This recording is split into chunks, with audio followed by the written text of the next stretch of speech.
Big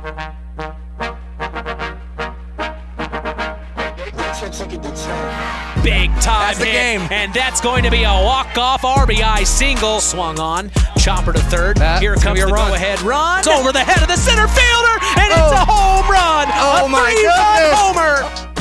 Welcome to the KVB pregame show. Now, here is the voice of KVB's WKVI Sports, Mitch Columbi. You are listening to Kankakee Valley Broadcasting's WKVI.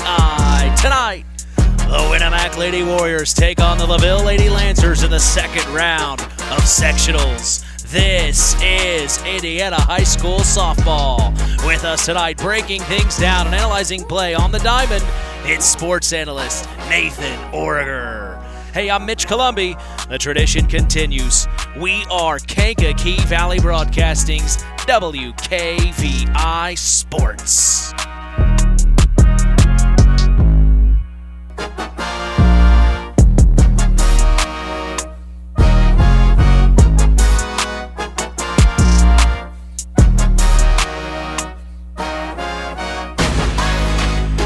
We welcome you to Bremen, Indiana 46506. We are back for more, set to continue the new era of KVB Sports on 99.3 FM and around the world, streaming live on WKVI.com.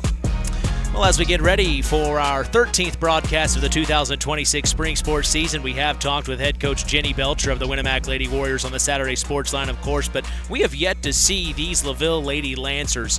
When we look at LaVille, head coach Garrett McBride and his Lancers started the season beating Culver Academy's 27-0. They then lost to Culver Community 12-5 and Morgan Township 14-7. They beat Marquette Catholic 19-1 before falling to John Glenn 10-0. They beat Argus at home 14-4. They lost to Jimtown 11-1. Then Knox, who's also in this sectional, 14-4. They fell to Bremen on April 28th, 18-7. Then Tippy Valley 16-4. The Lancers lost to North Judson St. Pierre 17-7, then Mishawaka Marion 6-1. John Glenn again 15-5, and Jimtown again 18-1. They beat Elkhart Christian Academy 19-7. They lost to South Bend St. Joseph 16-0, and Knox again 14-2. They lost to Bremen 19-5 on May 14th. They beat Triton on the road 16-2, then fell to Plymouth 8-0. They lost to South Bend St. Joe again 13-0, then beat South Bend Washington 23-6. They then lost to Tippecanoe Valley 13-1 before beating Oregon Davis 13-5. They finished their season falling to Plymouth again 17-0, as it's been a tough one for the Lancers coming into today's sectional contest at 7 wins and 18 losses on the season, and they went 0-10 in Indiana Northern State Conference play.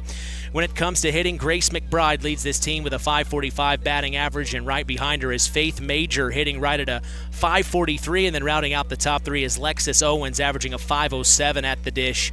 As a whole, this team has a .312 batting average with an on-base percentage of .452. They have 176 hits, 189 runs, and 141 RBIs up to this point. We look at the pitching for the Lancers. They have used 5 different arms through the 125 innings pitched. They have an ERA rating of 11.7. They have allowed 276 hits, 268 runs, and have struck out their opponents 94 times.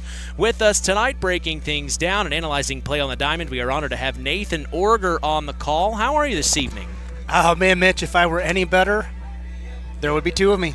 It is a gorgeous May afternoon. We are at the softball diamond. Does life get any better than this? And you got your sour Skittles. You love sour Skittles. I love Skittles, period, but I especially do love the sour. I love sour candy. You know, it's kind of got this calming mental thing. Like you feel that pucker, and your whole brain just sort of chills out, and you can refocus. You get the little hit. Yeah. I'm way too stubborn and proud ever to go to therapy, but a therapist friend once gave me that hint. Like, if you ever feeling a little stressed out, just grab some sour candy. That's a good idea. And interesting. That initial burst, your brain just sort of redirects its attention to the sour instead of to the chaos around you in this crumbling world in which we exist. Yeah, definitely. We're still here, though, and we've got a game to do. We do. Thoughts on the Lancers? You know, it's clearly been a rough season for them. I have seen them once doing my PA work over at NJSP. The Lady Jays 10-run ruled them 17-7. It was just tough for them to convert. Some silly mistakes. A lot of grit, but as important as having that heart is, it doesn't work, you know. And I was going over their stats last night, and only 6. I mean, in Major League Baseball, this would be a phenomenal team, but the way high school softball works, only 6 of their girls even have, at least those who are getting regular plate appearances, are hitting over 300. Like you mentioned, their team average is 312, and it's tough in this level of softball to compete when you're only hitting the ball and getting on safely like 3 out of 10 times. Sure. Well, we'll see what happens for the Lancers tonight, but we go ahead and turn the page and look at the Winamac Lady Warriors. Head coach Jenny Belcher and her squad started the season off hot, winning their first 6 games with a lot, and I mean a lot of runs. They beat Carroll to start the season 14-2, then Argus 14-0, Morgan Township 10-0, South Central in a doubleheader 8-1 in Game 1 and 15-5 in Game 2, where Coach Belcher achieved her 400th career win as a high school softball head coach. They then beat Lewis Cass 9-1 and then experienced their first loss to Delphi 3-2. They then beat another one of their rivals, Pioneer 8-6. We saw them beat cross-county rival West Central 16-5 in 6 innings on April 23rd. They then beat North Judson St. Pierre 17-5. They then beat Lebanon 12-5. Clinton Prairie 9-2. They then fell to Frankton 11-1 before beating Twin Lakes 10-1. They then beat Casson on the road 11-0. Then Oregon Davis 27-0. They beat Culver Community 11-3. Triton 16-0, and North Miami 10-0. You see the scoring for the Warriors is quite serious. They finished their regular season falling to Tri-County, which was interesting, 7-4. Only 4 runs crossed for the Warriors. Very interesting, as the Lady Warriors come into this matchup going 19-3 on the year and 8-0 in Hoosier North Athletic Conference play, winning that conference outright. When it comes to hitting, Maggie Keller leads this team with a .564 batting average, and right behind her is Grace Roth hitting right at a .447. Rounding out the top 3 is Michaela Werner, who is averaging a .438 at the dish. As a whole, this team has a .393 batting average with an OBP of .452. They have 266 hits, 243 runs, and 204 runs batted in up to this point. We look at the pitching for the Warriors. They have used 2 different arms through the 134.2 innings pitched. They have an ERA rating of 2.34. They have allowed 125 hits, 64 runs, and have struck out their opponents 162 times.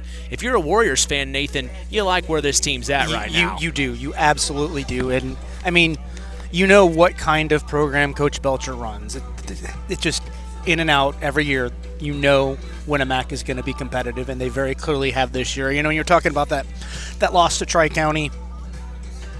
Only lost by 3. Tri-County finished the season 20-4. Wow. Their other 2 losses, Delphi at 14-10. That was a 3-2 game, and that is the only one of the 3 teams who beat Winamac, who I would say have a good but middle of the road record. Another loss was to Frankton, 18-6. And that was the only spanking the Winamac's gotten all year. They lost 11-1. I mean, 3 losses on the season, and 2, if not all 3, to very good teams. They're just fire on the diamond. Well, we are expecting a great evening of IHSAA sectional softball action. We certainly appreciate you joining us on the Coca-Cola pregame show. Taste the feeling. We'll be back after a word from our sponsors as the Pulaski Memorial Hospital Injury Report is next. You are listening to Kankakee Valley Broadcasting's WKVI. At First Farmers Bank and Trust, agriculture has been a cornerstone of our business for more than 135 years. Our personal relationships within the ag community run deep for multiple generations. If you're looking for a financial partner that knows, understands, and supports agriculture, I'd love to hear from you. I'm Isaac Blue, Ag Banker at First Farmers. Come into our Knox, North Judson, or Culver branches, or visit us online at ffbt.com when you're ready to talk about growing your operation. First Farmers Bank and Trust, member FDIC, equal opportunity lender. Who's in? Who's out? It's the Pulaski Memorial Hospital Injury Report with Mitch Columbi. Mitch? Hey, thanks, John. The Pulaski Memorial Hospital has been serving lives of the residents of Pulaski County and the surrounding area since 1963. We appreciate them supporting local high school sports, as we are lucky to say no injuries, thank goodness, to report today, as that is your Pulaski Memorial Hospital injury report. Stay tuned. We will hear from Garrett McBride of the Lancers and Jenny Belcher of the Lady Warriors after the break in the Marian University's Ancilla College Coaches Corner. You are listening to KVB's WKVI. This presentation of our area's local high school sports is sponsored by Pulaski Memorial Hospital in Winamac. Pulaski Memorial Hospital is dedicated to providing excellent health care to improve the health and quality of life for the people and the community they serve. They will meet the community's needs and exceed their expectations by creating the best possible health care experience. For more information of the services they provide, call 946-2100. Let's talk with the coaches on the Ancilla College Coaches Corner with Mitch Columbi.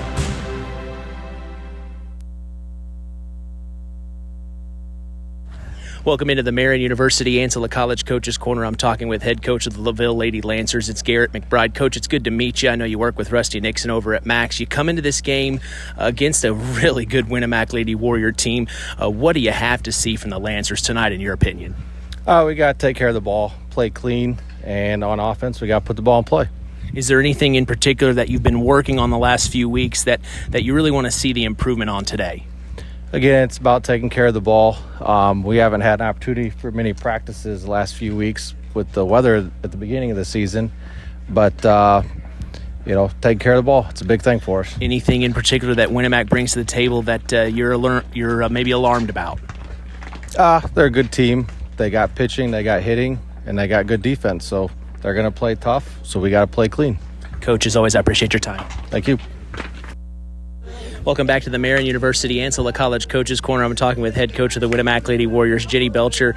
Coach, here we are, sectional time. You start in the semifinal round. You didn't have to worry about playing last night, but neither did LaVille, and they've had a tough season. I know you guys have been just full bore. So what do you need to see from the Warriors tonight to continue that? I think we need to be disciplined at the plate, hopefully swinging at good pitches, play some good defense, and have some good pitching. Yeah, when you talk about the pitching defensively behind them as well, defensively, what do you want to see? Just a pure dominant performance? Oh, that'd be nice. Can we just order one up? I wish it were that easy. But no, I think our kids are ready to play. You never know for sure since we didn't have school today and they're on summer break officially. But I think they're focused and ready to go. Coach, we'll see you post-game. Okay, thanks so much. We transition to our Surf Internet keys of the game. Nathan, Surf Internet keys of the game for both teams. I think for the Warriors, it's the same thing I said last time we covered them. You just go out there and you do what you've been doing, and you just don't get cocky. You don't come in here knowing what you've been playing, what LaVille's record looks like, and assume. You don't take it for granted. You just compete like it's any other team, and you're probably in a good position. That is our Surf Internet keys to the game for both teams, the Lady Warriors of Winamac and the Lady Lancers of LaVille. We now transition to our LAP Waste starting lineups for the Lady Lancers in the field to start today. We will see Cadence Pena in left field, Faith Major in center field, and Addison Stump in right field. The infield shows Grace McBride at third, Savannah Wagner at second, Kyla Bell at first, Lexus Owens will be the shortstop, Lexi McQueen behind home plate as the catcher, and McKenna Christie gets the call to start in the circle in this one for the Lancers. For the Lady Warriors of Winamac, their batting order shows the center fielder Michaela Warner leading off, then catcher Grace Roth, shortstop Maggie Keller, and the left fielder Adriana Hall is the cleanup hitter. Batting fifth will be pitcher Brooke Roush, then first baseman Brody Goodman. Second baseman Corin Ulrich bats seventh. Designated player Trinity Harlan is at the 8 slot, and at the bottom of the lineup we will see the third baseman Kylie Fisher. That is our LAP Waste starting lineups for today in the sectional matchup, as we will be back to get set for the first pitch. You are listening to KVB's WKVI. Stay tuned for America's Pastime with Mitch Columbi on Kankakee Valley Broadcasting's WKVI. The Stark County Co-op has been a member-owned farm services co-op in Stark County since 1928. That's over 90 years, and they're still providing the same quality agronomy services to the farming community of Stark and surrounding counties. The Stark County Co-op is an LP and fuel provider. The Stark County Co-op purchases grain at both locations, Hamlet and Brems. You can reach them by phone at 1-800-782-3392, the Stark County Co-op. Real magic is everywhere. It's in your mom's cooking, in 4-hour dinners with friends, in that first bite of something new, and in the fizz of a Coca-Cola.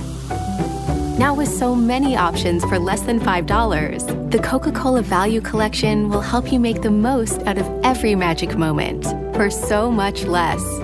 Taste the magic for less with Coca-Cola. Frayne Mortuary in Winamac is family-owned and operated with 3 locations serving Pulaski County and the surrounding communities. Frayne Mortuary has provided our community with caring and compassionate service for loved ones. Our licensed staff is available to assist you with pre-need funeral planning and at-need funeral planning. We provide traditional burial and cremation services. We offer a full line of headstones and monuments at Frayne Mortuary in Winamac. It's our family serving your family. There's a trend happening around the educational world. More and more high school graduates are attending smaller community colleges to start their educational journey. At Marian University's Ancilla College, we welcome students from all walks of life. The opportunities at Marian University are endless, from living on campus to being a collegiate student athlete. From day one, your professors will help you create a plan for a success at Marian and beyond. Find out more about Marian University's Ancilla College through our website at marian.edu/Ancilla today. Culver's Portside Marina handles all water and recreational needs. When it comes to pontoons, Godfrey leads the industry in performance and quality, and Portside Marina has them in stock. From Sanpan, Aqua Patio, Sweetwater, and Monaco pontoons, if you're looking for a family boat, Culver's Portside Marina can help. Discover the evolution of the wake boat through luxury models offered from Centurion and Supreme Surf Boats. Yamaha Wave Runners and Kawasaki jet skis are on the showroom floor waiting. Located at 514 West Mill Street in Culver. Stop in or call them at 574-842-5000. Culver's Portside Marina. Are you tired of slow speeds, rising bills, or internet that struggles when everyone's online? Then now is the time to make the switch to Surf Internet. Here's why Aaron switched. Competitive prices, no contracts, reliable service, and nice people to work with. Switch today so you can experience the surf difference. Fiber internet plans start at just $30 a month with autopay, plus free installation and no contracts. Visit surfinternet.com today. Restrictions apply. Not all speeds available in all areas. Stay tuned for America's Pastime with Mitch Columbi on Kankakee Valley Broadcasting's WKVI. LAP Waste can offer services for trash removal, large or small. Here's Kirby Anderson. We do offer front load service in 2, 4, 6, and 8 yard dumpsters for front loads, and we also do a lot of roll off in 12s, 15s, 20s, 30s, 40s, and we even got quite a few packers at job sites that are permanent places to where they need to dispose of a lot of trash. Here's Honey Lamer. Just give us a call at 574-542-4019 and we'll get you all set up. The tradition continues with Mitch Columbi on Kankakee Valley Broadcasting's WKVI. From Bremen, Indiana, we welcome you to broadcast lucky number 13 of our 2026 spring sports season to see the Winamac Lady Warriors take on the LaVille Lady Lancers at Sectional 34. Hello again, everyone. I'm Mitch Columbi. The tradition continues here on KVB's WKVI. You can stay up to speed on local high school sports in your area by following us on social media. We are on Instagram at WKVI Sports, on X at KVB Sports, and on Facebook at Sports to the Max. For all KVB Sports content, you can listen to us on your phone, computer, or tablet. Just go to one of our social media sites I mentioned and tap the link on our page, or go to WKVI.com. We are literally in the palm of your hands. No excuses. We are proud to let you know the public address announcer today at Lady Lions softball field is Jessica Klingerman.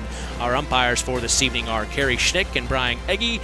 With us tonight, we are honored to have sports analyst Nathan Orger on the call to decipher the play in which we will describe for you. And like I said, I'm Mitch Columbi, proud to be doing the play-by-play as we are set for Indiana High School softball sectional action from Bremen, Indiana. Nathan, here we go.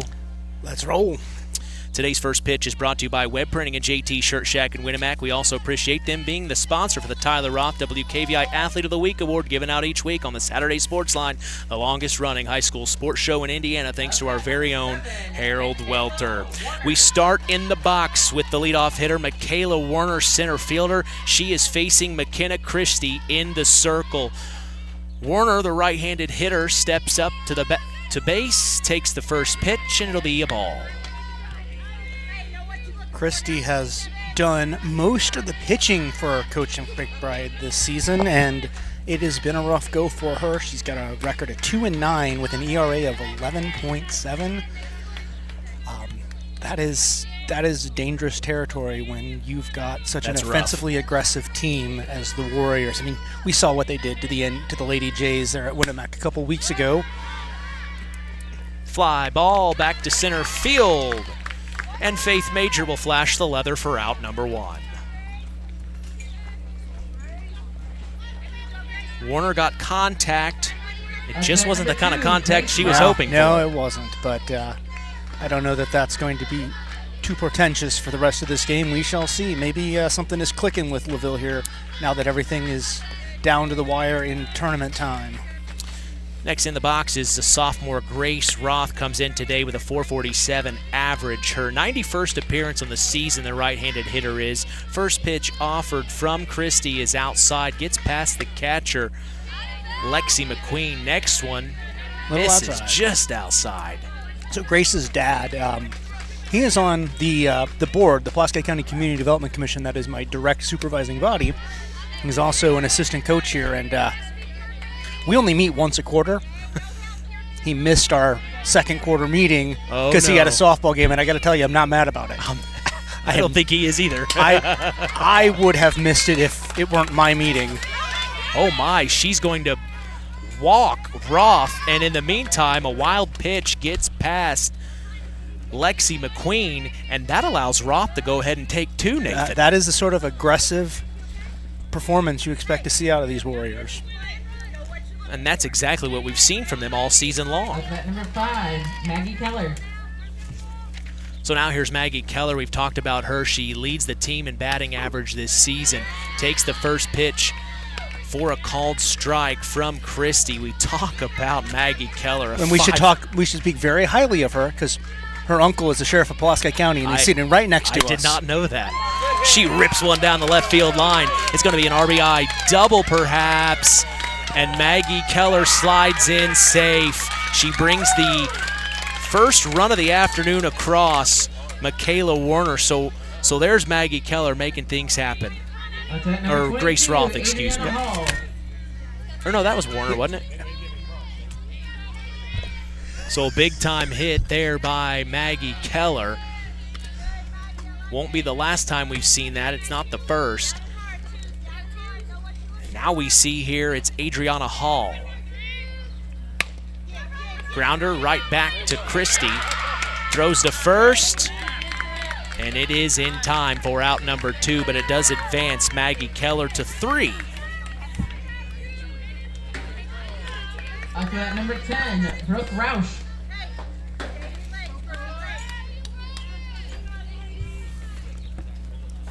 Brooke here pitching, hitting .417 on the season. Got an OBP of .455. First pitch offered outside to Hall.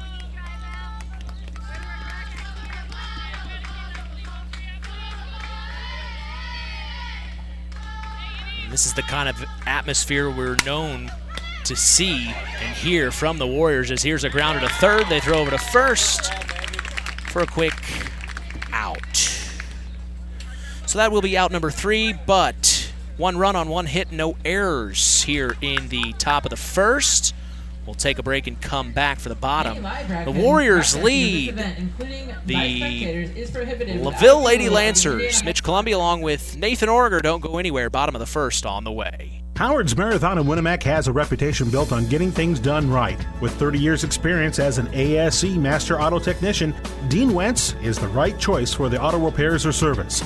From auto computer diagnostic checks to new batteries and tires, they can take care of it all. Howard's Marathon is a proud supporter of area high school sports and wishes all teams a great season. Howard's Marathon, 121 South Monticello Street in Winamac. Call 574-946-6894. On the way home from the game, a deer jumps in front of your truck.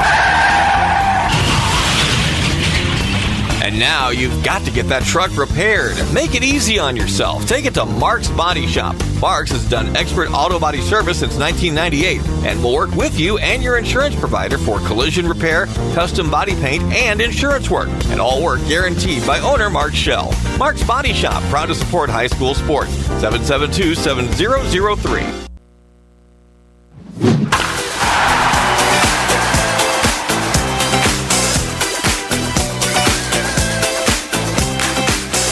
Here in Bremen, Indiana, Mitch Columbia along with Nathan Order. We go to the bottom of the first. The Warriors get on the board 1-0 against the Lancers. A little bit of a quieter start than I was expecting, but they did put one on, and that's more of a start than put nothing up there. And we'll see if the Lancers can respond in kind or not. Well, the leadoff hitter for LaVille is their big-time swinger. It's Grace McBride. She does such a good job leading the team with a .545 batting average. Coming into today, it's her 89th appearance on the season, and she has an on-base percentage. McBride 602. does. Yeah, very, very good. So in the circle for the Winamac Lady Warriors is Brooke Roush, and we know her quite well over the last couple of years, a 2.15 ERA. She's 10-2 on the season, her 15th appearance. She's pitched a lot here, Nathan. Yes. First one inside, next one's up top for ball 2. Warming up is Roush here. She's allowed 62 hits, 25 runs. She's walked 15 at bats and has 68 strikeouts. Roush, the 2-0. To McBride. Hot fly back to center field, and it will be gloved by Michaela Werner for out number 1. Start the same way the Warriors got things started with the fly ball to center. On to that number 7, Lexi McQueen. So here comes Lexi McQueen, the left-handed hitter for the Lancers. Swing and a miss on the first offered pitch from Roush, strike 1. I won't say it was especially creative of me, but when NJSP hosted LaVille a couple of weeks ago, I did dub her Lightning McQueen, as you might come to expect. She lays the bunt, but it goes foul. Lightning McQueen, you're not wrong. She's got the wheel. She got down to first quick. That's, that's the kind of hustle, that's the kind of grit you want to see. Doesn't matter if you are playing 19-3 ball or 7-18 ball, that hustle right out, like just lightning out of the box. You don't wait to hear the umpire call it fair or foul, you just go. Swings on the 0-2, fouls off and hits the fence. She's got a .500 on-base percentage. She's a freshman here. .397 batting average. I think it's a fairly safe thing to say that is the sort of performance you expect to see even from a youngster, like a freshman or sophomore, when it's the coach's kid. Usually if you're playing and your dad's a coach or your mom, you're probably pretty good by your team standards at this point. She's fighting off Roush right now on the 0-2. She pops the 0-2 up over the fence behind us here, or in front of us, behind them. The next pitch will miss up top. Tried to get her to chase for a 2-1. For the 1-2, or from the 2-1, yeah. The scoreboard's got it backwards. Next offering. Little grounder right back to Roush. She throws to first for out number 2. Defensively, that's exactly what Coach Belcher was talking about. She wanted to have a dominant performance, not only in the circle, but defensively from the Warriors today. Unfortunately, as she suggested, I don't think you can just get online and order that. I think you got to put the effort in. First pitch to Major, grounded to third. Throws to first for out number 3. 3 up and 3 down. Taking a break, coming back, top of the second on the way. The Lady Warriors still lead the LaVille Lady Lancers here in Sectional 34. When you grow up on the land, you have an appreciation for it. When you grow up and work on a family farm, on land that is shared by members of a family, all working together as a team, that appreciation grows even more. They know what it's like to work as a team to get the job done. At Lawrence Farms of Knox, Todd and Josh Lawrence and family support the local high school teams and wish them success all through the season.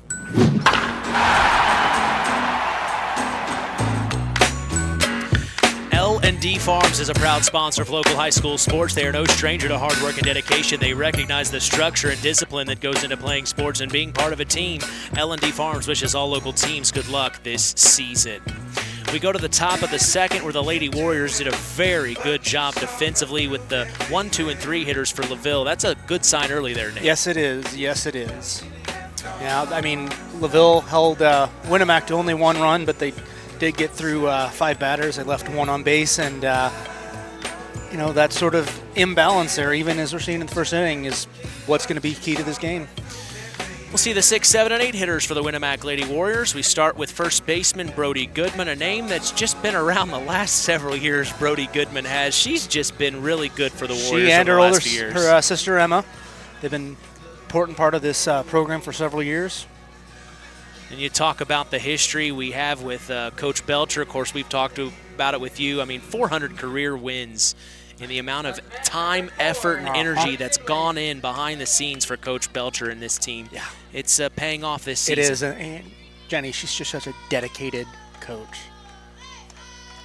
First pitch offered to Goodman's up top. McKenna Christie, we kind of talked about it. Nathan mentioned her ERA, probably not exactly what she'd want for the season, but she is a freshman, and she's been getting a lot of time this year.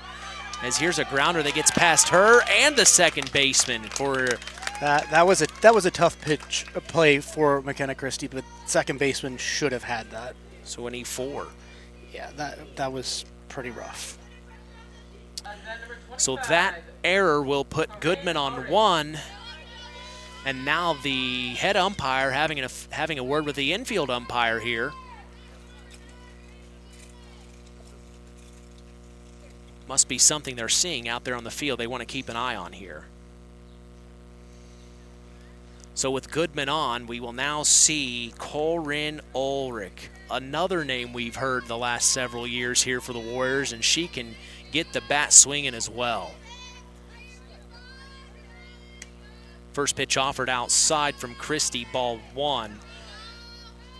We talk about Ulrich, a .333 batting average.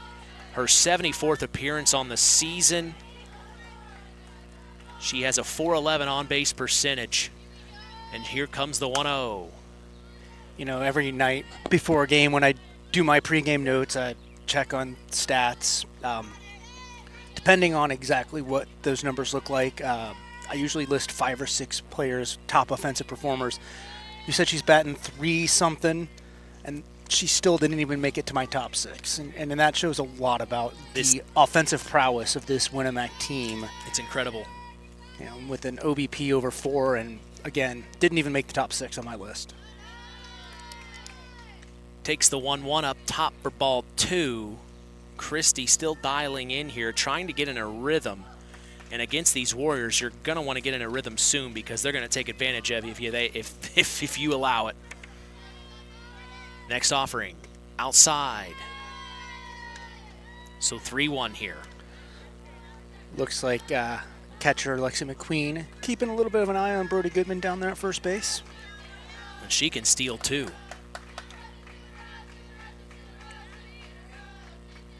She has. Oh, and she will end up walking Ulrich. So Corin will get on base after Christie will walk. And now, designated player Trinity Harlan stepping up. 387 on the season.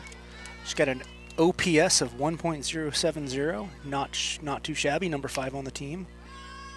First pitch offered up top, and here we got a pickle here between 1 and 2. Corinne Ulrich then advancing to 3 is Goodman. She's safe. They played the pickle beautifully there. LaVille just didn't really know what to do with it. That was some sneaky base running on Ulrich's part to kind of get over there and draw attention away, and by the time they even realized that Goodman was heading to third, it was much too late. Next pitch. Swing and a miss. Got her to chase. Strike 1.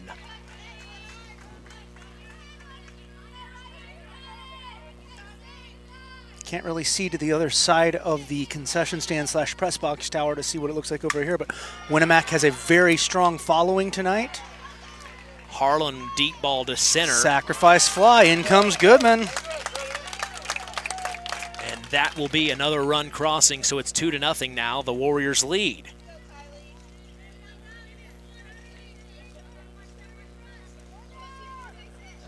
Only one out here, and Colrin Ulrich still in scoring position for the Warriors here. We now see Kylie Fisher, the number 9 hitter. Slicer gets past third. Ulrich's being told to go home from 2. Digging for 2 is Fisher. She slides in. She's safe. How are you scoring it? Oh, that was a clean play. That was a really, really good third baseman. Might have had that, but that was a clean play. That was tough. So that is the second run that crosses here. Only one hit so far here. Got to respect the aggressiveness we're seeing. There's been a lot of first. Now, obviously, Ulrich, before she walked, she had a battle, but a lot of aggressive attempts here at the plate.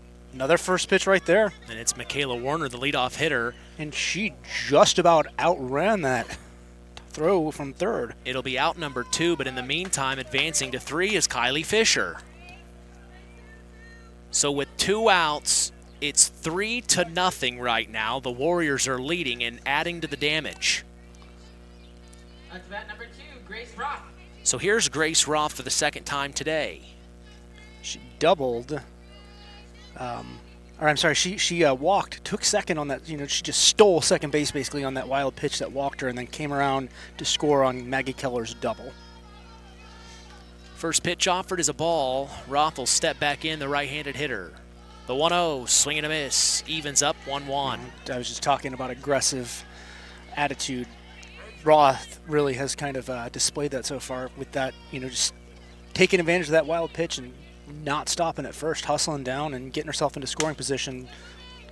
Grounded to third, throws over to first, dropped. Fisher will bring a run across in that time frame, but an error there. Yeah, that should have. That's bat number 5, Maggie Keller.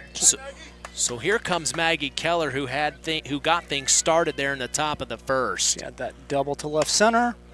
Here's another one. And that looks like a double to left down the line.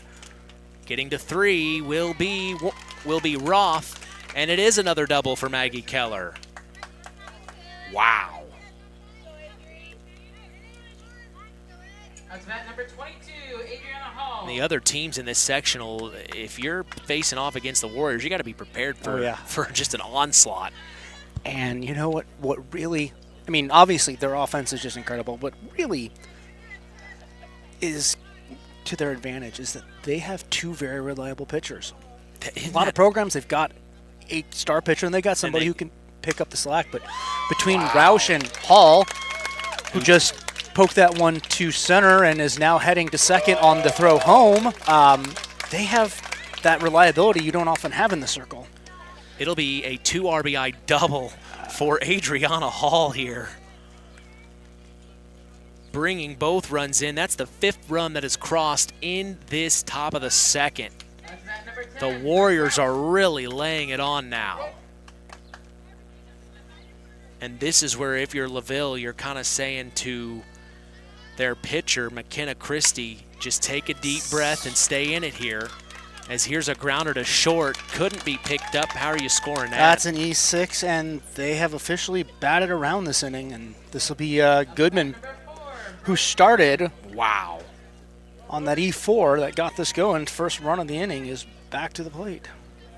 Man, now I got to mess up the whole score sheet. Yeah, it's going rough on you. Yeah, at least regular game softball is only 7 innings. Got a couple of innings of slack here.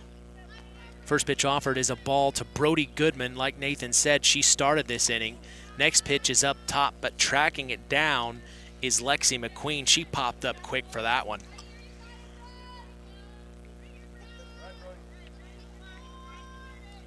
McQueen's an aggressive ball player. We saw that when she hustled down to first on that little number that was a foul ball at the first plate.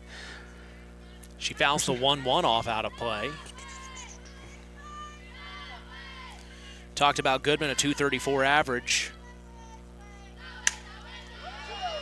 Big hit back to center field. It will be over the head of the center fielder. It will bring 1 run home. It will bring 2 runs home. She's digging for 3, Nathan. And there she goes. A 2 RBI triple for Brody Goodman. Brings in Roush and Hall. Up to bat number 25, Corinne. Starting to look like The batting Winamac we practice know. Yeah. for Yes. Winamac right now.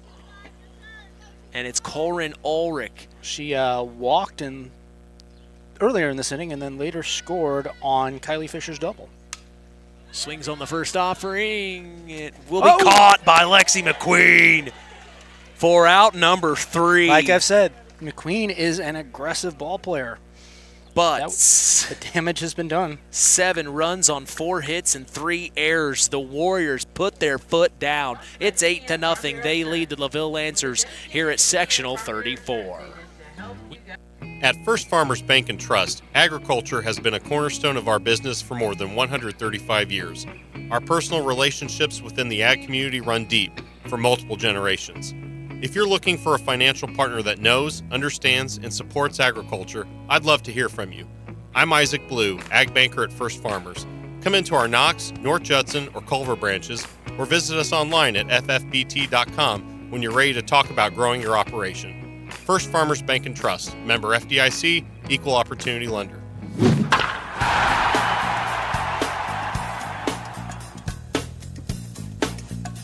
Web Printing and JT Shirt Shack in Winamac is proud to be part of the broadcast this evening. Web Printing and JT Shirt Shack provides all your printing, screen printing, apparel, and embroidery needs. Call 574-946-3551 and ask for Tina if you want to look cool like the KVB crew. We appreciate them and their support toward helping continue this tradition. We go to the bottom of the second, and we have already seen 8 runs crossed by the Winamac Lady Warriors. They are making their case here in Sectional 34, saying, we want this sectional. That was a goal that Coach Belcher had told us on the Saturday Sports Line this team wanted to achieve. They wanted to win the conference. Well, they did that, no problem, in the Hoosier North Athletic Conference. Now they're in the Sectional 34. They're saying, we want to win this now and add that to the resume here for 2026. Starting for the LaVille Lancers in the box, this is Lexus Owens, the shortstop. For her first opportunity today. It was a 1-2-3 inning for Brooke Roush. While the Warriors have gone through their batting order almost twice, we're still in the first run through for LaVille. Ooh, a little dribbler spinning. Picked up by Roush, throws the first in time. This team is well oiled. They really are, but credit to Owens. She just about legged that one out. An interesting hit. She got the tip of the bat on the ball, and it just spun right on the ground, and Roush comes to pick it up.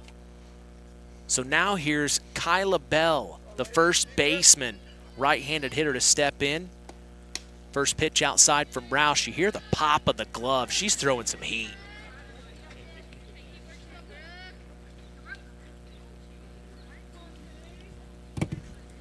The 1-0. Check swing. Inside. Ball called. Good eye from Bell there.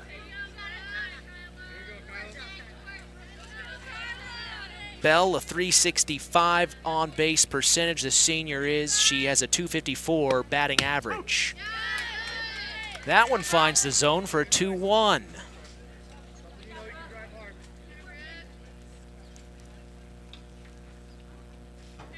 Next offering. Grounder to second. Ulrich gloves it, throws it over to Goodman for out number 2. Just about did the splits there to get it done. This defense for the Warriors is just dominating right now. Out to bat number 13, McKenna Christie. So here comes McKenna Christie for her first appearance today. She's in the circle for the Lancers. First pitch offered, ball called from Roush. She's trying to get him to chase here.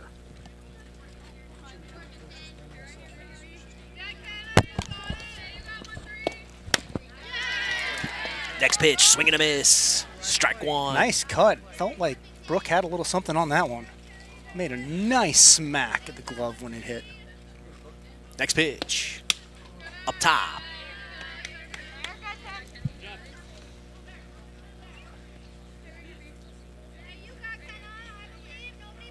You just hear the snap of the glove from Roush's pitches.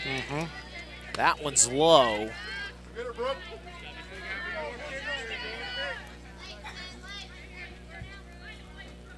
It's almost like Roush is just kind of toying with him. Swing and a miss. Strike 2. So here's the full count from Brooke Roush to McKenna Christie. The payoff. Misses outside. That was close. That was close, but she will end up walking Christie. You know what? I don't see Roush charging home plate to get in the umpire's face, so it mustn't have been too bad.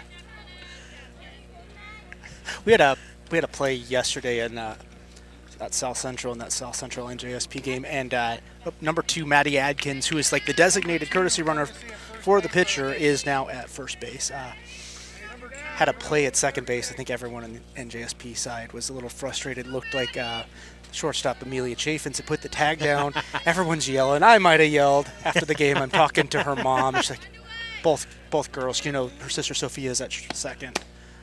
Ball low and outside. Said, you know, they said she didn't even get the tag down, but we know our girls, and if neither of them was getting upset out the field, there must not have been. It must have been the right call. Yeah, the parents will get upset, but the players weren't. I might have shouted some things I regret. Well, here's sophomore Maddie Garrity in the box. A 1-1 count here, and Roush is right to work. Hit will be a base hit. That is a nice little duck snort just into the outfield grass between first and second. It advances Christie to 2, so the Lancers breathing life into their offense, and it's much needed here. Oh, sorry. You're good. Got number 9. Yeah, this is Addison Stump. First pitch offered, swing and a miss. She wanted it. Stump, a freshman, .217 average, her 33rd appearance of the season. She has a .438 on-base percentage. Swings on the next offering. It's an 0-2 count. Roush is ahead, feeling good.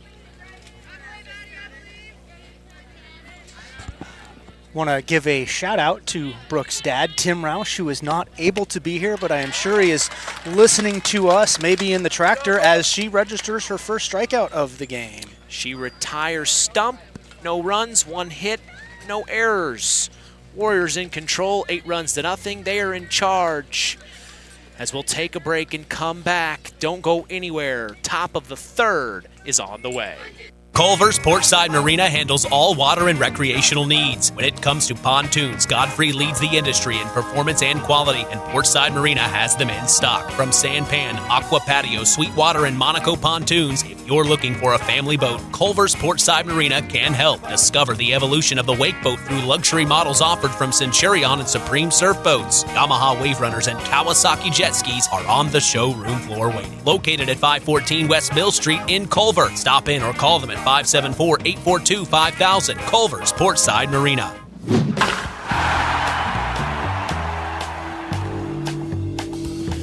High school sports in Indiana thrives because of our dedicated IHSAA officials. These men and women ensure fair play, safety, and the integrity of every game. From Friday night football to basketball tournaments through baseball and softball seasons, without them, there are no contests, no rivalries, no memories for our student athletes. We thank our IHSAA officials. You make it all possible. Top of the 3rd, Mitch Columbia along with Nathan Orger here on WKVI. The Winamac Lady Warriors making a case for themselves to be the favorite here in this sectional 34. But if the Knox Redskins have anything to say about that, I'm sure they will in game 2 of our doubleheader tonight, taking on Jimtown. If the Knox Lady Redskins are able to beat Jimtown tonight, that game against Winamac would be the most anticipated from my perspective, because their regular season game got canceled due to the weather. Yeah, and I mean, you know, KVI is based in Knox, and Winamac is close, and Stark-Pulaski County's rivalry is as old as time. That is going to be huge. It would be nice for us if Knox is able to get that win tonight. No pressure to the Redskins here in a little bit. But they're taking on Jimtown, of course, where Jimtown lost to Knox last year. Knox was able to win the sectional here last year. But boy, that Winamac-Knox rivalry battle would be something else. As this is in the box. I believe it's Harlan, the designated player, Trinity Harlan, and She has taken 2 balls and then 1 strike so far. So now here's the 2-1 from McKenna Christie. Misses up top. It was close to finding the zone.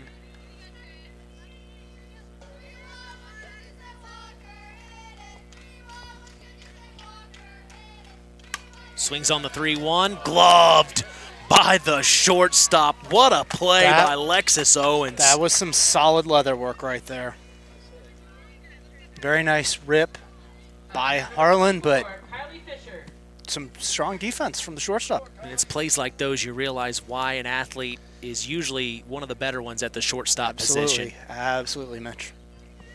So now here's Kylie Fisher, the number 9 hitter, shows bunt, lays it down. She is going to get to first. And the defense just looked absolutely stupefied on that play. It was very nicely placed between home and the circle just towards third base.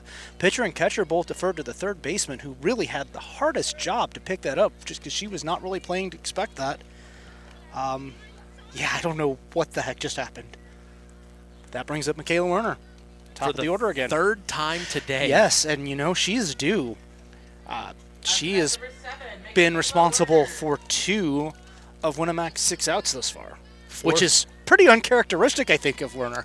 She's got a .438 average on the season, a grounder to a little pop hit there that hits the ground right in front of second base. It'll be gloved by Savannah Wagner, who then gets it to first at Kyla Bell for out number 2. Kylie Fisher advances to second on the fielder's choice. Grace Roth, 3rd time. Steps in with that bright pink bat. Outside, ball 1.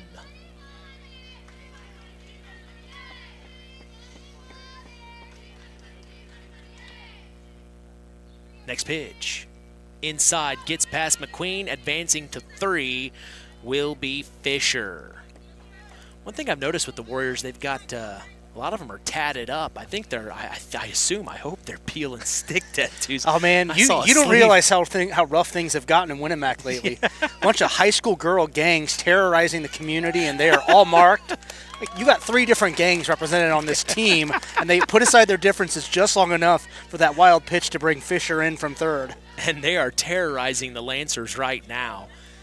I mean, some of them, they are a little intimidating. Those peel and stick tattoos on their arms are a little They're probably all butterflies or something. From here, they look intimidating, Nathan. Butterflies can be intimidating, man. Strike called on Raw. So here's the 3-1 from Christie. Chop foul. McQueen's had her work cut out for her behind the dish today. 9-0 is the score right now. The Warriors are in charge, and we're only in the 3rd inning. Full count. Outside, she will walk. And not going to be able to head on to second this time. McQueen kind of learned from the last time that happened. So now here comes Maggie Keller, who's having quite the day. She's doubled to left center and down the left field line. RBI, I think, both times, and she has scored once. First offering up top. We talked about Maggie Keller in multiple sports. I always think about Coach Stasiak in the basketball season, just talking about Maggie Keller's high motor, the energy she brings even in practice. He says she makes everyone else better. I don't think there are many things a coach can say that are higher praise than that you make somebody else better. Roth heads to second on a wild pitch. Sticky situation the Lancers have found themselves in. The 10-run rule could be in effect if they aren't able to make things happen, because that 10th run is at 2 in scoring position. Next pitch misses up top. It's 3-0. She is behind the count, Christie is. And Maggie Keller, if anything's close knowing her, she's going to swing away at it, baby. I respect a little bit of conservatism at home plate, but there is no reason not to be aggressive right now. And another dropped pitch by McQueen. That allows Warner to get to 3. Roth takes her base off the walk. And now you're behind that's Roth at third. Or, Roth at 3 and Keller to 1. Thank you. And now here's Adriana Hall, popped up foul over our heads. And look at that. Right behind us, Brody Goodman's dad catches the fall. Nice job, Pat. Sad thing is you can't take them home for souvenirs. Yeah, but in banana ball, that would have counted as an out. So it looked like it was close to a catch, but it hit the dirt right before the third baseman for LaVille. Grace McBride could make it happen. In the meantime, Grace Roth will bring the 10th run across, and it advances Maggie Keller to 2. Are you counting that an error? No, that was just a silly little infield hit. That's the second run that's crossed here in this inning, isn't it? Yes. So now it is 10. Another wild pitch advances Keller to third and Hall to second. They're both in scoring position. And this is Brooke Roush. Now 2-0 on Roush. That pitch misses low and outside. 10-0, the Warriors in charge. And might I say quickly, we're only an hour into this broadcast and we did the pregame. So that means it's only been maybe 25 minutes of game time. Roush fouls one towards the third base dugout on the ground. 2-1 from Christie to Roush. Popped up high. Back to center. It'll be a blooper. It'll bring 1 run home. It'll bring 2 runs home. Standing in for a 2 RBI single is Brooke Roush. This is getting out of hand for LaVille. It certainly is, and Brody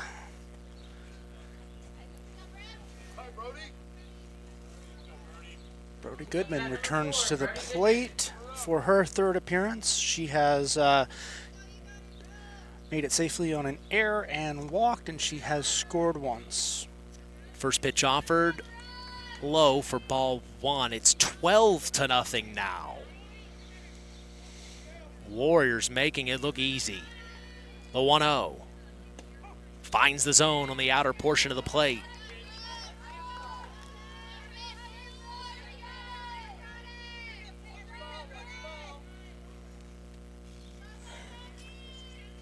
One. Oh, man, it slipped out of her hand. It'll be way outside. Tracking it down back at the backstop is McQueen, and that allows Roush to get to 2.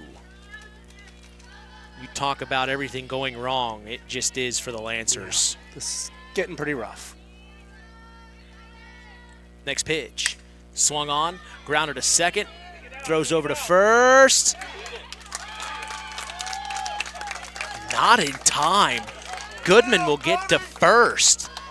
Kind of nonchalant there by the second baseman. How are you scoring? That's a mental error, but you can't really mark that. It was a slow roller, not the super easiest thing, but she should have been more aggressive in picking that up, and that should have been the end of the inning. But like I said, that's a mental error. It was cleanly fielded, just not in time. Ulrich for the third time today. She has walked, and she has popped out to the catcher right in front of us. Low and in the dirt. And Goodman helps herself to second base. You kind of wonder with Coach McBride, he's probably saying, at this point in the season, it's been rough. We need to get our young girls some time and experience for the future. I think that may be forthcoming. Grounder to third, throws over to first, out number 3. But damage was done, and boy, was it. 4 runs on 4 hits, no errors. The Winamac Lady Warriors are leading 12-0. We'll take a break and come back. The LaVille Lady Lancers have work to do. Bottom of the third is on the way. It takes smart planning by a skilled expert to get you just the right heating, cooling, and energy-efficient system for your home. McGrath Refrigeration can install an affordable Armstrong air system that will cut your energy costs while enhancing your comfort. You'll see the difference in your first energy bill. McGrath Refrigeration, voted Stark County's favorite heating and air conditioning dealer, is your local Armstrong Air dealer. Call today, 574-772-3575. McGrath Refrigeration, where the temperature is always just right.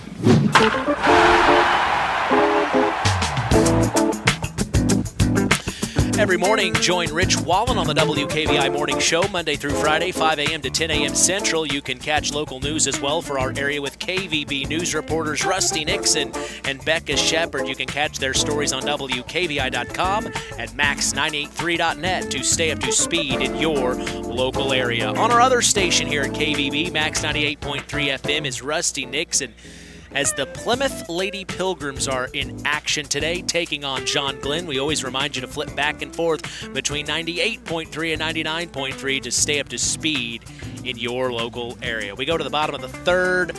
What a rough afternoon it's been for LaVille. You are not kidding, my friend. That was a big sigh. Yeah, I just hate you just feel for him. Yeah, you really put do. a lot of work, time, effort for the coaching staff, for the team. It's been a long season.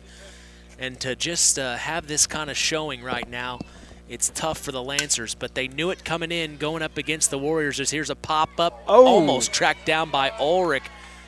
She went back to right field. How are you scoring that? That's an E2. Or an E4, sorry. But that was the second baseman, Savannah Wagner, on the second pitch on an 0-1 count. And now the leadoff hitter, Grace McBride. McBride flew out to center to start the things off for LaVille in the first. And now she's going to right. And it will be caught by the right fielder, Abby Keller, as she flashes the leather for out number 1. Now we will see Lexi McQueen for the second time today. She grounded back to the pitcher in the first. Really good at bat, about 6 or 7 pitches before finally put it into play, and that is a strike.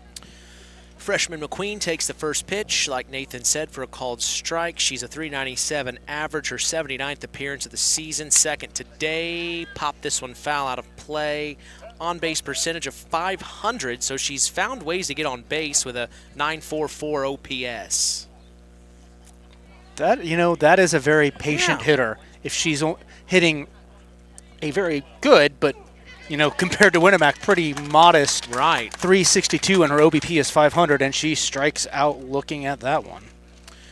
That will be out number 2 quickly here in the bottom of the third, and now we see Faith Major. It's a lot tougher to get on base however you can against Winamac than it is some of the other teams on this LaVille schedule.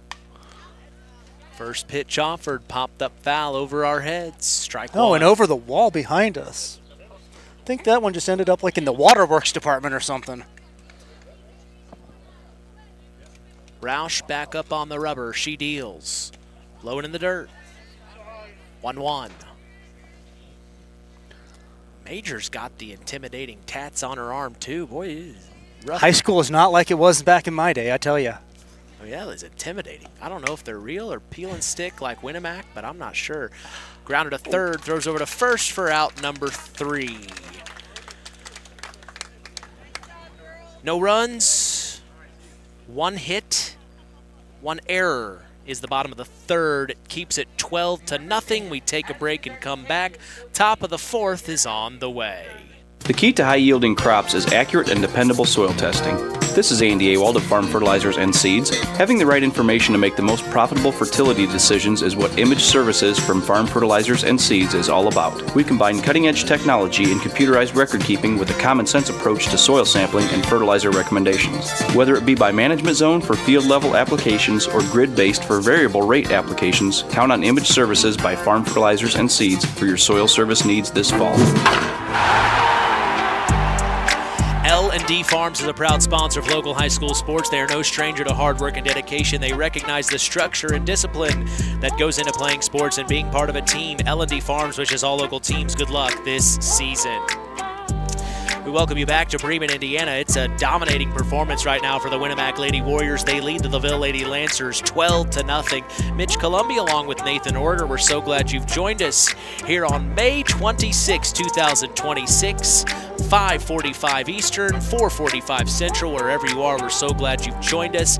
Game 2 of our doubleheader will feature Jimtown taking on the Knox Lady Redskins, a very important game between those two teams as they split the season series, and that was good enough for Jimtown to win the Indiana Northern State Conference outright, though Knox Lady Redskins came in second in the conference. So we are anticipating fireworks here in Game 2 of this doubleheader. But back in action for Game 1, the Warriors in control. We start here with number 12, Trinity Harlan, for her third time today. She had a sacrifice fly that brought in Ulrich, I believe. Maybe Goodman, actually. It'll be a duck snort right to center, and getting on base is Harlan. And then she lined out the shortstop, and now she has singled. Well, this brings up the number 9 hitter, Kylie Fisher, third time at the plate today. She's 2 for 2 with a single, a double, scored twice. First pitch offered up top. Ball.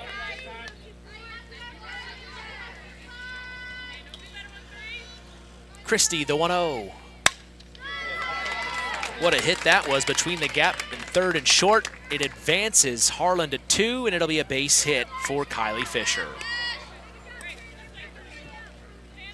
At this point, if you're LaVille, you've got to get out of these innings as soon as possible. Absolutely. Kayla Werner up for the 4th time today, and she is really due. She is not playing like she normally does at the plate today. First pitch offered, outside and low.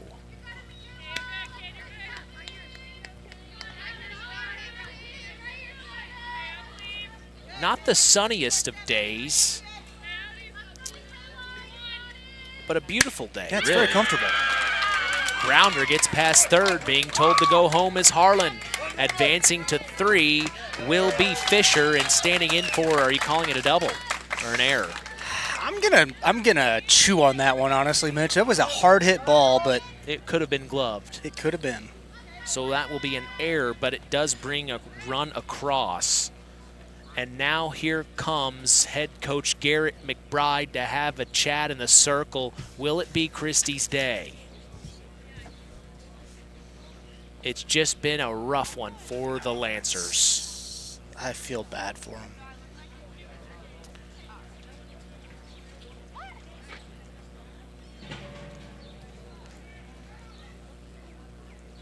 Roth will be up to bat. Yep. She has been pretty effective today. On a remote runner on the base path. You know, she's walked twice, gotten safe on an error. So the hitting, not so great. She's been patient though with a couple of those, but once she has gotten on base, she has just done everything right. He's going to stay with Christie in the circle. Just a rah-rah moment here for the LaVille Lady Lancers. But Roth will step in for her 4th appearance this afternoon. 13 runs to nothing. It's all Winamac. They are hoping to punch their ticket to the sectional championship game on Thursday night, as here's another wild pitch that gets past McQueen, and bringing a run across is Kylie Fisher. Warner advances to 3. 14-0.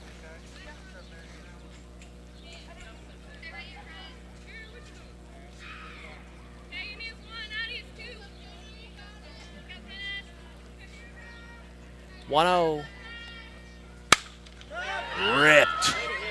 Fly ball back to left. It's gloved, but a sac fly will bring Michaela Warner across. And now here comes the big-time bat of Maggie Keller. 3 for 3 today? 2 for 3 with a walk. 2 doubles, a walk, scored twice. Up top.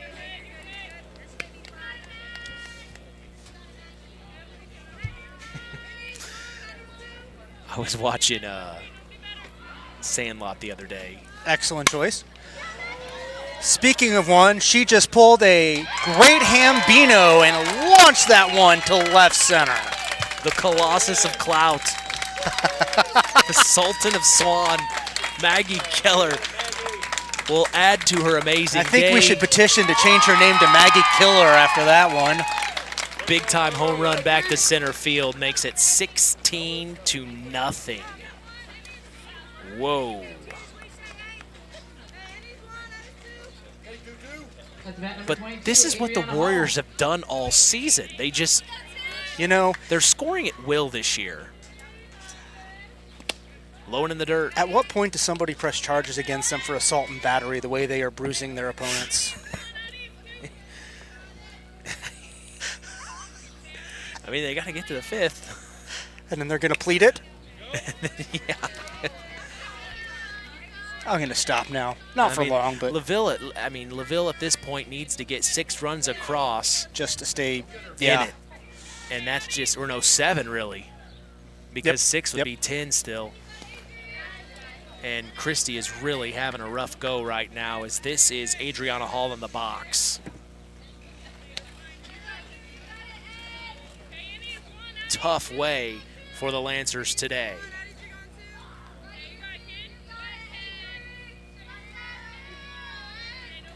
Next offering. Popped up high in the infield. It will be gloved by the first baseman for out number 2. Brooke Roush now to the dish. Up to bat number 10, Brooke Roush. Right, Brooke.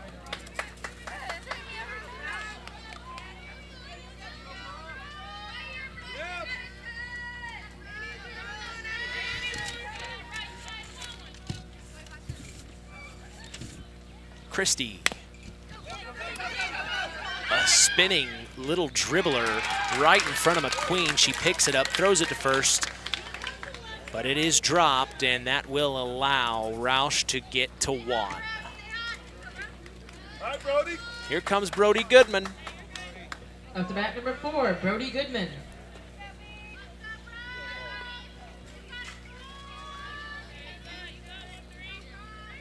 Christie finds the zone, pops out of the glove for McQueen, and that allows Roush to get to 2.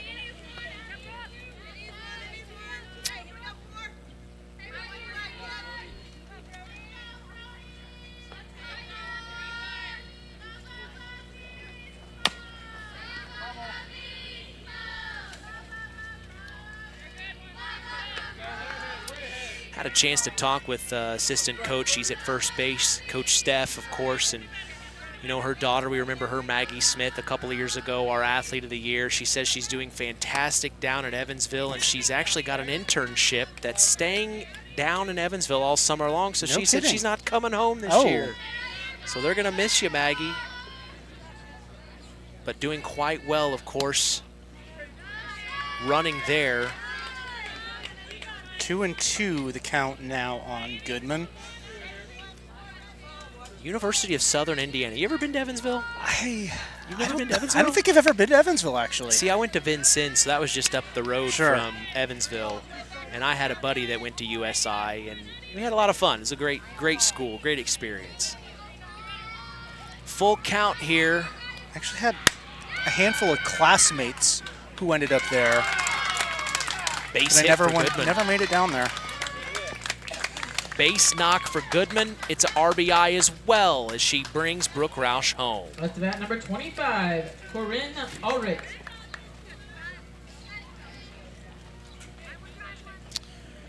We'll be announcing our new Tyler Roth WKVI Athlete of the Year this coming Saturday on the Saturday Sports Line, our final Saturday Sports Line of the 2025-2026 school year. We're very excited about that announcement. Here's a rip past third base. It's a base hit for Corinne Ulrich and advances Brody Goodman to 2. Calling that a hit? Oh, yeah. That was clean. That was clean.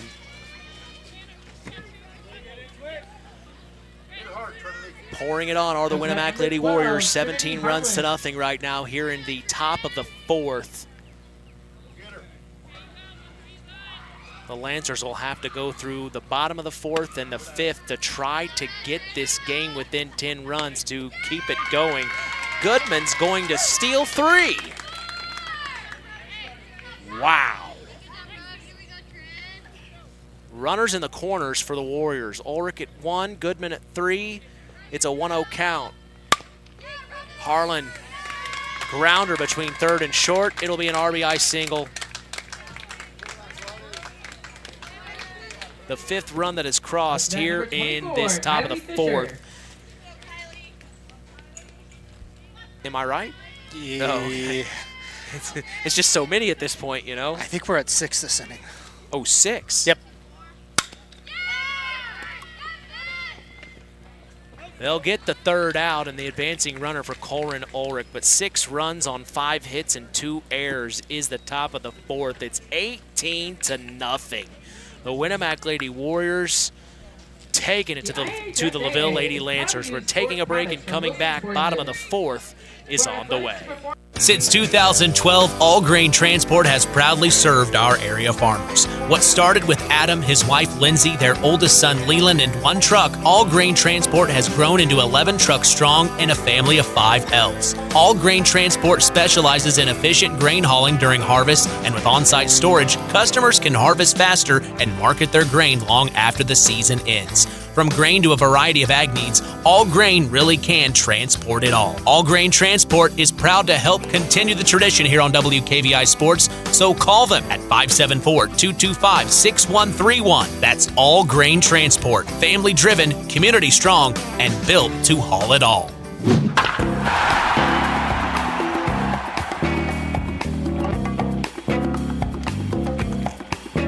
Web Printing and JT Shirt Shack in Winamac is proud to be part of the broadcast this evening. Web Printing and JT Shirt Shack provides all your printing, screen printing, apparel, and embroidery needs.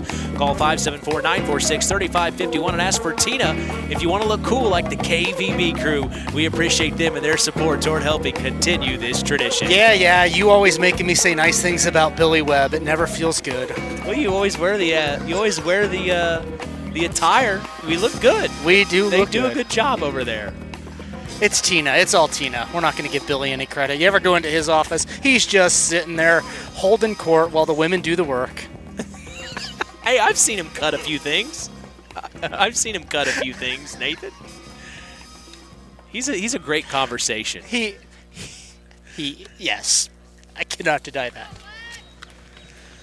Well, in the box for the LaVille Lady Lancers is... Can't see the number. We should be at Alexis Owens, number 24, the shortstop. We are.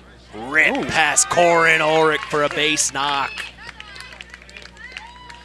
She'll get on base, the leadoff hitter for the Lancers. That's the start they need here.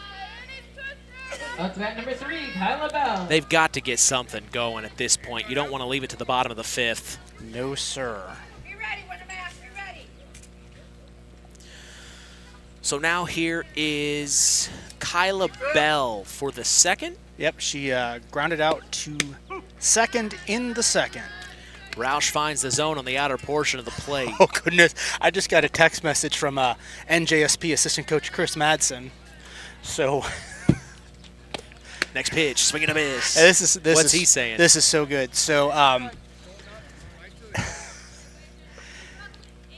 do the PA there, and one of the girls on the team, our left fielder, Caitlin Hammett, comes up to me before a game and tells me I need to be a little bit quieter when I announce her so she can hear her walk-up song better. Oh, my gosh. So Chris just says to me, hey, 60% less talking, more walk-up. Thanks for listening, Chris. Glad to hear you're out there. Chris, of course, the father of stand-up pitcher Molly Madsen, who is heading off to Elmhurst University to continue her softball career as a Blue Jay. And all those records she broke, we talked about it on our Sports Check and the Saturday Sports Line the last couple of weeks. She just, what an all-around athlete. Yeah, and she's a great kid. I've already promised her I'm going to get up to Elmhurst at least once as Bell goes down swinging for the first out of the inning. We talk about Molly Madsen. We remember her freshman year, and she gets that home run against Knox. And you knew then, in her freshman year, you knew then it was going to be special for her on the diamond. And it really was. Pitcher McKenna Christie up to the bat now. She walked in the 2nd. Been one of the only LaVille base runners today. We will be in South Central tomorrow as the Satellites take on the Culver Lady Cavaliers. Tough situation here as they'll throw down to Brody Goodman and tag Lexus Owens, who was on first. She kind of flirted with going to 2, but then decided against it. And Grace Roth slings it down to first to Brody Goodman, and they make the tag. And that right there just shows you they are on the same page. Yes, absolutely. And Owens had a little bit of trouble sliding back in. Looks like she got tripped up and didn't quite make it. And swing and a miss by Christie here. 2-2's the count here. Brooke Roush to deal. Finds the zone, goes down looking as Christie for out number 3. So no runs on 1 hit and no errors. The Winamac Lady Warriors continue their dominance, leading 18-0. We'll take a break and come back. Top of the 5th is on the way. More people are switching to Surf Internet because they've had enough with slow speeds, rising bills, and internet that struggles when everyone is online. Here's what your neighbors Anita and Anthony had to say after they switched. Great value, awesome speeds, and 0 issues. We should have switched sooner. Switching is easy. Plans start at just $30 a month with AutoPay, with free installation, all-in pricing, and no contracts. Visit surfinternet.com today. Restrictions apply. Not all speeds available in all areas.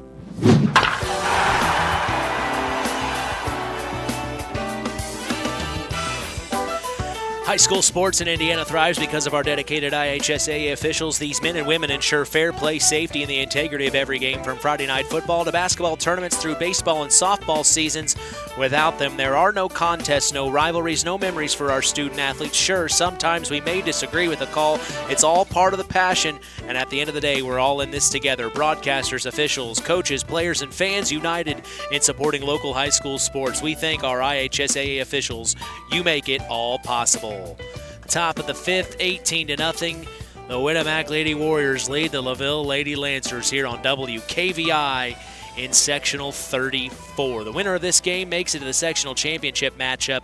They will face the winner between Jimtown and Knox, who we will see shortly standing by. But right now, it's all about the Warriors, Nathan, and they want to get to that Sectional Championship. Looks like got a sub in now here, number 14, Jordan Compton, coming in to bat. We remember her from the basketball season. Got quite a bit of time there under Coach Stasiak. Looks like she is in, at least for now, for Michaela Werner in the leadoff spot. A freshman, Compton is, the .250 batting average. She has an on-base percentage of .231. She will get hit by the pitch. She's like, thanks, Coach Belcher. You put me in, and I got to take a hit. So it goes. And you see her talking with Coach Steph. They're just laughing. And see, that's what we talked about before. She has gummy bears in her pocket. And if you make it to base, Coach Steph gives them gummy bears. I need that. All right, another pinch hitter for Roth now. Number 13, Sophie Robleski. Robleski takes the first pitch, low and away in the dirt. The sophomore, .333 average. Swings and misses on the 1-0. A .500 on-base percentage. This is her 11th plate appearance of the season. Grounder to second, glove, throws to first for out number 1. But it does advance the runner. Advance Compton. All right, number 28, another pinch hitter for Maggie Keller. Number 28, Delilah Hansen. This is kind of where Coach Belcher is saying, let's get some younger kids that haven't had time out there, get them some experience here in sectional action. And that's another hit by pitch. So she will take her base and get some gummy bears. Number 22, Adriana Hall. You think they're Albanese? From the packaging, it kind of looks like That's it. That's what I was thinking. That, you know what? You know your program's doing well when you can afford Albanese gummy bears for your players. None of that, like, Family Express store brand for these girls. Yeah, no Haribo. Nothing but the. We want the Albanese. Hey, there's nothing wrong with Haribo, man. Let's not get carried away here, Mitch. I like Albanese. Good Indiana product. I'm not complaining. But I went in there one time. You know, they have the gummy bears that are misshaped. They sell those at a cheaper cost. You can get big bags of them. Is it wrong that I know that? Not at all. Adriana Hall lines to shortstop for the second out of the inning. Great glove there By Lexus Owens. Lexus Owens has shown some decent leather today. Definitely a bright spot on the LaVille team tonight. So here's Brooke Roush for her 4th time today. She is grounded out, gotten safe on an error. Glove by McQueen. And now she is popped out to the catcher. Behind home plate. It will be out number 3. That's the first inning in which Winamac has not scored. No runs, no hits, no errors is the top of the 5th. We'll take a break and come back and see if the Lancers can at least get 9 runs to keep this game going. If not, this game will end early and the Winamac Lady Warriors will punch their ticket to a sectional championship game on Thursday night. We'll see what happens. Don't go anywhere. The team at LAP Waste is ready to serve you. Here's Honey Lamer. Yes, we are so blessed at LAP Waste. We have been able to expand our staffing, and we have some amazing drivers, office help. We are just absolutely blessed in the group that we currently have. Kirby Anderson, how does someone reach out to LAP to become a customer? It's real simple. They can either email lapwaste@yahoo.com, and then we will get in contact with them, or they can call the office at 574-542-4019.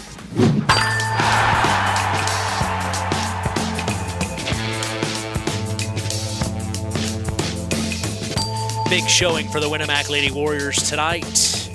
Something for Warrior Nation to be proud about. They are leading 18 runs to nothing, and we go to the bottom of the 5th. It's all now or never for the LaVille Lady Lancers. Starting things off with the designated plater, number 8, Maggie Garrity.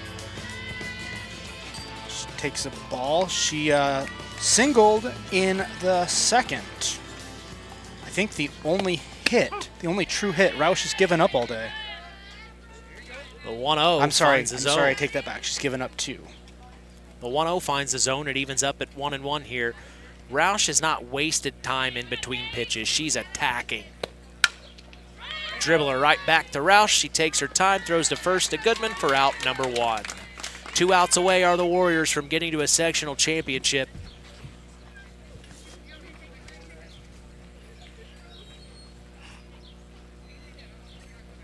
That's about number 21, Sydney Williams. Here comes Sydney Williams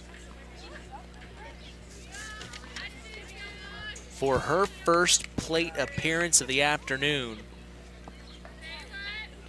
So both teams getting some other individuals some time here.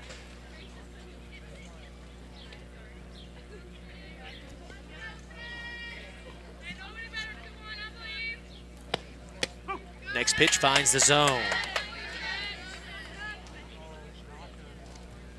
The Warriors fell to Jimtown last year, and that's how Jimtown ended up facing Knox in the sectional championship matchup last year. So this is a real big moment for the Warriors here to get to that championship game they so badly want to. Next pitch finds the zone. 1-2 from Roush, right to work.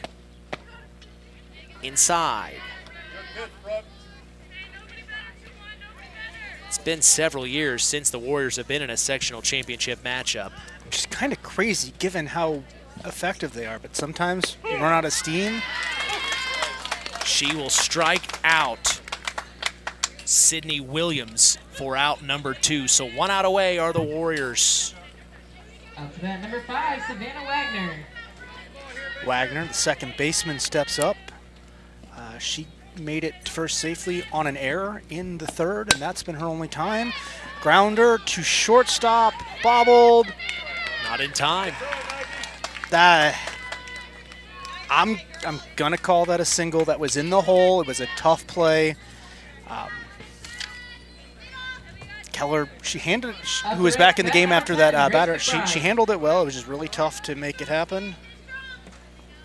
2 outs, 1 on. Bottom of the 5th, 18-0. The Warriors are hoping to end this game early here.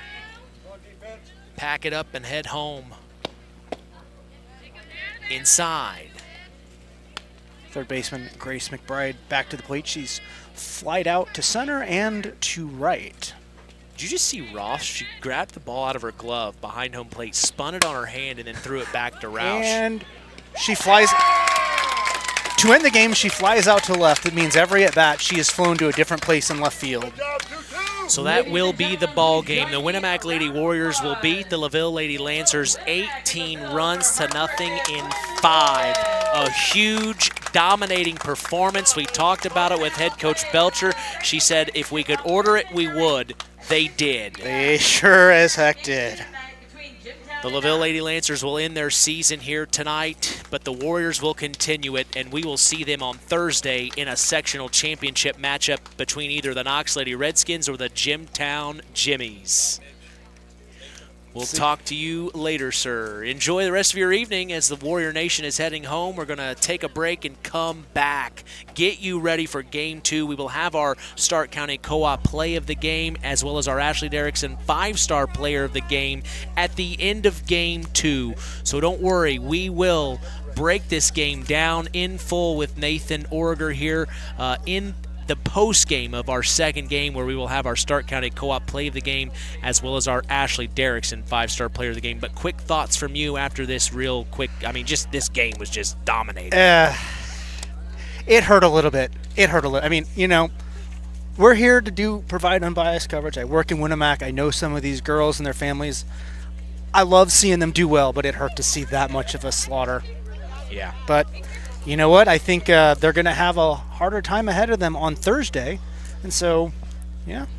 We'll see what happens. Get a day off and get rest, maybe a little practice, and back at it on Thursday against either Jimtown or Knox. We'll take a break and come back for our Coca-Cola pregame show between the Knox Lady Redskins and the Jimtown Jimmies. It's Game 2 of our doubleheader here on WKVI. Don't go anywhere. There's a trend happening around the educational world. More and more high school graduates are attending smaller community colleges to start their educational journey. At Marian University's Ancilla College, we welcome students from all walks of life. The opportunities at Marian University are endless, from living on campus to being a collegiate student athlete. From day one, your professors will help you create a plan for a success at Marian and beyond. Find out more about Marian University's Ancilla College through our website at marian.edu/Ancilla today. Hello there. Is this that First Choice Contractor? No, sir. This is First Choice Insurance. I'm looking for a good contractor.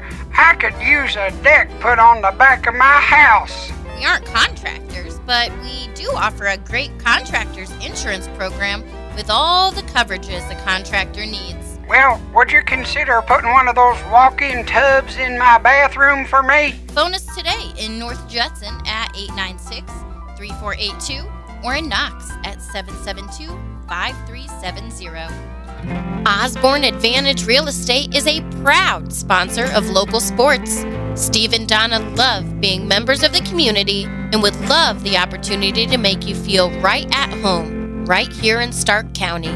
Whether you're buying, selling, or relocating, call Osborne Advantage Real Estate today at 574-896-2567 for guidance and instant support. When you need quality printing that gets you noticed, Town & Country Printers is your one-stop shop. We specialize in vinyl graphics of all kinds. Bold yard signs, attention-grabbing banners, custom labels and decals made just for you. Need custom t-shirts? We print those too. Plus professional business cards that make the perfect first impression. We print everything but newspapers and money.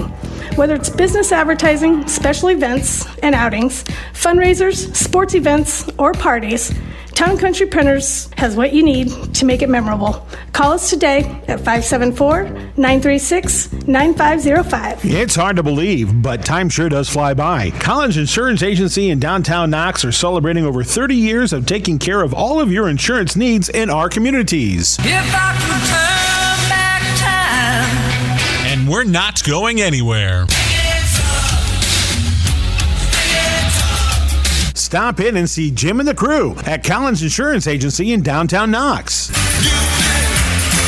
Insurance you can count on from a business you've trusted since 1989. Proud presidential partners of Western Reserve. Pulaski Memorial Hospital. Quality care closer to home. Pulaski Memorial Hospital is all about community and keeping our community spotlight shining on the accomplishments of our youth. That's why PMH is proud to be a sponsor of our local high school sports action on WKVI, our community radio station. Pulaski Memorial Hospital. Quality care closer to home. It takes smart planning by a skilled expert to get you just the right heating, cooling, and energy-efficient system for your home. McGrath Refrigeration can install an affordable Armstrong air system that will cut your energy costs while enhancing your comfort. You'll see the difference in your first energy bill. McGrath Refrigeration, voted Stark County's favorite heating and air conditioning dealer, is your local Armstrong Air dealer. Call today, 574-772-3575. McGrath Refrigeration, where the temperature is always just right. 5 Star, the largest meat and grocery store in the area, focused on quality, value, and customer service. The 5 stars in the name of the store come from 5 family members of the original owners serving in World War II, each one represented by a blue star on a flag hanging in the front window of the family home. That's why even decades later, 5 Star is known for its dedication to service. Now that dedication means savings for you. 5 Star, one of the We Care stores, the area's largest meat and grocery store, focused on quality, value, and customer service. Located, you know where, in the Knox Mall. Stay tuned for America's Pastime with Mitch Columbi on Kankakee Valley Broadcasting's WKVI.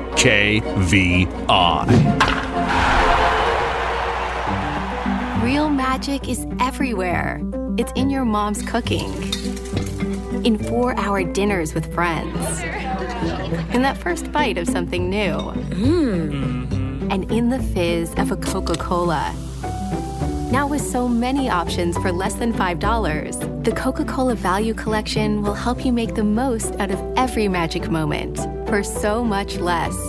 Taste the magic for less with Coca-Cola. BP gasoline with Invigorate helps clean your engine and can give you more miles per tank. Continuous use may result in the following pleasant side effects: excessive smiling, feeling more relaxed, taking more drives just because, volunteering for carpool twice in a row, and bragging to your friends about how you use our best fuel ever. To find out if BP gasoline with Invigorate is right for you, stop by your local station to discover our best fuel ever. Versus minimum detergent gas, average restored 3 to 5 miles per tank, based on fleet testing and based on what you drive and how you drive. High school sports brought to you by Zingo Express. LAP Waste can offer services for trash removal, large or small. Here's Kirby Anderson. We do offer front load service in 2, 4, 6, and 8 yard dumpsters for front loads. And we also do a lot of roll off in 12s, 15s, 20s, 30s, 40s, and we even got quite a few packers at job sites that are permanent places to where they need to dispose of a lot of trash. Here's Honey Lamer. Just give us a call at 574-542-4019 and we'll get you all set up. It's hard to believe, but time sure does fly by. Collins Insurance Agency in downtown Knox are celebrating over 30 years of taking care of all of your insurance needs in our communities. If I could turn back time. And we're not going anywhere. Stop in and see Jim and the crew at Collins Insurance Agency in downtown Knox. Insurance you can count on from a business you've trusted since 1989. Proud presidential partners of Western Reserve. Are you tired of slow speeds, rising bills, or internet that struggles when everyone's online? Then now is the time to make the switch to Surf Internet. Here's why Aaron switched. Competitive prices, no contracts, reliable service, and nice people to work with. Switch today so you can experience the surf difference. Fiber internet plans start at just $30 a month with AutoPay, plus free installation and no contracts. Visit surfinternet.com today. Restrictions apply. Not all speeds available in all areas. Culver's Portside Marina handles all water and recreational needs. When it comes to pontoons, Godfrey leads the industry in performance and quality, and Portside Marina has them in stock. From Sanpan, Aqua Patio, Sweetwater, and Monaco pontoons, if you're looking for a family boat, Culver's Portside Marina can help. Discover the evolution of the wake boat through luxury models offered from Centurion and Supreme Surf Boats. Yamaha Wave Runners and Kawasaki jet skis are on the showroom floor waiting. Located at 514 West Mill Street in Culver. Stop in or call them at 574-842-5000. Culver's Portside Marina. Real magic is everywhere. It's in your mom's cooking, in 4-hour dinners with friends, in that first bite of something new, and in the fizz of a Coca-Cola. Now with so many options for less than $5, the Coca-Cola Value Collection will help you make the most out of every magic moment for so much less. Taste the magic for less with Coca-Cola. BP gasoline with Invigorate helps clean your engine and can give you more miles per tank.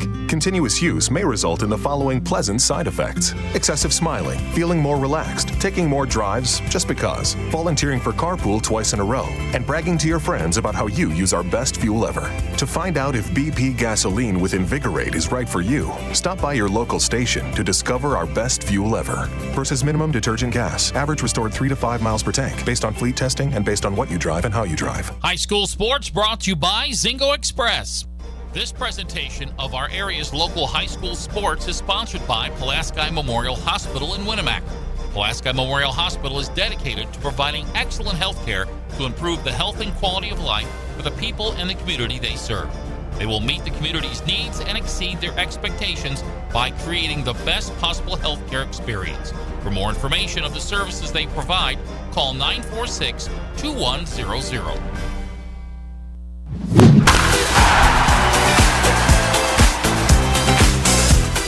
And we welcome you back here. Oh, be careful. Welcome you back here to Bremen, Indiana, as we have an opportunity to talk with Winamac Lady Warrior head coach Jenny Belcher. Well, you said you couldn't order a dominating performance, but it looked like you did tonight, Coach. Yeah, I think our players were ready to come out and play, and that's what I like to see. You know, sectional, it's just different. It's just different. Regular season's over, and you want to see them come out and play with a lot of energy, and I think they did that tonight. It's got to be tough. Not only is it tough for LaVille, but it's tough for you guys because everything's just going well. You didn't really face any adversity tonight. So you get to the sectional championship game, but, what do you take away from a game like this? I feel like it's just hard for both teams. It is. And, when you talk about facing adversity, no, we didn't face adversity tonight, but that's when in my opinion, that's when the rest of the schedule comes into play. We played a really good Tri-County team on Friday. I saw that. I was surprised by the score. Yeah, and, we wanted to have a game like that going into sectional just to have a challenge and to see how we would come out. And, that was a really good ball game.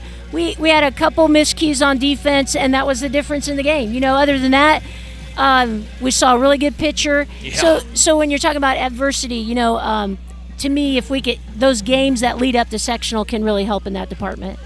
It's been a few years since you've been in a sectional championship game. How relieved is the team right now to be back where you believe they belong? This is where they wanted to be. Yeah.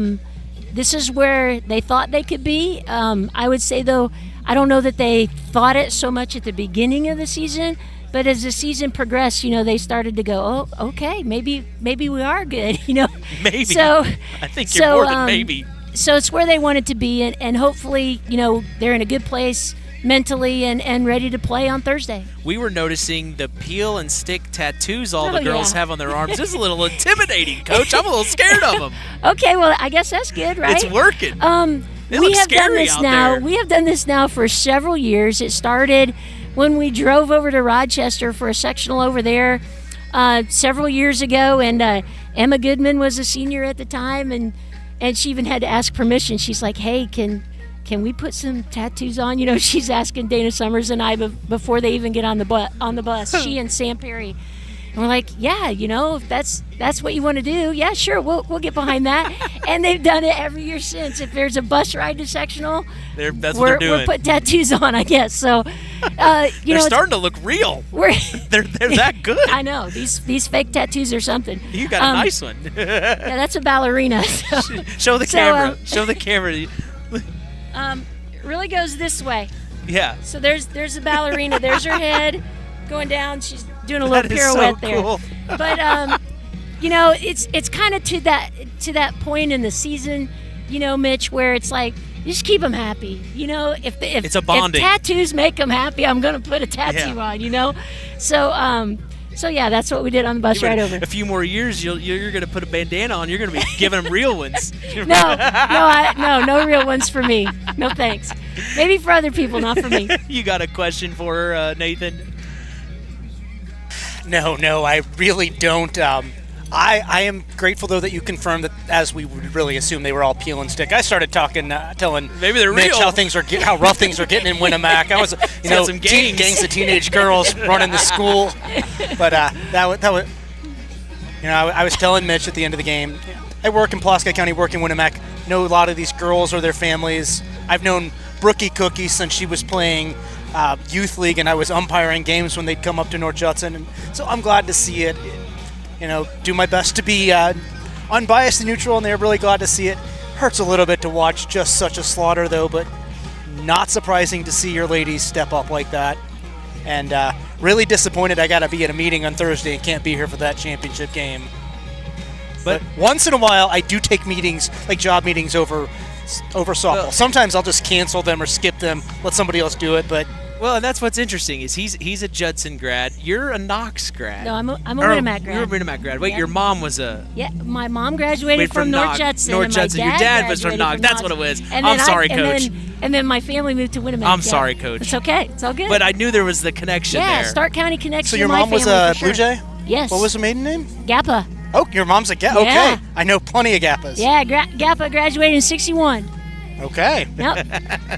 Well, Coach, I appreciate you coming over and talking to us. It means a lot. We'll see you Thursday. See you Thursday. Sounds Big good. sectional championship. Thank you. Thank you. That is head coach of the Winamac Lady Warriors, Jenny Belcher, here in this Game 2 matchup we're preparing for between the Knox Lady Redskins and the Jimtown Jimmies. So don't go anywhere. We'll take a quick break, go back to the top for our Coca-Cola pregame show. Don't go anywhere. You're listening to KVB's WKVI. There's a trend happening around the educational world. More and more high school graduates are attending smaller community colleges to start their educational journey. At Marian University's Ancilla College, we welcome students from all walks of life. The opportunities at Marian University are endless, from living on campus to being a collegiate student athlete. From day one, your professors will help you create a plan for a success at Marian and beyond. Find out more about Marian University's Ancilla College through our website at marian.edu/Ancilla today. The key to high-yielding crops is accurate and dependable soil testing. This is Andy Awald of Farm Fertilizers and Seeds. Having the right information to make the most profitable fertility decisions is what Image Services from Farm Fertilizers and Seeds is all about. We combine cutting-edge technology and computerized record-keeping with a common-sense approach to soil sampling and fertilizer recommendations. Whether it be by management zone for field-level applications or grid-based for variable rate applications, count on Image Services by Farm Fertilizers and Seeds for your soil service needs this fall.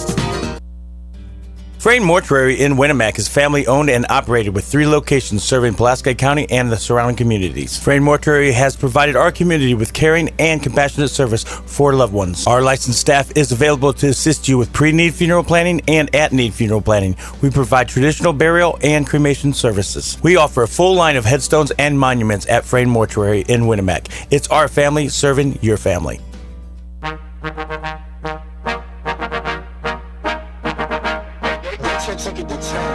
Big time hit, game. And that's going to be a walk-off RBI single. Swung on, chopper to third. Here comes the go-ahead run. It's over the head of the center fielder, and it's a home run. Oh, my goodness. Homer.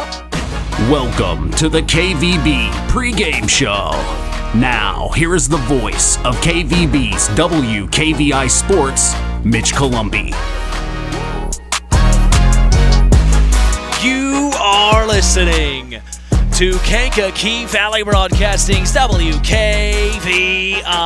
Tonight, the Knox Lady Redskins take on the Jimtown Jimmies in the semifinal round of Sectional 34. This is Indiana High School softball. With us tonight, breaking things down and analyzing play, our sports analyst, it's Nathan Origer. Hey, I'm Mitch Columbi. The tradition continues. This is KVB's WKVI Sports.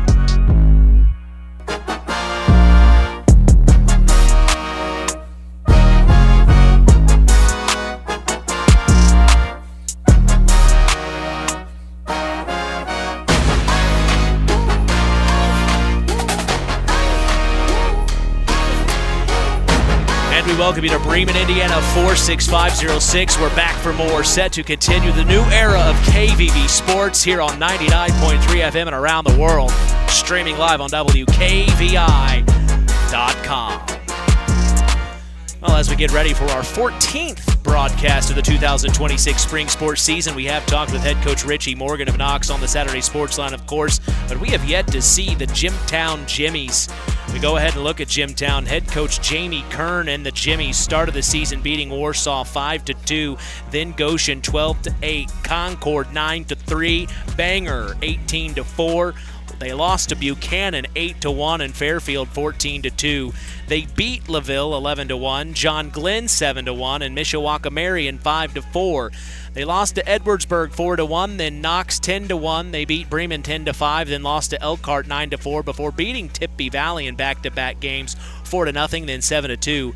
They lost to South Bend St. Joseph 16-0 before beating LaVille again 18-1. They fell to Westville 6-5, then beat Niles 10-0, John Glenn 8-4, and Knox in their second matchup 12-2. They split the season series, so this game against the Redskins is going to be very, very interesting. The Jimmies then lost to LaPorte 10-0, then beat Bremen again 4-2. They beat Prairie Heights 7-6 and Lakewood Park Christian 10-3 as the Jimmies come into this afternoon's sectional contest at 17 wins and 9 losses on the season and 9-1 in Indiana Northern State Conference play, squeaking by the Redskins, winning the conference outright.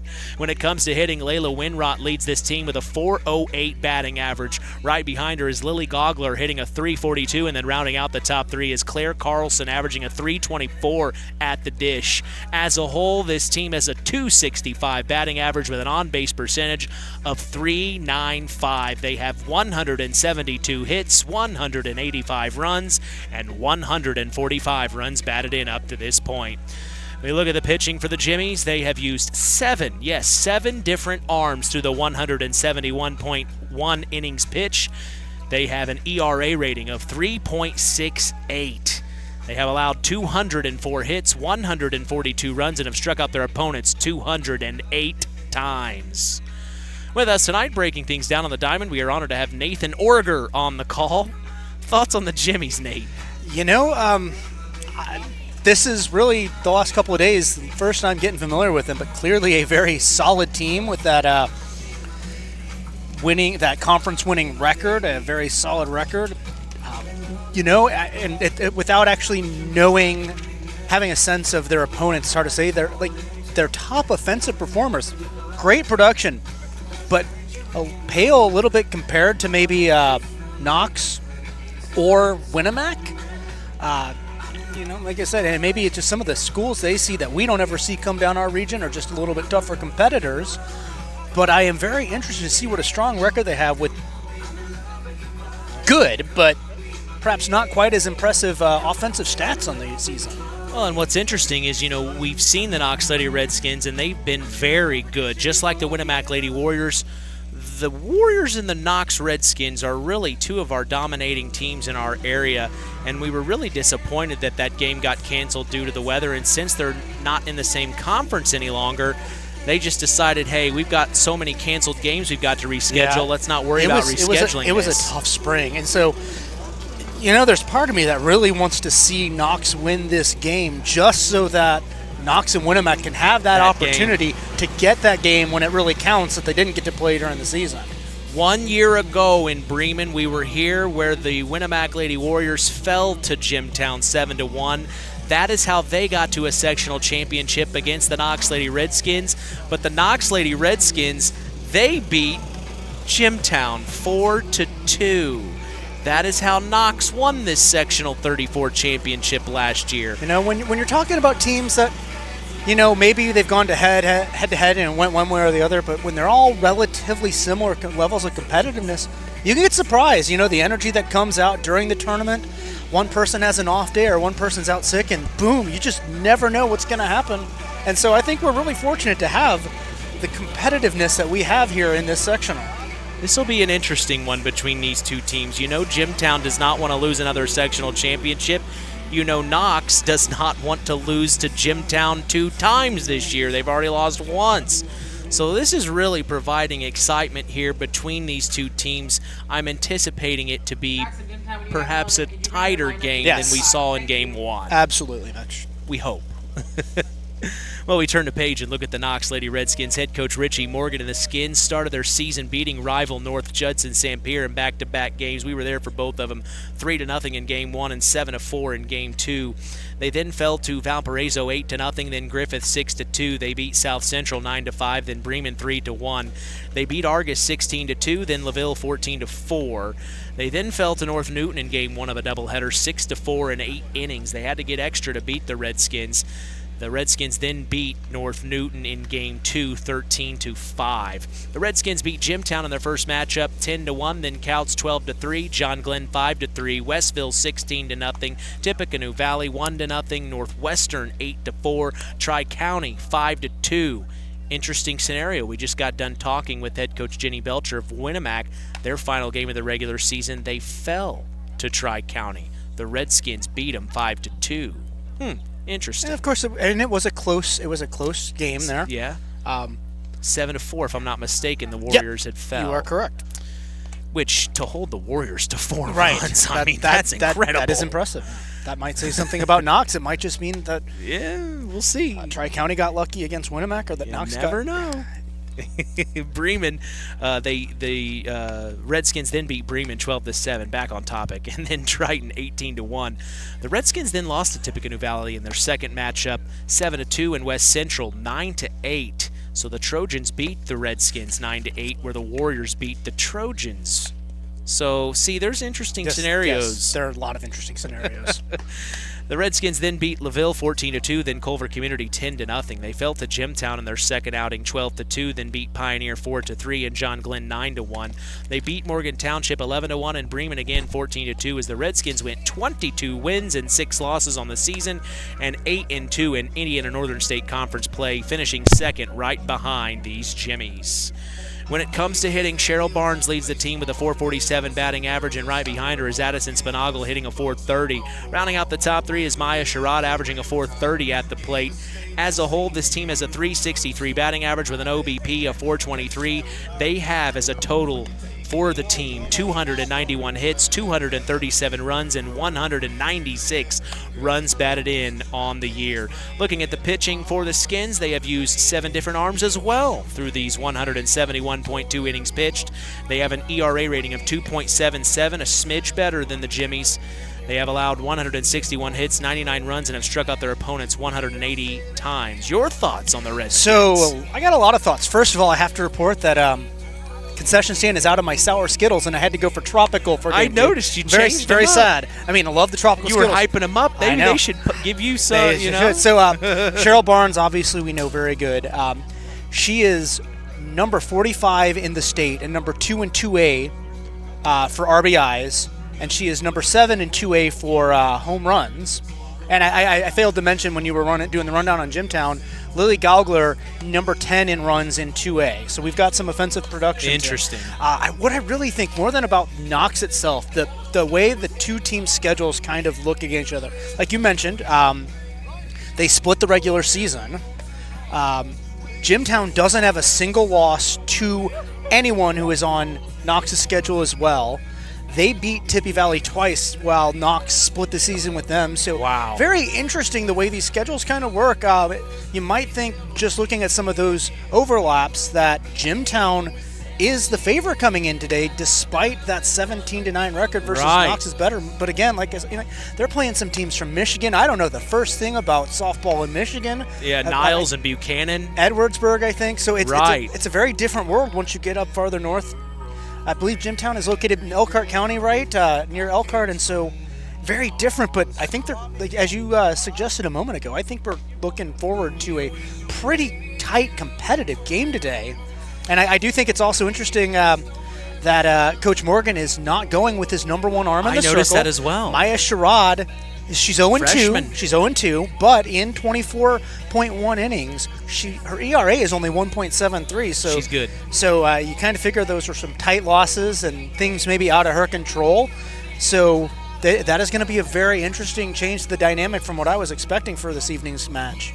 Some other stats to share. We talked with Cheryl Barnes, our Tyler Roth WKVI Athlete of the Week last week, of course, on the Saturday Sports Line. She set the career home runs record with 17. She's tied the most single-season home runs with 8 right now. She set the career RBIs record with 119 RBIs throughout her career. She's a senior, obviously. She's the RBI single-season record holder with 45 at Knox. She has the most hits in a single season. It's tied, excuse me.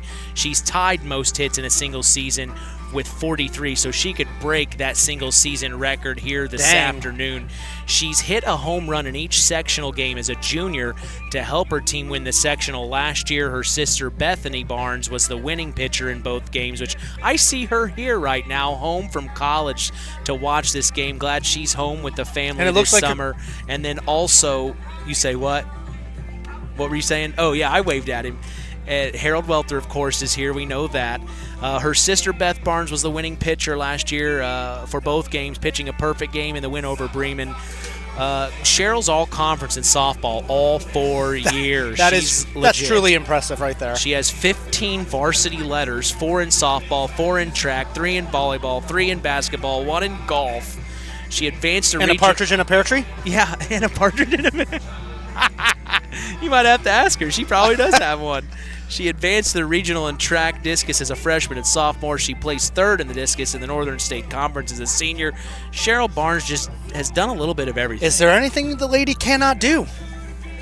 Underwater basket weaving. That's only because they had to choose between softball and underwater basket weaving for funding and to keep with Title IX requirements. Otherwise, she might have tried to do a 2-sport spring.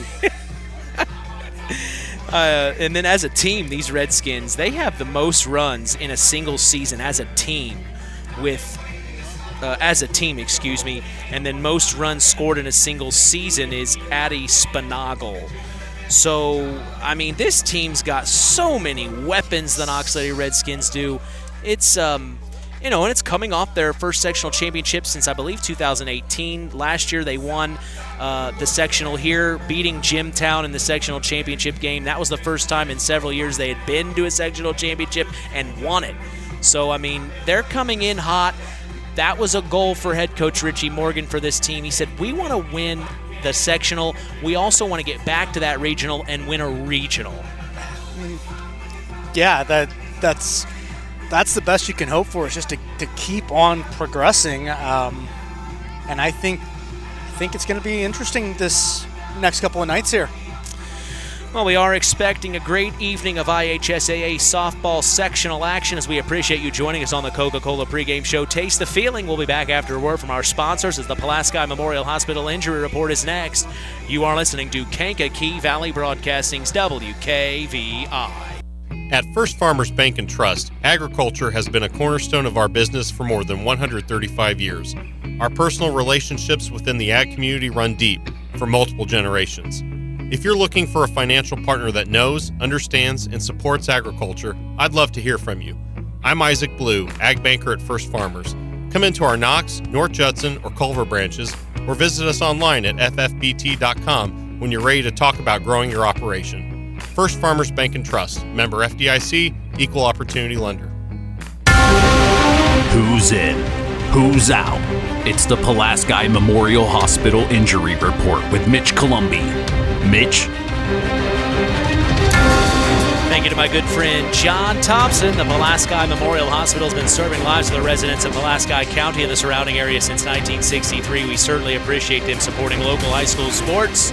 We are lucky to say no injuries to report, as that is your Pulaski Memorial Hospital injury report. Stay tuned as we will hear from Richie Morgan of the Redskins after the break in the Marian University's Ancilla College Coaches Corner. You are listening to KVB's WKVI.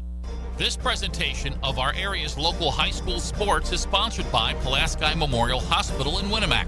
Pulaski Memorial Hospital is dedicated to providing excellent health care to improve the health and quality of life for the people and the community they serve. They will meet the community's needs and exceed their expectations by creating the best possible health care experience. For more information of the services they provide, call 946-2100. Let's talk with the coaches on the Ancilla College Coaches Corner with Mitch Columbi. Welcome into the Marian University Ancilla College Coaches Corner. I'm talking with head coach of the Knox Lady Redskins, Richie Morgan. Coach, you come into this semifinal round against Jimtown. You took care of business last night. How did things go from the Redskins' perspective? Good. We scored, the runs that we needed to. We probably started off a little slower hitting than I would have liked, but our defensive play was great. Our pitching was good, and it just took us a little bit of time to adjust to the pitching and get our bats going. And once we did, it was a pretty quick scoring inning for us that kind of opened up the game, and then we didn't look back from there. Yeah, it seemed like a lot of good things happened last night for you here in Bremen, a familiar place. Of course, you were here last year, and you were able to win this sectional. A team you're going up against tonight, though, the Jimtown Jimmies, I'm sure they remember you last year. Oh yeah. I mean, it was a great game last year for us. We've played each other twice again this year already, and we've split. They got one on us. They got to let them get the conference title. So hopefully tonight's our turn to get one on them and have a chance for a sectional title. Is there anything in particular that you need to see from the girls on the diamond tonight? Like you said, you split the season series with Jimtown this season. Is there anything in particular you're harping at the girls, hey, we've got to focus on this particular thing tonight? I think it's plate discipline, not swinging at the high pitches, because that's going to get us in trouble today. That tends to be where she likes the pitch, and if we can keep her out of her comfort zone, then she's got to bring the ball to us. And then with her pitching, she pitches well, but we hit well, so I think that will definitely be good for us if we lay off that high stuff for her. Interesting scenario tonight. You'll be the second game. You'll be able to catch some of the first game between Winamac and LaVille. Does the time difference change anything for your girls starting a little later in the evening? It's always one of those, what do we do? What if we do this? We're just going to kind of treat it as normal. Get there just a little earlier than maybe normal. This, restroom, that kind of stuff. Get us loosened up off the bus. I'm not even honestly worried about really looking at too much of this game, just because we've got to focus and take care of our game tonight. So we can worry about who wins the first game tomorrow if we make it through tomorrow. So just kind of probably normal for the most part, other than they're just going to have a little bit more time after school before the bus leaves. Well, Coach, I sure do appreciate your time. Good luck tonight, and we'll talk soon. Thanks. There's a trend happening around the educational world. More and more high school graduates are attending smaller community colleges to start their educational journey. At Marian University's Ancilla College, we welcome students from all walks of life. The opportunities at Marian University are endless, from living on campus to being a collegiate student-athlete. From day one, your professors will help you create a plan for a success at Marian and beyond. Find out more about Marian University's Ancilla College through our website at marian.edu/Ancilla today. Culver's Portside Marina handles all water and recreational needs. When it comes to pontoons, Godfrey leads the industry in performance and quality, and Portside Marina has them in stock. From Sanpan, Aqua Patio, Sweetwater, and Monaco pontoons, if you're looking for a family boat, Culver's Portside Marina can help. Discover the evolution of the wake boat through luxury models offered from Centurion and Supreme Surf Boats. Yamaha Wave Runners and Kawasaki jet skis are on the showroom floor waiting. Located at 514 West Mill Street in Culver. Stop in or call them at 574-842-5000. Culver's Portside Marina.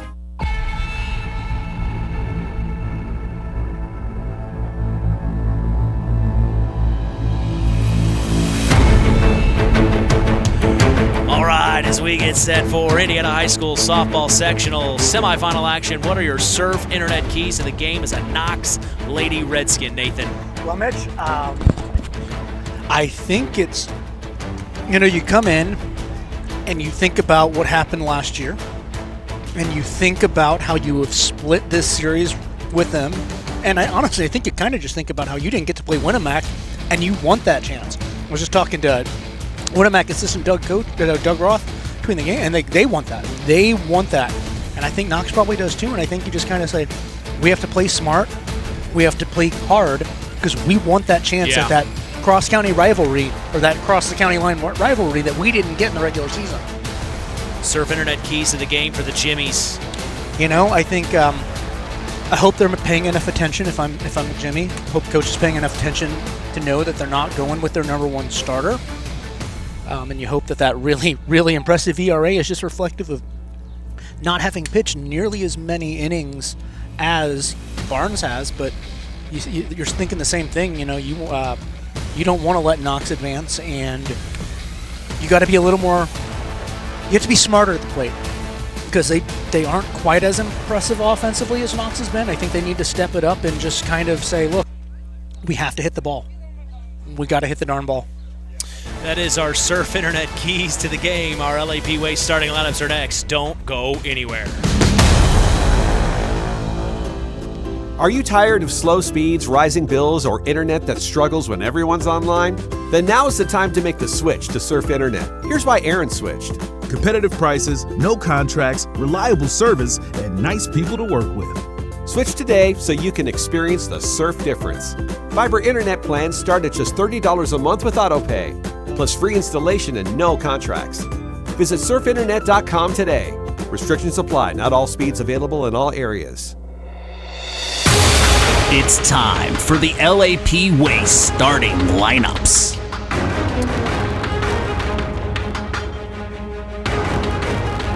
For the Lady Redskins in the field to start today, we will see Sarah Fort in left field, Addison Spinagle in center field, Haley Miller's in right field. The infield shows Cheryl Barnes at third, Kinsey Sanders at second, Maddie Henshaw at first, Zoe Bullington will be the shortstop, Elise Wolf is behind home plate as the catcher, and Maya Sherrod gets the call to start in the circle in this one for the Skins.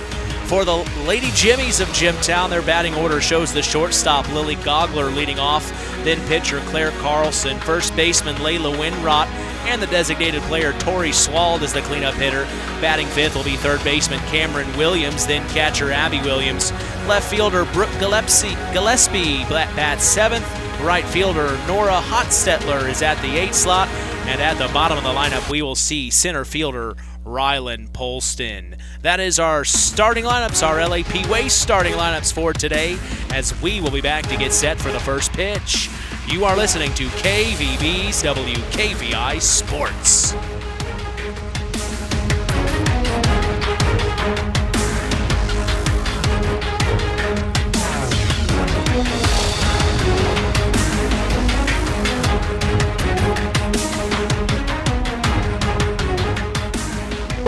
Stay tuned for America's Pastime with Mitch Columbi on Kankakee Valley Broadcasting's WKVI.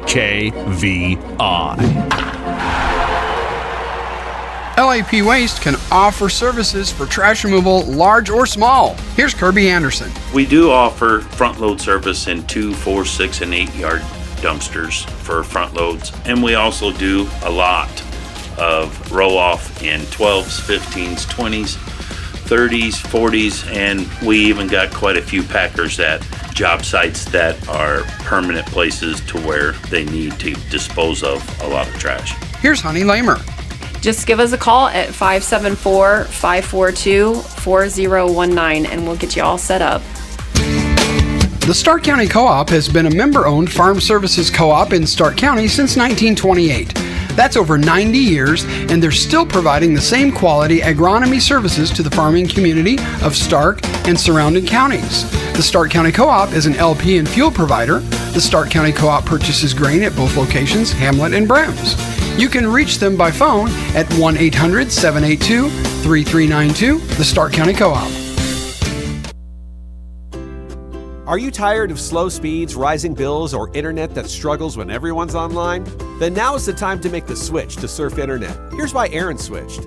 Competitive prices, no contracts, reliable service, and nice people to work with. Switch today so you can experience the surf difference. Fiber internet plans start at just $30 a month with autopay, plus free installation and no contracts. Visit surfinternet.com today.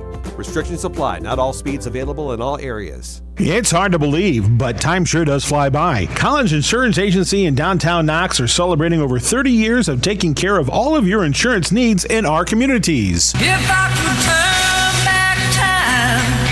And we're not going anywhere. Stop in and see Jim and the crew at Collins Insurance Agency in downtown Knox. Insurance you can count on from a business you've trusted since 1989. Proud presidential partners of Western Reserve. BP gasoline with Invigorate helps clean your engine and can give you more miles per tank. Continuous use may result in the following pleasant side effects: excessive smiling, feeling more relaxed, taking more drives just because, volunteering for carpool twice in a row, and bragging to your friends about how you use our best fuel ever. To find out if BP gasoline with Invigorate is right for you, stop by your local station to discover our best fuel ever. Versus minimum detergent gas. Average restored 3 to 5 miles per tank, based on fleet testing and based on what you drive and how you drive. High school sports brought to you by Zingo Express. The tradition continues with Mitch Columbi on Kankakee Valley Broadcasting's WKVI. From Bremen, Indiana, we welcome you to broadcast number 14 of our 2026 spring sports season to see the Knox Lady Redskins take on the Jimtown Jimmies in the semifinal round of Sectional 34. I'm Mitch Columbi. The tradition continues here on KVB's WKVI. You can stay up to speed on local high school sports in this area by following us on social media. We are on Instagram at WKVI Sports, on X at KVB Sports, and on Facebook at Sports to the Max. For all Kankakee Valley Broadcasting sports content, you can listen to us on your phone, computer, or tablet. Just go to one of our social media sites I mentioned and tap the link on our page, or go to WKVI.com. We are literally in the palm of your hand. There are zero excuses. We are proud to let you know the public address announcer today at Lady Lions Softball Field is Jessica Klingerman. Our umpires for this evening are Carrie Schnick and Brian Egge. With us tonight, we are honored to have sports analyst Nathan Orger on the call to decipher the play in which we will describe for you. And like I said, I'm Mitch Columbi, proud to be doing the play-by-play as we are set for Indiana High School sectional softball action from Bremen, Indiana. We remind you every morning to join Rich Wallen on the WKVI Morning Show, Monday through Friday, 5 a.m. to 10 a.m. Central. You can catch local news as well for our area with KVB news reporters Rusty Nixon and Becca Shepard. You can catch their stories on WKVI.com and Max983.net to stay up to speed in your local area. Today's first pitch will be brought to you in part by Web Printing and JT Shirt Shack in Winamac.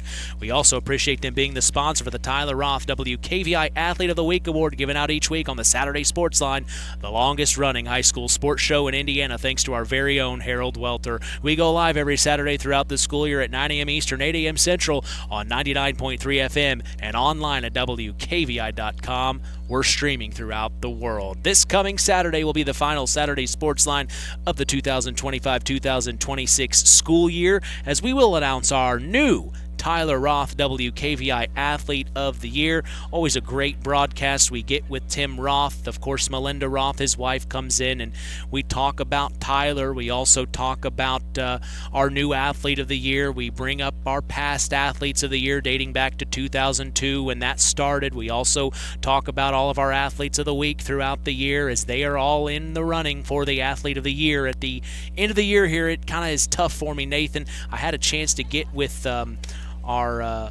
individual that does the plaques is Scott Raudebusch, the Raudebusch Company. They do such a fantastic job. Always fun when I get with Scott. We do a great job working together, a great relationship I've been able to build with him via Harold, of course. That's where he always got the plaques made, but always fun to work on that project. It kind of is like the final thing we do there in April and May to kind of plan on what we want the plaque to look like, and Scott Raudebusch, or the Raudebusch Company, always does such a fantastic Scott's a good guy. job. Does great great work down there for sure. And the history his family has with Winamac is so interesting to me. You know, his grandfather, the football field is named after him, and the connection that his grandfather taught John Wooden when John Wooden was in middle school at Martinsville. That I did not know. That is it is super cool. And we will talk about that with Scott this coming weekend on the Saturday Sports Line as we talk about what he does behind the scenes at the Raudebusch Company. He doesn't just do plaques. Right. They also do memorial benches that you've seen around the Winamac area. Very beautiful job.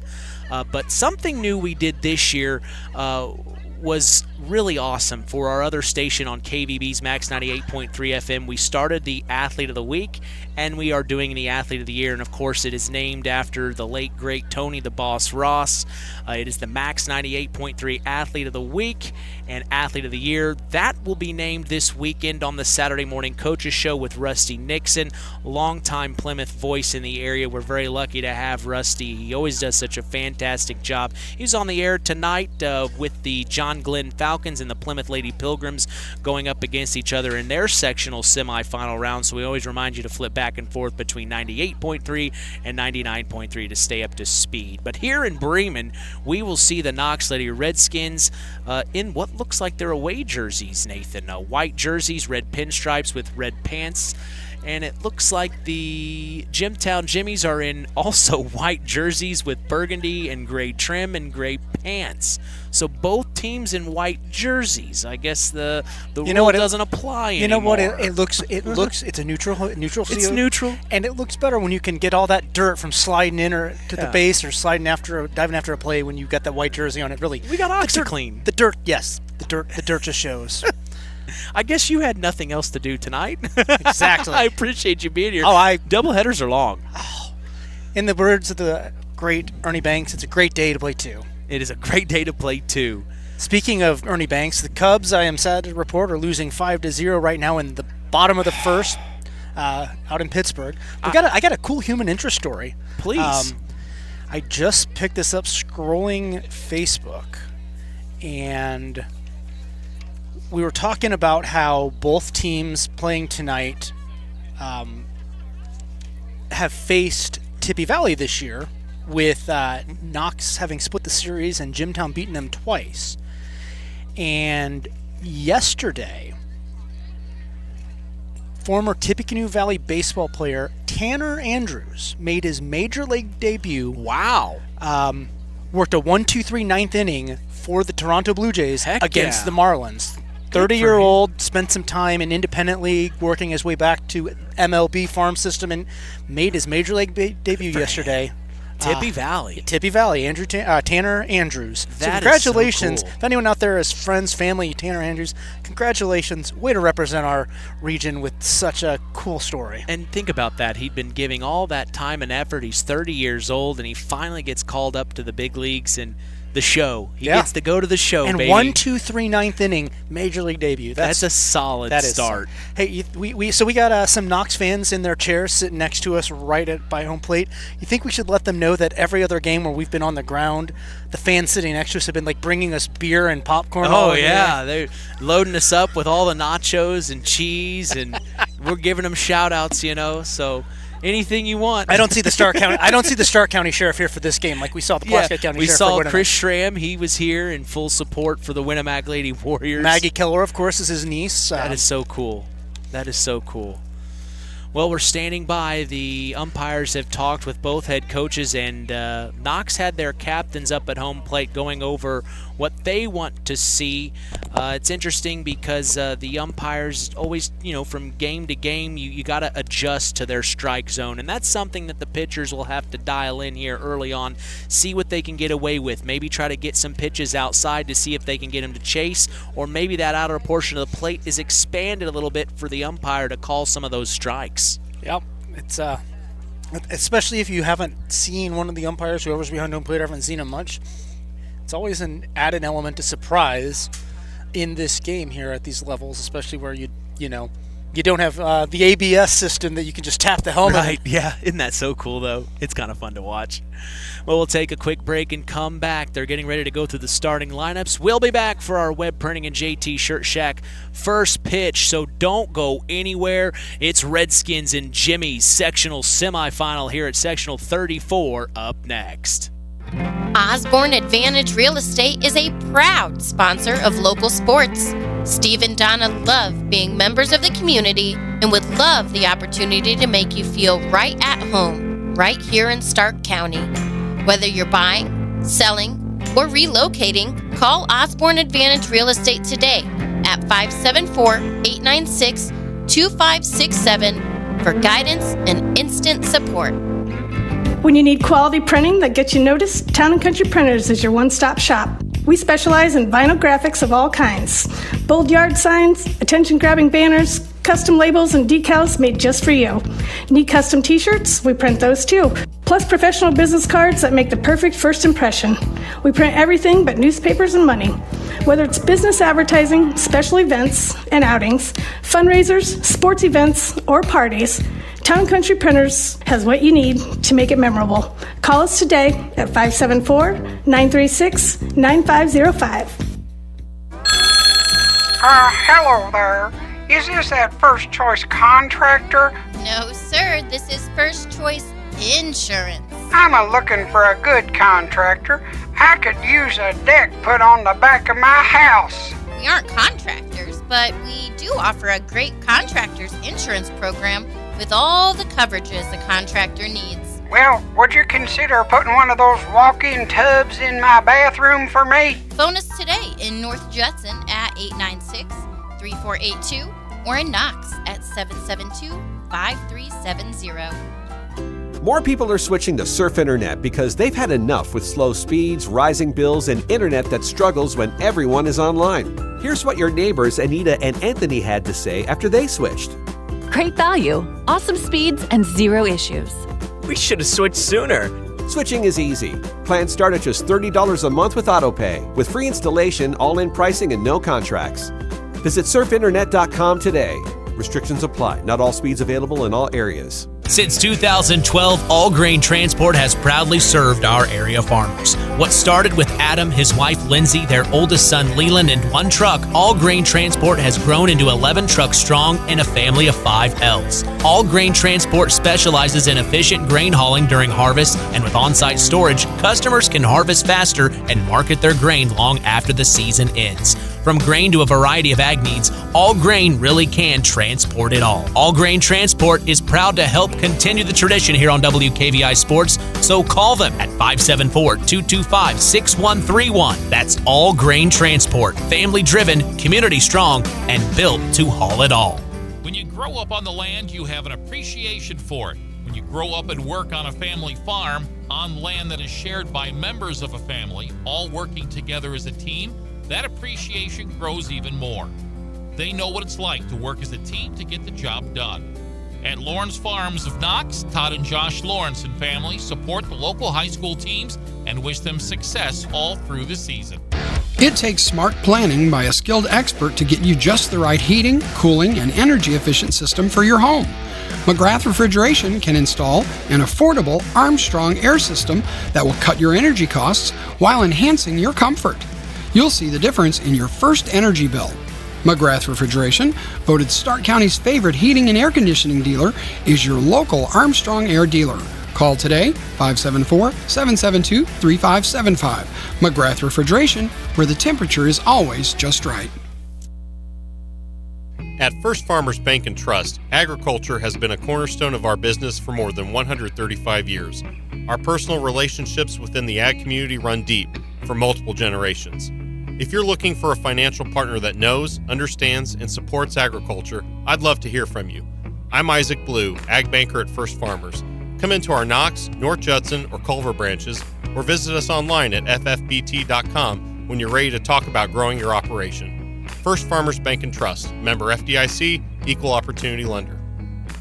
Howard's Marathon in Winamac has a reputation built on getting things done right. With 30 years' experience as an ASE Master Auto Technician, Dean Wentz is the right choice for the auto repairs or service. From auto computer diagnostic checks to new batteries and tires, they can take care of it all. Howard's Marathon is a proud supporter of area high school sports and wishes all teams a great season. Howard's Marathon, 121 South Monticello Street in Winamac. Call 574-946-6894. On the way home from the game, a deer jumps in front of your truck. And now you've got to get that truck repaired. Make it easy on yourself. Take it to Mark's Body Shop. Mark's has done expert auto body service since 1998 and will work with you and your insurance provider for collision repair, custom body paint, and insurance work. And all work guaranteed by owner Mark Schell. Mark's Body Shop, proud to support high school sports. 772-7003.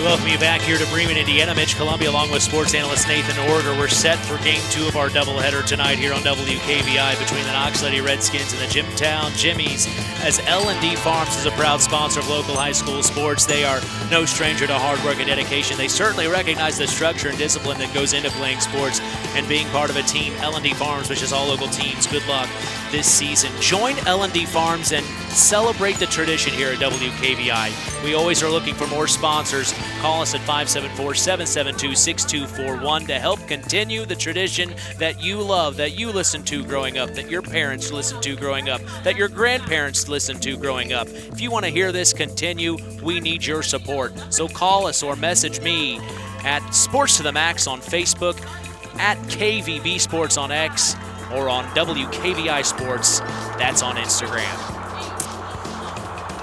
Well, we are continuing this tradition to see the Knox Redskins take on the Jimtown Jimmies. Mitch Columbia along with Nathan Orger. Nathan, this game means something tonight between these two teams because they split the season series, and Jimtown remembers getting beat by Knox last year in this sectional. Yep. It's I don't think we could ask for a better rivalry, a better matchup in this round of the sectionals tonight, especially knowing, as we kind of figure what happened, that Winamac won the previous game and Knox and Winamac missed their opportunity in the regular season. Like, this is just going to be, I think, one of the better games we've had the chance to call this spring. Let me go through our LAP Waste starting lineups one more time. For the Lady Redskins in the field to start today, we will see Sarah Ford in left field, Addison Spinagle in center, Haley Miller in right. The infield shows Cheryl Barnes at third, Kinsey Sanders at second, Maddie Hinshaw at first. Zoe Bullington will be the shortstop. Elise Wolf behind home plate is the catcher. Maya Sherrod, the freshman, she gets the call to start in the circle on this one for the Redskins. For the Jimmies, their batting order shows the shortstop Lily Gogler leading off, then pitcher Claire Carlson, first baseman Layla Winrot, and the designated player Tori Swald as the cleanup hitter. Batting fifth will be third baseman Cameron Williams, then catcher Abby Williams. Left fielder Brooke Gillespie bats seventh. Right fielder Nora Hotstetler is at the 8th slot, and at the bottom of the lineup we will see center fielder Rylan Polston. Well, MOT, moment of truth. We'll see what happens between these two teams. Is in the circle. We talked about Maya Sherrod. You had mentioned her stats a little bit earlier, Nathan, and while the other team may see, hey, we're going up against a freshman, her numbers are pretty good. Although 1.73 ERA is nothing to sneeze at. Even if win-loss record is 0-2 and doesn't show a whole lot, she has been very effective in stopping run production. And then first up, we'll see Lily Gogler, who is a sophomore on this team, a .238 batting average, her 105th plate appearance of the season. She has an on-base percentage of .402. The right-handed swinger to take on Maya Sherrod.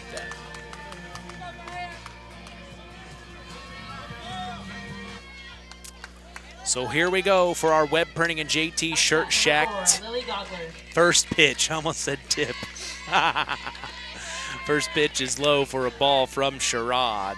And unlike our first game, I'm not going to forget to track pitches in the top of the first. We're warmed up now. Yes, we are. Next pitch finds the zone, evens up at 1-1.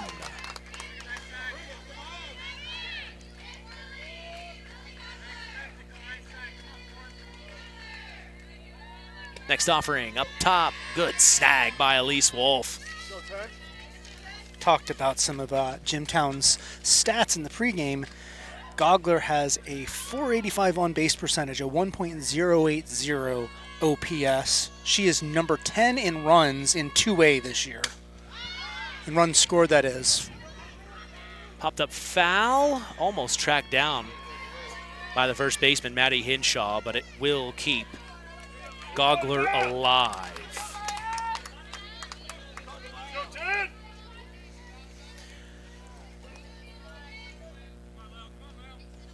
Sherrod has allowed 17 runs. She's walked 6 at bats. That one's just a bit outside. 17 strikeouts on the season, and that outside pitch will make the count full here. The payoff.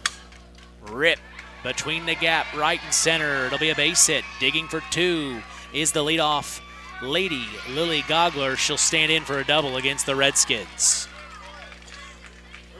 That's the kind of start you need if you're the Jimmies. That was a good at bat, very well-placed line drive. Runner in scoring position to start the game. Can't ask for a whole lot more other than a home run in that situation. Now we see left-handed hitter Claire Carlson step into the box to face Sherrod. She pulls the bunt late, ball called up top. We talk about Carlson, a freshman, 174 average, her 29th appearance of the season. Grounder right back to Sherrod. Picks it up, throws to first, gets the out. Advancing to 3, though, is Lily Gogler.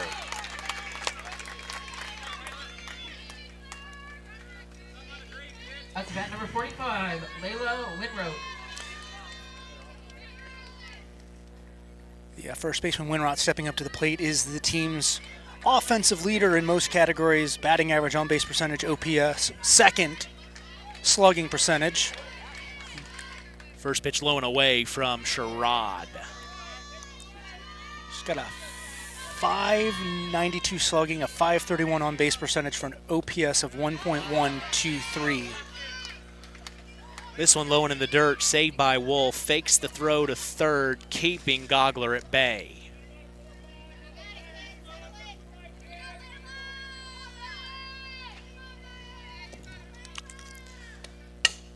Grounder to second. Glove throws to first, gets out number 2, but bringing a run across is Lily Gogler. So the Jimmies will take the lead here early in the top of the first, 1-0. A nice evening, not sunny, but nice, 79 degrees and calm. Fouled off out of play. This is Tori Swald, the designated player.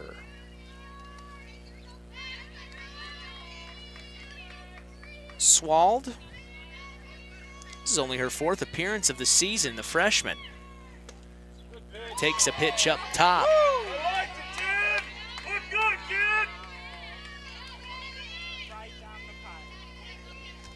A little higher than what he wants to see.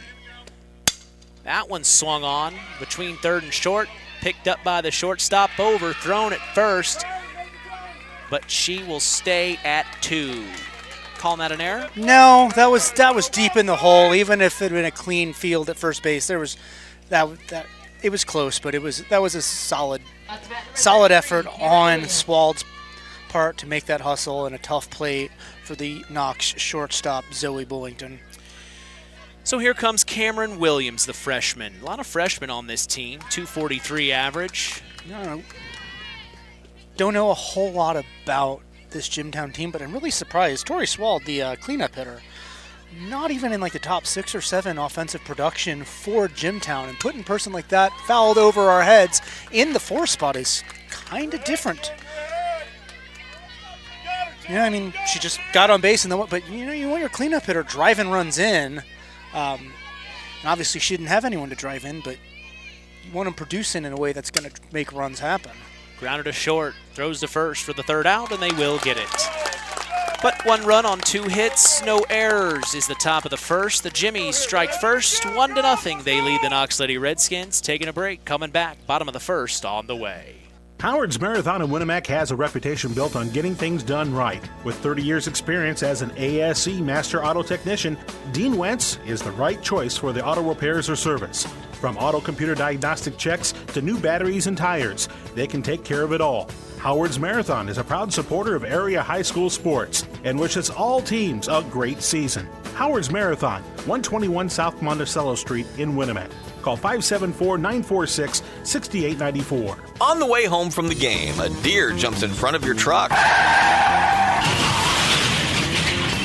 And now you've got to get that truck repaired. Make it easy on yourself. Take it to Mark's Body Shop. Mark's has done expert auto body service since 1998 and will work with you and your insurance provider for collision repair, custom body paint, and insurance work. And all work guaranteed by owner Mark Schell. Mark's Body Shop, proud to support high school sports. 772-7003.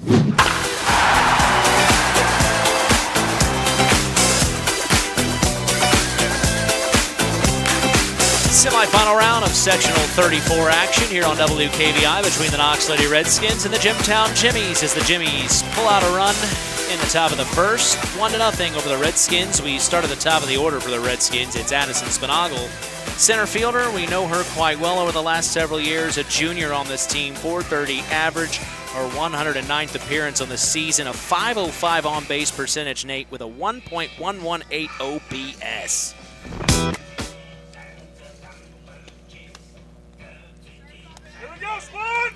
You know, that first inning, kind of what you expect to see in this game. You see a little bit of production, but Knox found its rhythm back and shut them down before they did much more.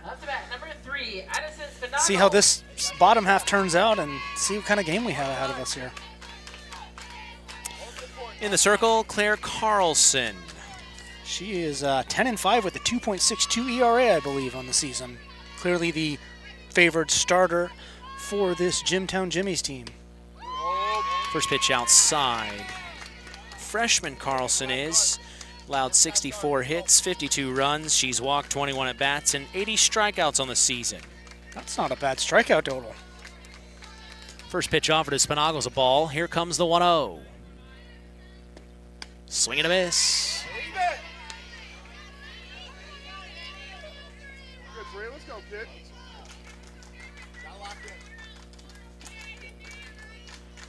Carlson's got some movement on her pitches here. She deals the 1-1. And that one will miss inside for ball 2. Hey, up an inch, choke up inch. Here we go, kid, here we go, kid.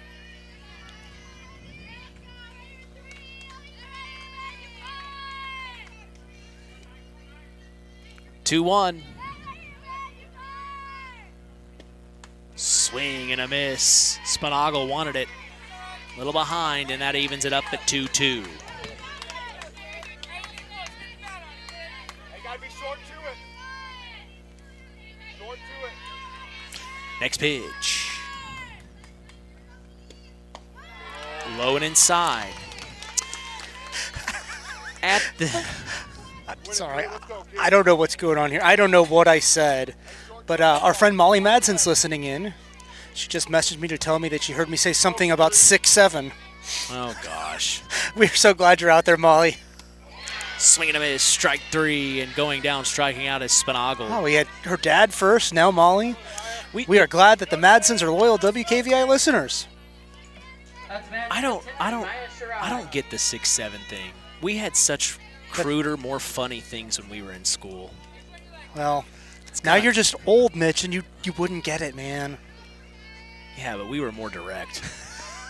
Right down the pike to Sherrod, called strike.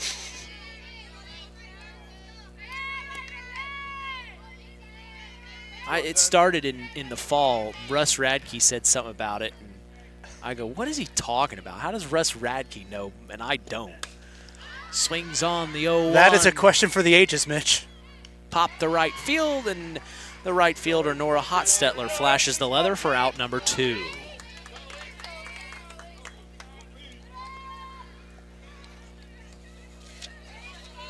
On to bat number 8, Elise Wolf.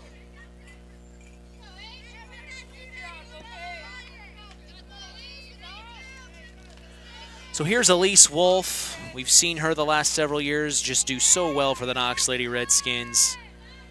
A senior on this team. She swings on the first offered pitch, fouled off out of play. Wolf, 330 average, her 106th appearance. She is a 350 on-base percentage. A little bit of offensive comparison. With a 330, she doesn't even clock in the top 5. That's how good they are. She's just, you know. Jimtown only has 3 hitters hitting over 300. Another foul ball to the first base side of things. So far, if you're Jimtown, you like what you see from your freshman in Carlson. Yeah, she's been holding Knox pretty well here. 0-2 count with 2 outs, nobody on, 1-0. The Jimmies lead here in the bottom of the first. Winner of this game will face Winamac in the sectional championship on Thursday. The 0-2 up top, ball 1.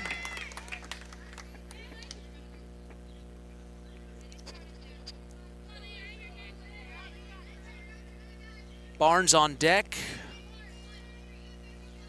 Bullington in the hole. 1-2.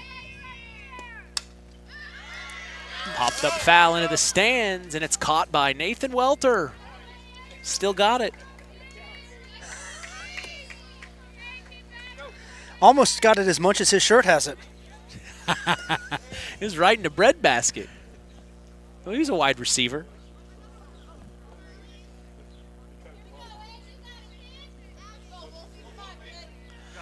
So here we are back in action. Carlson in the circle. Wolf to step back in with a 1-2 count and 2 outs, trying to keep this bottom of the first alive.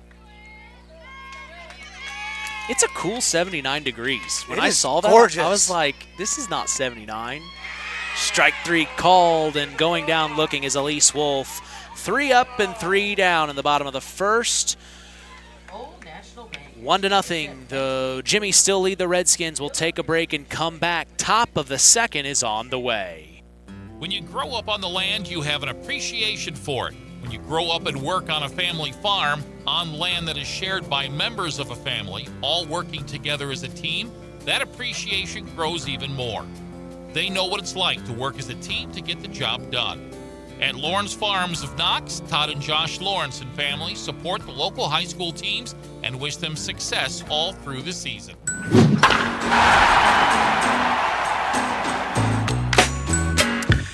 High school sports in Indiana thrives because of our dedicated IHSAA officials. These men and women ensure fair play, safety, and the integrity of every game, from Friday night football to basketball tournaments through baseball and softball seasons. Without them, there are no contests, no rivalries, no memories for our student athletes. Sure, sometimes we may disagree with a call. It's all part of the passion, and at the end of the day, we're all in this together. Broadcasters, officials, coaches, players, and fans united in supporting local high school sports. Thank you to our IHSAA officials. You make it all possible. We go to the top of the second to see if the Jimmies continue what they started in the top of the first, or if the defense for the Redskins tightens up here, Nathan. After the first, wasn't a bad performance by Knox. Just, need to tighten it up a little bit. Don't let that 1-0 lead get to anything more. We'll see the 6, 7, and 8 hitters for the Jimmies, starting with Abby Williams, the catcher. The 6, 7, and 8 hitters there, Mitch. Oh, gosh. Here we go. Ball placed right in the glove of the shortstop, who tracked it down. Bullington with a nice stretch there to grab that, pull it in. Almost was a blooper to center field, and she had a great read. So now, Brooke Gillespie, the left fielder. Right-handed hitter, lays the bunt right back to Sherrod, throws to first, not in time.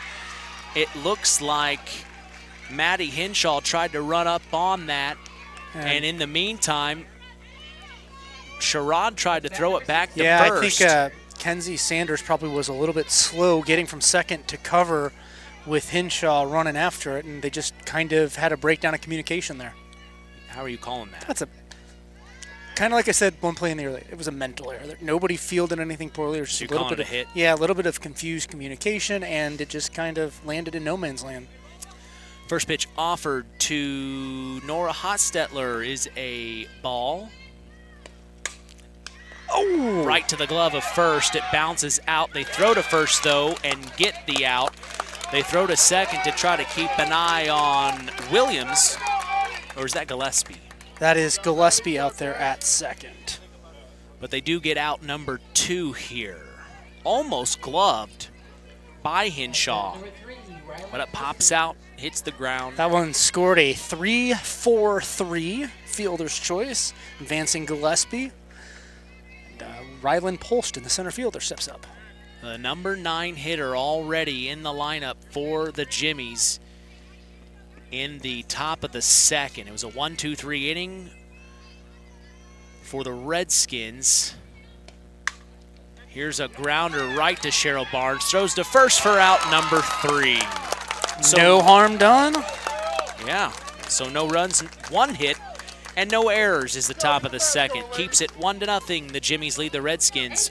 Bottom of the second on the way. At First Farmers Bank and Trust, agriculture has been a cornerstone of our business for more than 135 years. Our personal relationships within the ag community run deep for multiple generations. If you're looking for a financial partner that knows, understands, and supports agriculture, I'd love to hear from you. I'm Isaac Blue, Ag Banker at First Farmers. Come into our Knox, North Judson, or Culver branches, or visit us online at ffbt.com when you're ready to talk about growing your operation. First Farmers Bank and Trust, member FDIC, equal opportunity lender.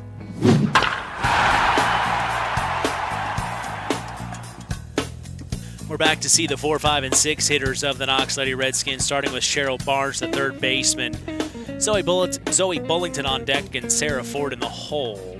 We'll see if Cheryl Barnes can get things going for the Redskins here, Nathan. It was a tough start there in the bottom of the first, where it was a 1-2-3 inning. They need Cheryl here. They do, and there is WKVI legend and her proud grandfather, Harold Welter, right up at the fence getting some video footage for the memories. So supportive has been the Barnes and Welter family for Cheryl, and of course Bethany Barnes last year who graduated. I think I've mentioned this before. The Oregers, like the Welters, have some of their ancestry in the small Grand Duchy of Luxembourg, tucked in there amongst Belgium, France, and Germany. It's the connection that Harold and I have there. Would you do ancestry DNA? Yeah, yes, but I've known. I don't know why I know that. I think my grandpa knew that. The 1-0 finds the zone on the outside corner. 1-1 to Cheryl Barnes here. We talked about her leads this team in batting average. Batting average, 4th in on-base percentage, leads in slugging, leads in OPS. Right. Grounds back to Carlson. She needed 1 hit to break the single season hits record. Still got a chance for that today, but that's an impressive feat. Maybe it was a career. I need to look that up, double check that. Got his email here. But now we see Zoe Bullington for the first time today. 1 out, nobody on, 1-0. 382 hitter on the season. Swing and a miss, strike 1. 607 slugging, 1.033 OPS on the year. Yeah, single season. So here is the 0-1 from Carlson. She kicks and deals. Finds the zone. He likes that outside corner. He does. I mean, it's a little bit of a weird angle for us, but it looked like that one might have been a little off the plate, but you know what? As long as he's consistent, so it goes, man. Umpire is king. Unless you're in the major leagues and things are a lot crazier now. She'll swing on the 0-2 and miss. Carlson is really showing off her skills. Third strikeout of the game. This freshman is really turning heads here for Jimmy's Nation. But once the Redskins get through the lineup once, second time around, they get used to her. Yep. So now we see Sarah Fort. First pitch finds the zone, outside corner again. Fort, 268 average, her 90th appearance on the season. She has an on-base percentage of .326. 0-1 from Carlson to Fort. Swing and a miss, strike 2. She's trying to go back-to-back innings of a 1-2-3 here. So far, she's only required 20 pitches to get to this point. Sherrod threw 17 in the first inning alone. She deals. Popped up high in the infield. Will it be played? And it is by the shortstop. Lily Gogler, 3 up and 3 down again for Carlson. She is really spreading her wings as the freshman here in this semifinal sectional matchup. We'll take a break and come back, see how the defense fares for the Redskins. 1-0, the Jimmies lead. Top of the third is on the way. Culver's Portside Marina handles all water and recreational needs. When it comes to pontoons, Godfrey leads the industry in performance and quality, and Portside Marina has them in stock. From Sanpan, Aqua Patio, Sweetwater, and Monaco pontoons, if you're looking for a family boat, Culver's Portside Marina can help. Discover the evolution of the wake boat through luxury models offered from Centurion and Supreme Surf Boats. Yamaha Wave Runners and Kawasaki jet skis are on the showroom floor waiting. Located at 514 West Mill Street in Culver. Stop in or call them at 574-842-5000. Culver's Portside Marina.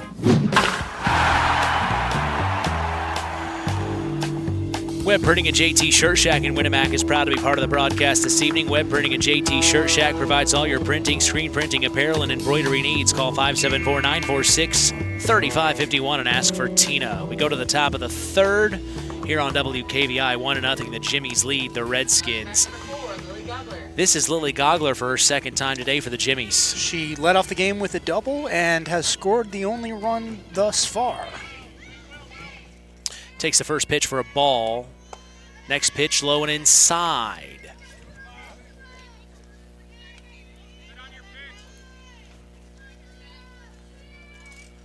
(2-0) from Sherrod to Gogler.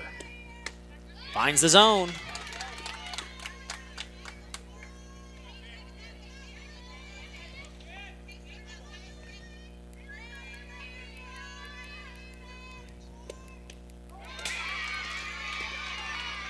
And I think it was hit by pitch. You are correct. So one got away from Sherrod there, and taking her base is Lily Gogler.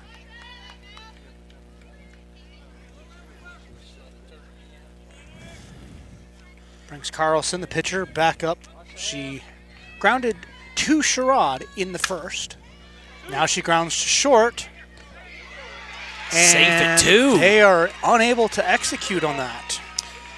Zoe Bullington tried to get it to second, Kinsey Sanders, but sliding in safe is Gogler. So they could not get the advancing runner at 2. And I think Layla Winroth, the first baseman, grounded to second in the first.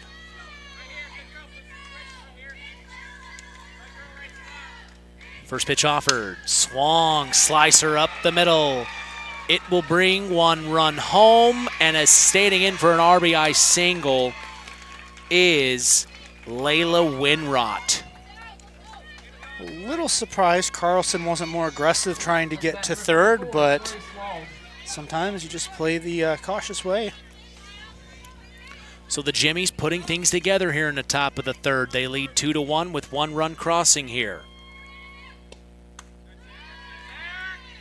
Throw down to first, not in time, Wolf safe. paying attention there. It was a close play there, but not quite in time. It's a little bit tougher with the left-handed hitter there.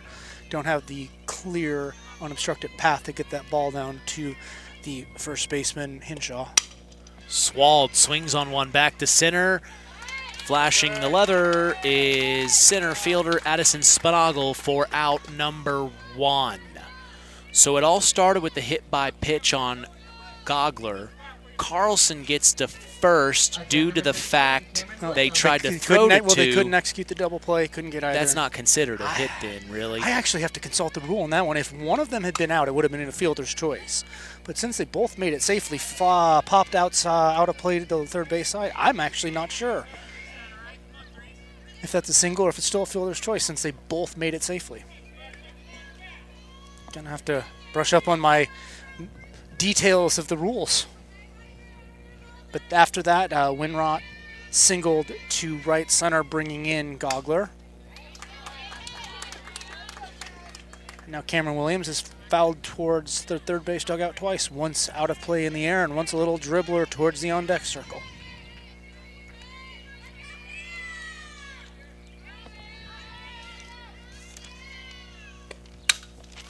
Swung on right to short, gloved for out number 2. Nothing doing with Carlson there leading off of second. Could not double her up.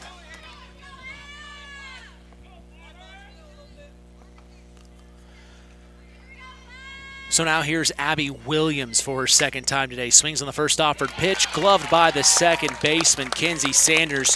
1 run, 1 hit, 1 error. That's how I'm calling it there in the top of the third. We're going to take a break, come back. Bottom of the third on the way. The Jimmies take another run, 2-0 over the Redskins. It takes smart planning by a skilled expert to get you just the right heating, cooling, and energy-efficient system for your home. McGrath Refrigeration can install an affordable Armstrong air system that will cut your energy costs while enhancing your comfort. You'll see the difference in your first energy bill. McGrath Refrigeration, voted Stark County's favorite heating and air conditioning dealer, is your local Armstrong Air dealer. Call today, 574-772-3575. McGrath Refrigeration, where the temperature is always just right.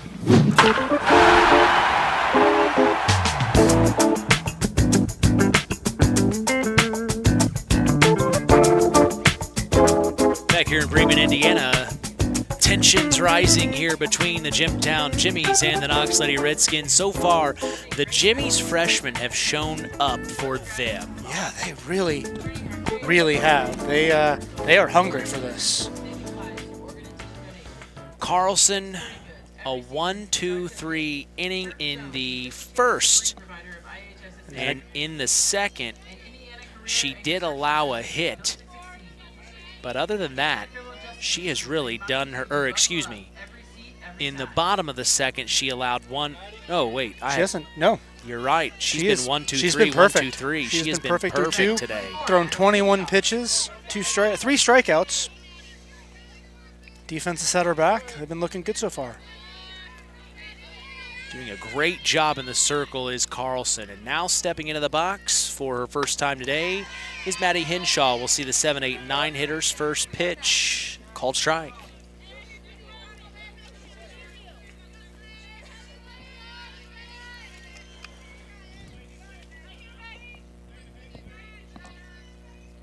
Carlson, the 0-1. Up top, ball 1.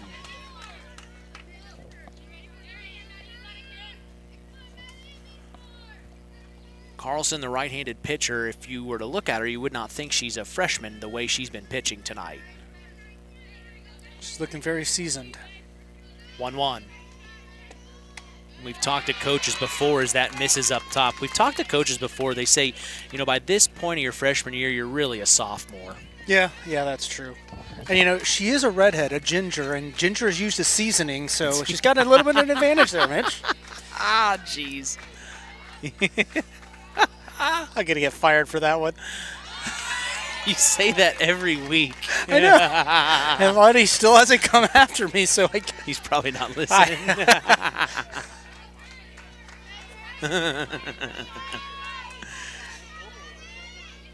3-1. She'll step off the bump. Reset.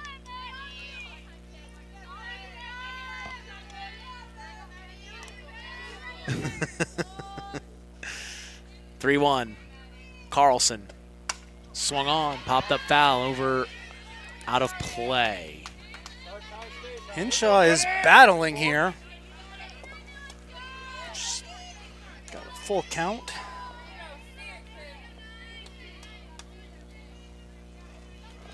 Making Carlson probably the most Carlson has had to work since Spinaglia started the game. I guess Wolf put up a little bit of a good fight too. Deep hit back to right field. It'll be played for out number 2. Right fielder, Nora Hotstetler gloves it. Beautiful play. What we thought was maybe contact, not quite yet. And now we will see Ava Jensen. Ava Jensen. Designated player for Knox, batting for the right fielder, Haley Miller. Redskins need something. Swing and a miss, strike one.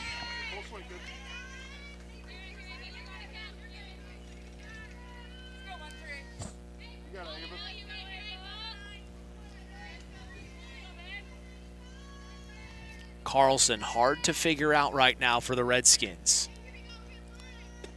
Swing and a miss, strike two.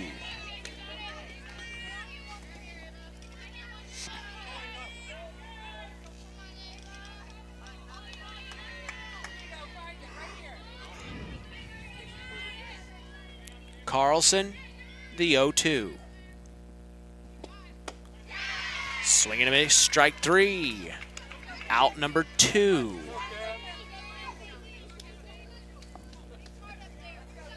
We started the inning with Henshaw, correct? Yep. So another opportunity for Carlson to get a 1-2-3 inning here.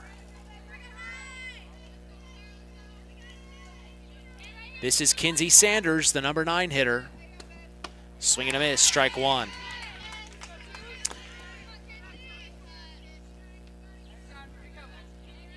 Sanders a .333 average.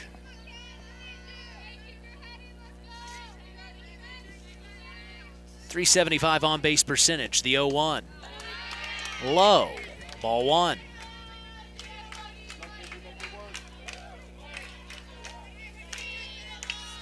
Lock in, shoes. Let's go, kid.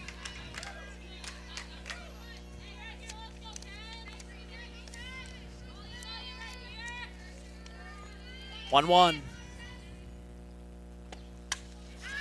Popped up foul over our heads. Trying it, kid. Hey, short enough. Put in play here. Let's go.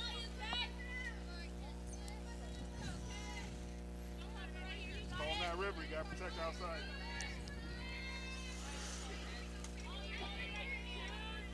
One, two.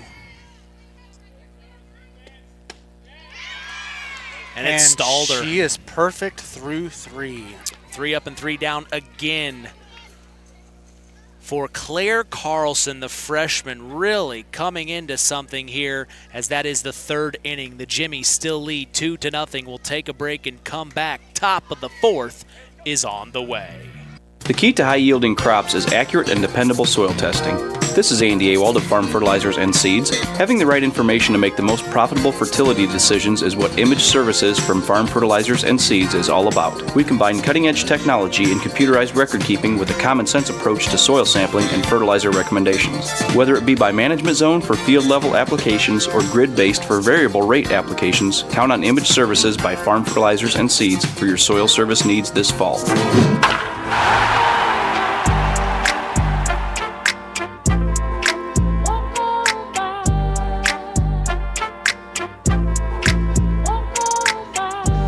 We welcome you back here to Bremen, Indiana. Mitch Columbia along with sports analyst Nathan Orger here on WKVI. The Knox Lady Redskins trailing the Jimtown Jimmies 2-0. Remember this game last year where the Redskins beat the Jimmies in the sectional championship matchup. The Jimmies and the Knox Redskins split the season series. The Jimmies won the Indiana Northern State Conference. The Redskins came in second. This is quite a matchup we have between these two teams. It really is. You know, scoreboard shows the final story 2-0, but Sherrod has pitched pretty decently. Just a couple of mistakes where they've been able to make contact in ways that Knox hasn't, and that's it so far. Yeah. This is a quick game. It is quick. 7, 8, 9 hitters are due. We start with Brooke Gillespie. The 2-0, chop foul, 2-1 now. Gillespie, a junior, 250 average. Second appearance today, if I'm not mistaken. She singled and advanced to second on a fielder's choice in the second, but went no farther. 340 on base percentages. Gillespie swings on the 2-1. Grounder gets past third and short. How are you scoring that? Two opportunities there. I don't know that Barnes could have had that, but Bullington at shortstop, that I don't know. I'm probably going to rule that an E6 and reserve the right to change my opinion. I mean, we are unofficial. I know. But I'm a legend in my own mind, Mitch, and so what I say. Gosh. Bunt shown, lane down, it goes foul. But, you know, confidence is everything. I've been looking into law of assumption. You ever look into law of assumption? Can't say that I have. When you assume what you want, it already is. I like that. So you are a legend. Yes. See? Exactly. Grounded to short, throws to first, got her. And that is out number 1. But in the meantime, advancing to 2 is Brooke Gillespie. That's bat number 3, Rylan Polston. So now here's the number 9 hitter for the second time, Rylan Polston. Polston grounded to third to finish the second. Polston, a freshman, another freshman on this team. A lot of freshmen getting solid innings here for the Jimmies. She fouls this one off out of play over our heads. 250 average, 400 on-base percentage. And with a runner in scoring position, she's looking to bring one home. She has, up to this point, from what I'm seeing, no RBIs on the season. So this could be a big moment for her. Ball inside, gets away from Wolf. Nothing doing on the base paths.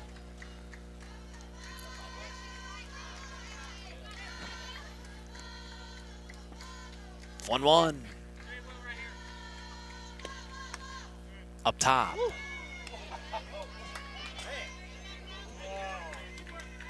Keep working, Ted.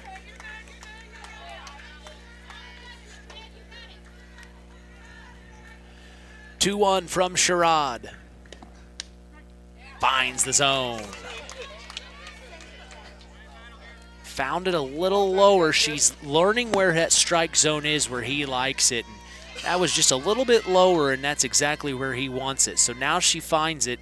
She'll step off the rubber and reset here. 2-2. She deals.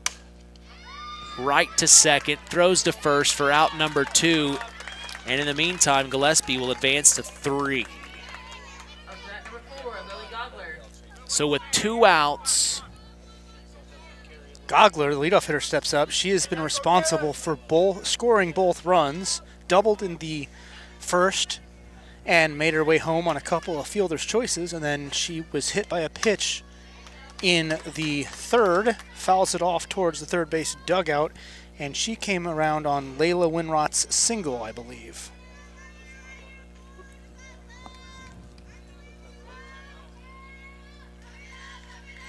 next pitch. Swing and a miss. Got her to chase low. So ahead of the count is Maya Sherrod with an 0-2 count here and 2 outs. She needs this one with another run on third. She'll deal the 0-2. Misses the outside corner. The Knox fans are not pleased with the home plate umpire's strike zone and what they perceive to be a bit of inconsistency this evening. That one finds the outside corner, and going down looking is Gogler for out number 3. No runs, no hits, 1 error is the top of the fourth. It's still 2-0. The Jimmies lead the Redskins. We'll take a break and come back. Bottom of the fourth on the way. Since 2012, All Grain Transport has proudly served our area farmers. What started with Adam, his wife Lindsay, their oldest son Leland, and 1 truck, All Grain Transport has grown into 11 trucks strong and a family of 5 L's. All Grain Transport specializes in efficient grain hauling during harvest, and with on-site storage, customers can harvest faster and market their grain long after the season ends. From grain to a variety of ag needs, All Grain really can transport it all. All Grain Transport is proud to help continue the tradition here on WKVI Sports, so call them at 574-225-6131. That's All Grain Transport, family driven, community strong, and built to haul it all.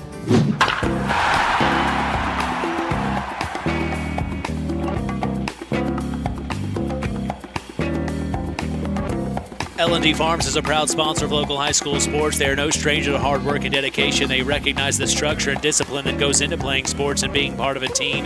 L&D Farms wishes all local teams good luck this season. We go to the bottom of the fourth. We start at the top of the batting order for the second time today. It's Addison Spinagle of the Knox Lady Redskins. And the Redskins need something to go. They have gone through the entire lineup, and Claire Carlson has gone through them 1, 2, 3 in each of the 3 innings. And here in the fourth, the Redskins need to get something going here, Nathan.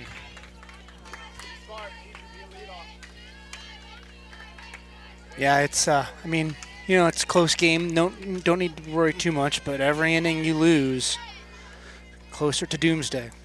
1-0 count from Carlson to Spinagle, misses outside. We talk about Addison Spinagle, the junior, a .430 average.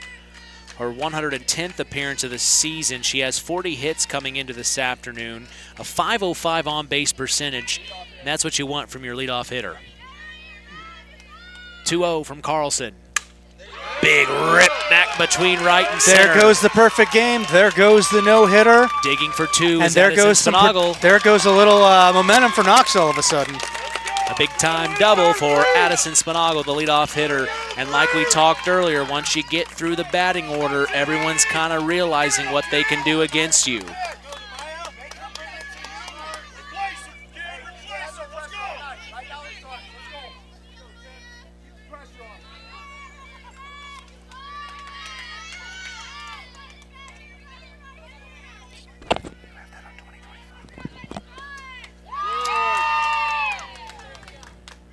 Carlson misses first pitch ball to Maya Sherrod.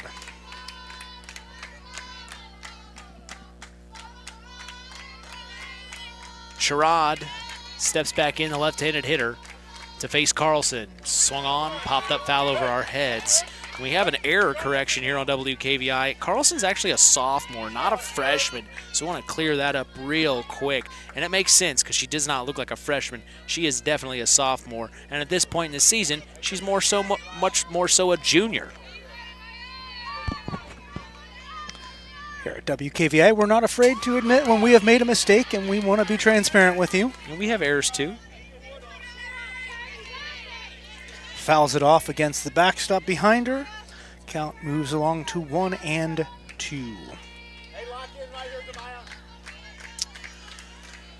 So Sherrod, 1-2, digs back in.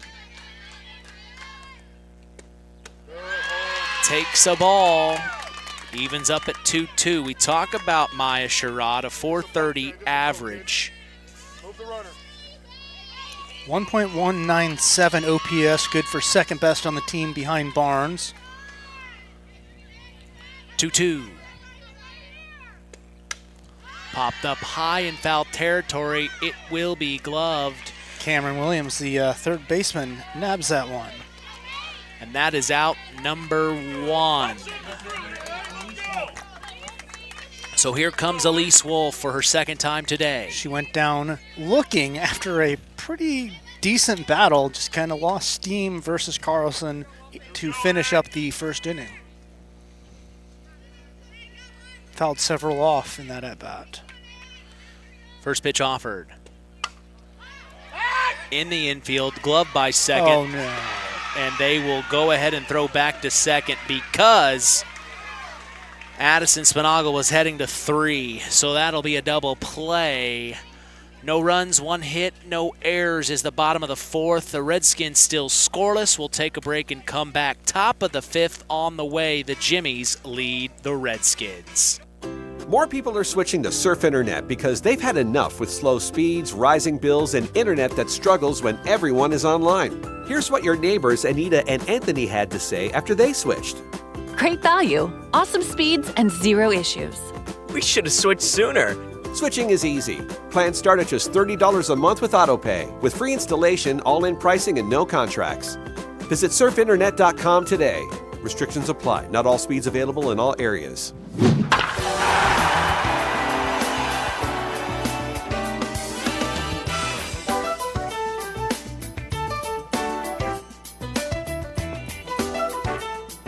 We welcome you back to Bremen, Indiana. Mitch Columbia along with sports analyst Nathan Order as we go to the top of the 5th.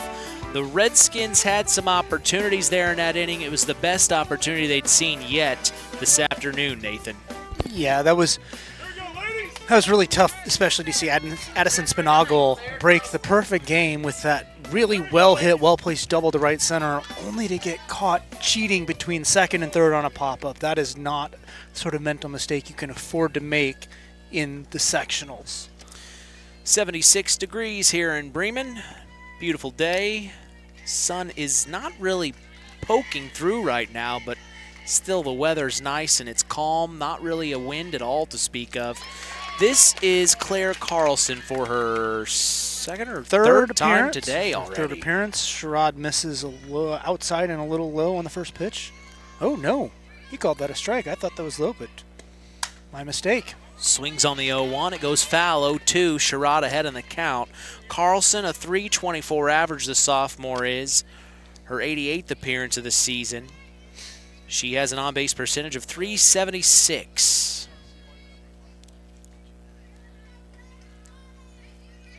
The 0-2 from Sherrod to Carlson.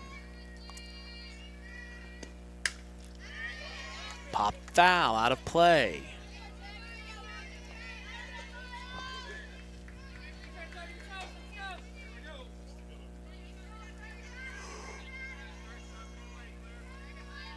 Next pitch. Fouled off again. Carlson and Sherrod dueling it out here.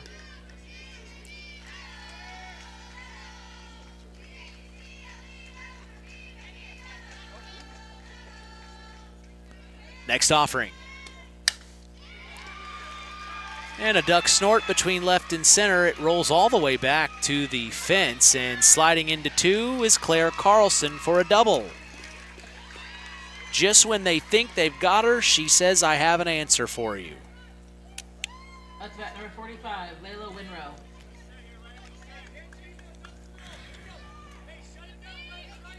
So here's Layla Winrow.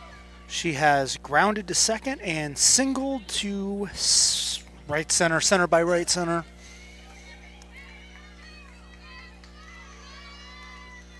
Sherrod to deal.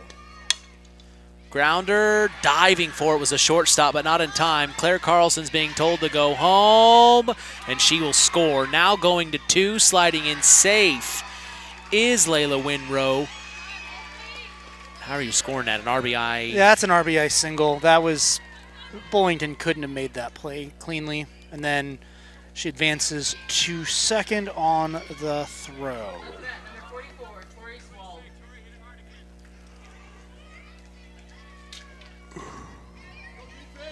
So that makes it 3 runs to nothing here in the top of the 5th.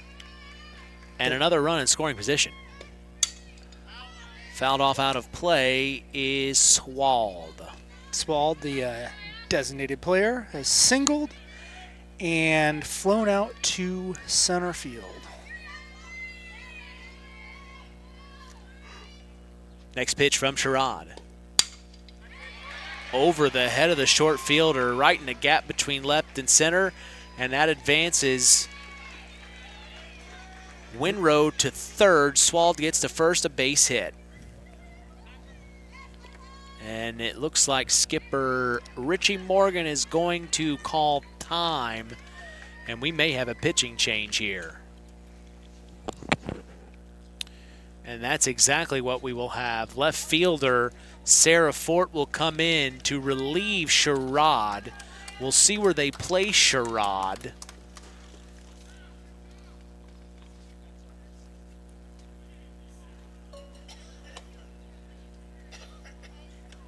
And I think she will go to third.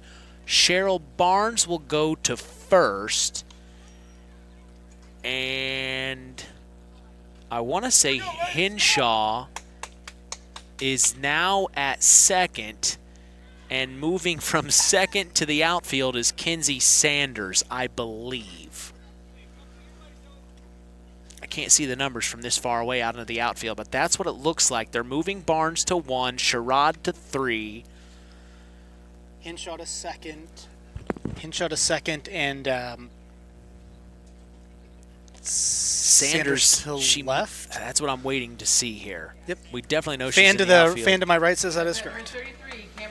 So Sanders will go to left field. So that is the defensive change that Skipper Morgan has gone with here, as we will now see Cameron Williams for the third time today.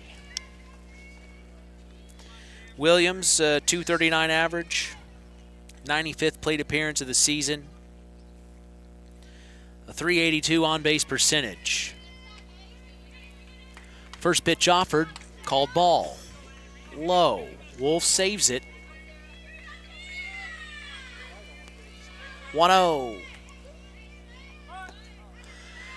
Halfway showed bunt, pulled it late, ball low.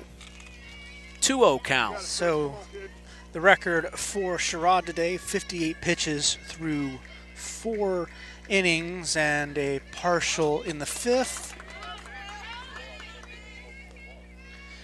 She gave up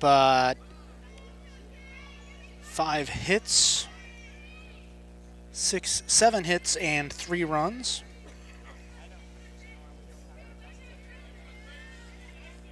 Williams showed bunt, tried to lay it down, couldn't get contact, strike called, 2-1 count, Fort to deal.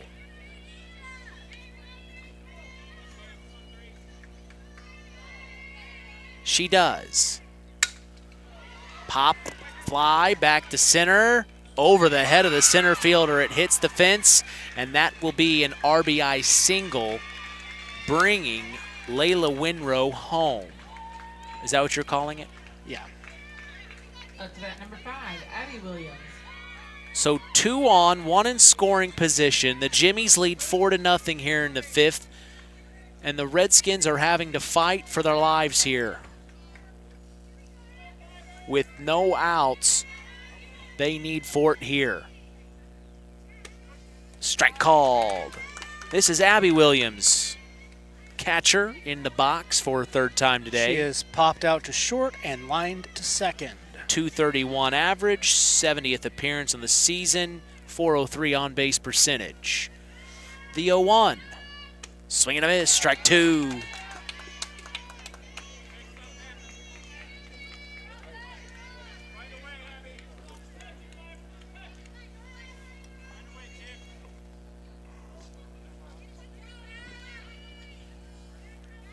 Next offering.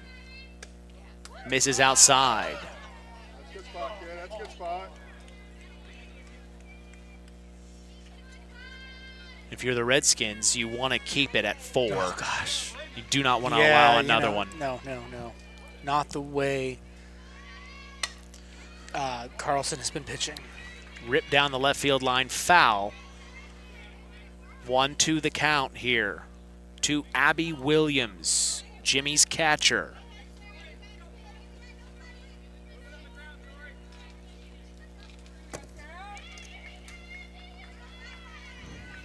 Sarah to deal. Ripped down the left field line, foul again.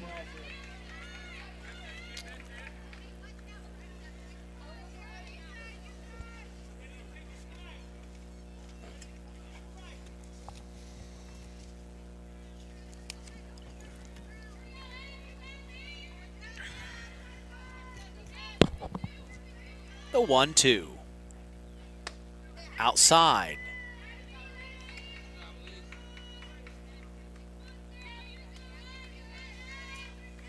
Wolf keeping an eye on Cameron Williams at first base there. Threatening to throw down to Barnes. That one goes foul again down the left field line. So we got a battle here between Sarah Fort and Abby Williams. Williams has been, that is the 3rd one she has taken down the line, I believe. Has 1 run or 2 runs crossed here? 2. That's what I thought. 2 runs this inning. On 3 hits or 4? 4. Yeah. Next pitch misses up top. Wolf tracks it down, makes it a full count here. So Williams has outlasted this, fighting her way back into the count. 8 pitches so far. Fort, the payoff. Popped 9 up high. pitches so far. Fouled out of play. What a duel here.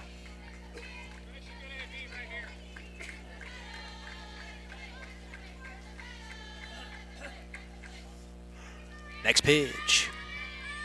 She will end up walking, loading the bases. Abby Williams. And now here comes the number 7 hitter, Brooke Gillespie. Gillespie is singled and reached on an error.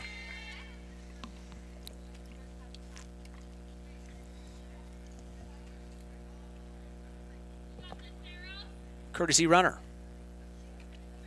will be number 35, Paige Taylor.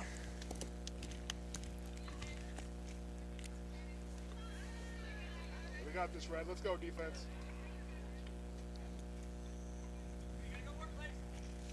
So the base is juiced with no outs here in the top of the 5th. The Redskins are in a serious situation here.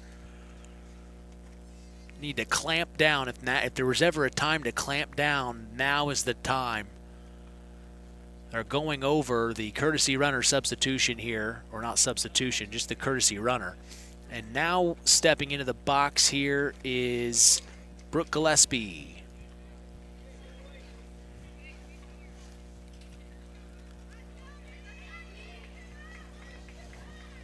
Hey, shooter, Kens, let's go.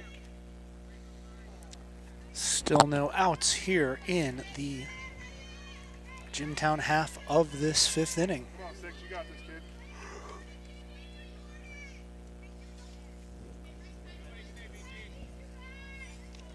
Well, they're taking their time here. Should have made a run for the concessions. More sour Skittles. Oh, they're out. You sold them out. You talk so highly of them. I am my own worst enemy most of the time. Popped up high. Back to right field. It'll be gloved. Tagging up to go home. Nope. They'll throw to Elise Wolf. So they keep the runners at bay with 1 out. Great job by the right fielder, Haley Miller. Yeah, that was. She was very, very good attention to detail there, watching that runner and making sure she knew not to head home. Speaking of right fielders, Jimtown steps to the plate. Number 6, Nora Hochstedler, who has been set down both times previously. She hit that line drive that bounced off of Hinshaw's glove at first base. The second baseman then at that point, Kenzie Sanders, recovered it and got it back to Hinshaw for the putout. Swing and a miss on the 0-1. Ahead of the count is Fort now to Hochstetler.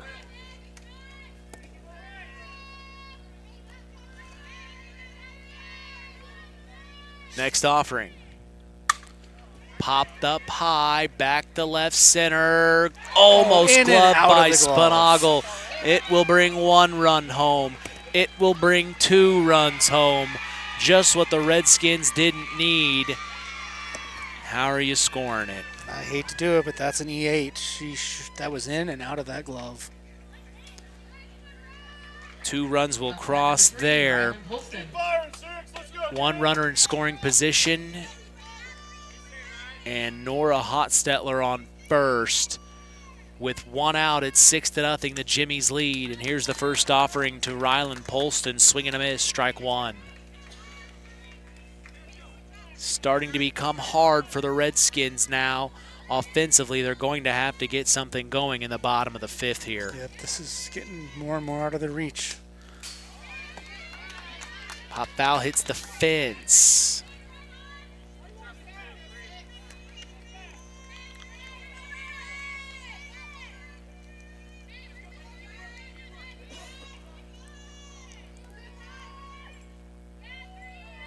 Next pitch. Low, ball 1, makes it 1-2 here from Fort to Rylan Polston.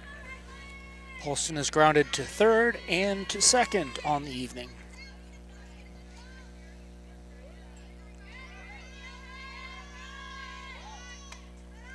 That one will miss up top.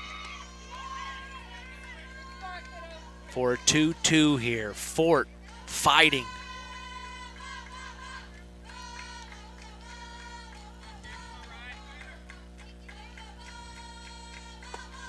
Low. Makes the count full here. Let's go, 6. Come on, Sarah. You got it, kid. You got this, kid.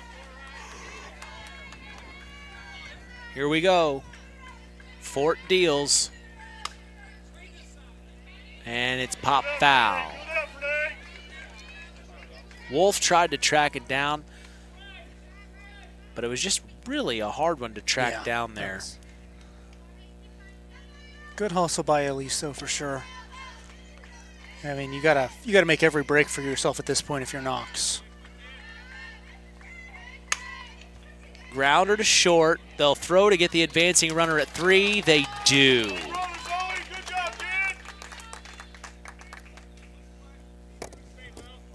Doesn't go down as a hit, but fielder's choice.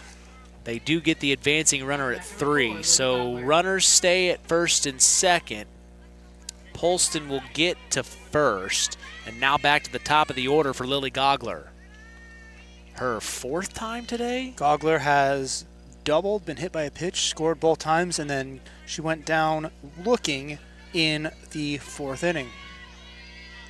1-0. Finds the zone, evens up at 1-1. She is the 9th batter of this inning. Carlson got things started off with a double. Pop back to right field. It will be gloved for out number 3. Runners left stranded, but 4 runs on 4 hits and 1 error is the top of the 5th. It's 6-0. The Jimtown Jimmies lead the Knox Lady Redskins. Work to do for the Redskins. We'll see if they can after this. The team at LAP Waste is ready to serve you. Here's Honey Lamer. Yes, we are so blessed at LAP Waste. We have been able to expand our staffing, and we have some amazing drivers, office help. We are just absolutely blessed in the group that we currently have. Kirby Anderson, how does someone reach out to LAP to become a customer? It's real simple. They can either email lapwaste@yahoo.com, and then we will get in contact with them, or they can call the office at 574-542-4019.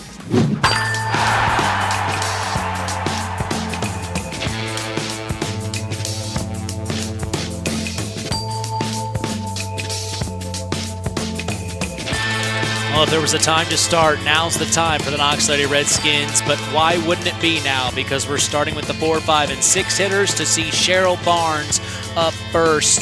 2nd time today at the plate, correct? You are correct. And we are in the bottom of the 5th. She grounded back to Carlson to start off the 2nd. So now's the time for the Redskins, and if there ever was a time, it's now with Cheryl Barnes at the plate.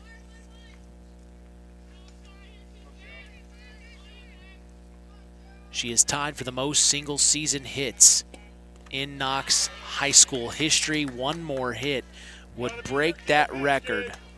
She has it tied with 43 hits in a single season. It's pretty impressive. First one's a ball. Here's the 1-0 from Carlson, who's had a day. Next one's outside. 2-0. And you kind of can tell they know anything in the sweet spot is going to give Cheryl what she wants. They do not want to give her anything to hit, really. 2-0. Swing and a miss. Strike 1. Well, she got a piece of it, so foul tip. So now it's a 2-1 count here for Claire Carlson to Cheryl Barnes.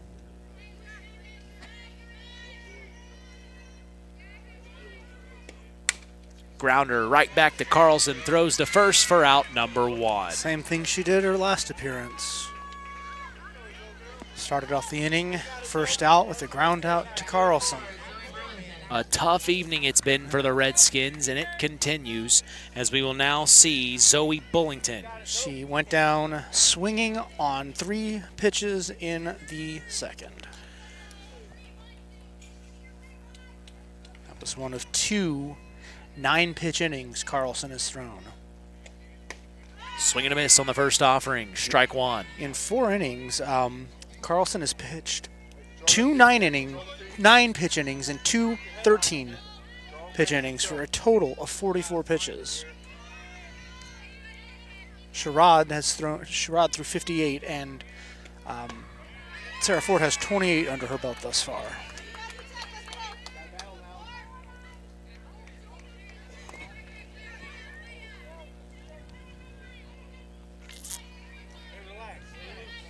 Ahead of the count is Carlson. She will deal the 0-2. Knox is not out of this game yet, but it's getting more and more precarious.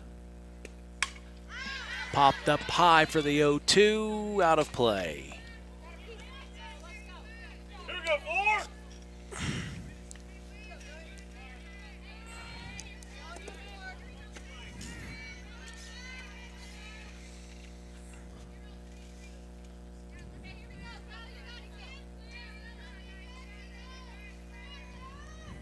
Next pitch.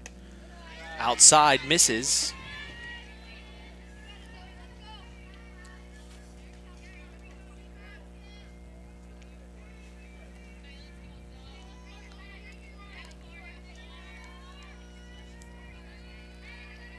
One, two.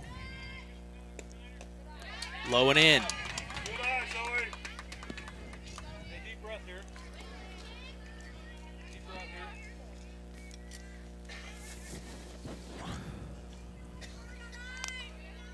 here. 2-2. What a day for Claire Carlson. Popped up foul over our heads. She's just been hard to read for the Redskins. Yeah, she's pitched very impressively this evening.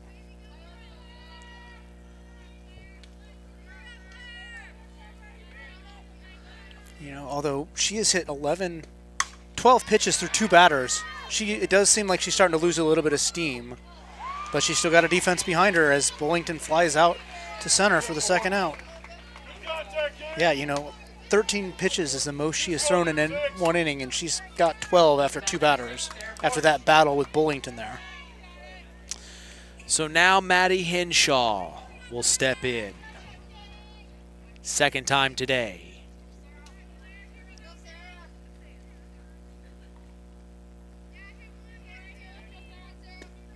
Swings on the first offering, popped up foul over our heads.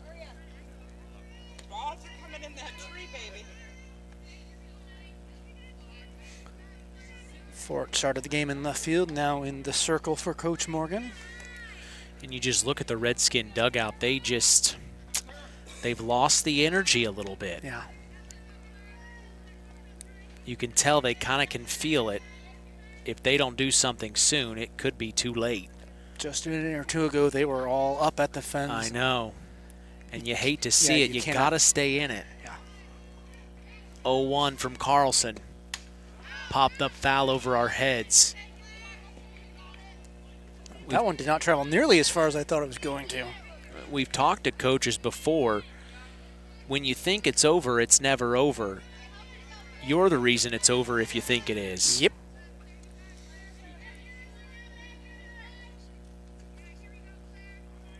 (0-2). Fighting off here is... Fort. This is Sarah Fort. Yep. I apologize. I said Maddie Henshaw. This is Sarah Fort, who stays alive. 0-2 count with 2 outs here, nobody on. The Redskins trail 6-0. Popped up high, back to right field. It will drop. How are you scoring it? That's a clean single. That was kind of in no man's land. You saw both the first baseman Winrow and the right fielder Hochstetler coming in for that, but it just kind of fell between. Happens sometimes. You know, like I said, I think obviously we're seeing a lot of dejection on the faces of the Knox young ladies over there to our right, but this is by far the most pitches that Carlson has thrown in an inning, and I think Jimtown's starting to lose a little bit of steam too. And if Knox can get their heads back in, that might be what changes things. Now it's Maddie Hinshaw. Check swing, pulled it back, ball called.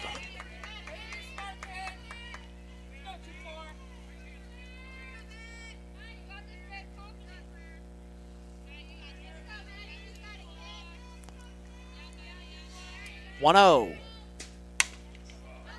Grounder right to short. They'll tag the bag at 2.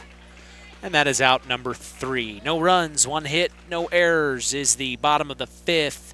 We come back for the top of the 6th with the Jimtown Jimmies lead the Knox Lady Redskins 6-0. Don't go anywhere. We'll be back after this. The team at LAP Waste is ready to serve you. Here's Honey Lamer. Yes, we are so blessed at LAP Waste. We have been able to expand our staffing, and we have some amazing drivers, office help. We are just absolutely blessed in the group that we currently have. Kirby Anderson, how does someone reach out to LAP to become a customer? It's real simple. They can either email lapwaste@yahoo.com, and then we will get in contact with them, or they can call the office at 574-542-4019.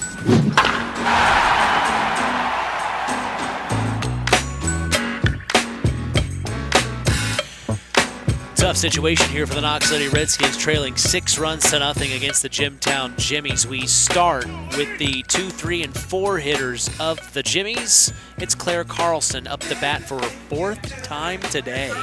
You are correct. She is grounded to the pitcher Sherrod, singled towards shortstop, and then doubled to left center and scored most recently in the 5th inning.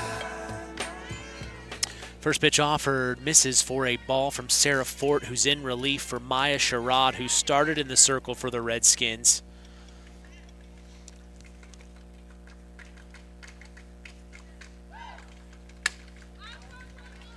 This one's popped back to center and gloved by Spinagle for out number 1. That's what you got to do now if you're the Redskins. Quick outs, get back to the dugout, and get in the box. Yep. Layla Winrow.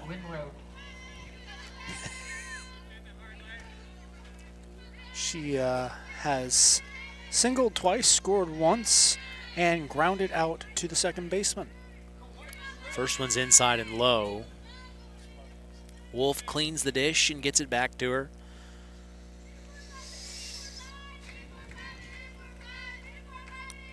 One-oh.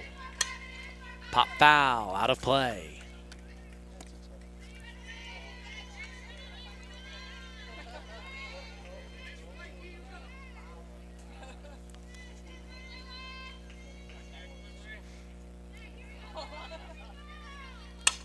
Swung on, popped up, back to right center. It'll be over their heads.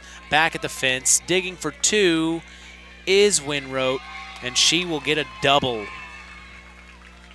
That was a pretty long double there. Not quite home run distance, but really close to that gate in the right center fence that has a lowercase b on it this whole evening. I've been wondering why the heck they have 6s on their right center and left center gates, and it finally dawned on me that they're just lowercase b's. It's the Bremen Lion logo. Chris McGowan said when he was in school, they always called him the Fighting Sixes. I feel vindicated. Yeah. Wild pitch advances Winrote to third base. That's funny. Yeah, because on their football helmets, that's the B that they would use. So yeah, Chris said when they were in high school, they always called them the Fighting Sixes. Popped up high, and it'll be snagged by the shortstop. It hit the ground, and she throws to first. Beautiful play by Zoe Bullington. Really good hustle on the part of Tori Swald. And Richie Morgan will call time. He's going to relieve Sarah Fort with Cheryl Barnes. We'll see where he places Fort now. I don't want to play this game again. All right, so Barnes coming to the circle.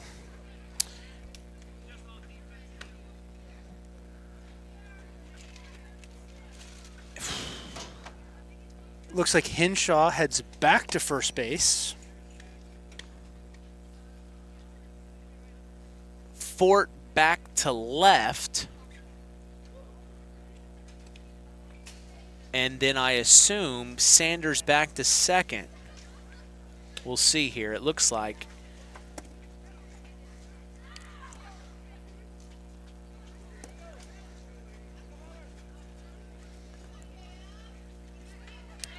Yep. You are correct. Sanders back to where she originally started. We talk about Cheryl Barnes in the circle. A 2.14 ERA. She's 15-3 on the year. Her 21st appearance of the season. She gets a strike called, a swing and a miss by the Jimmies here.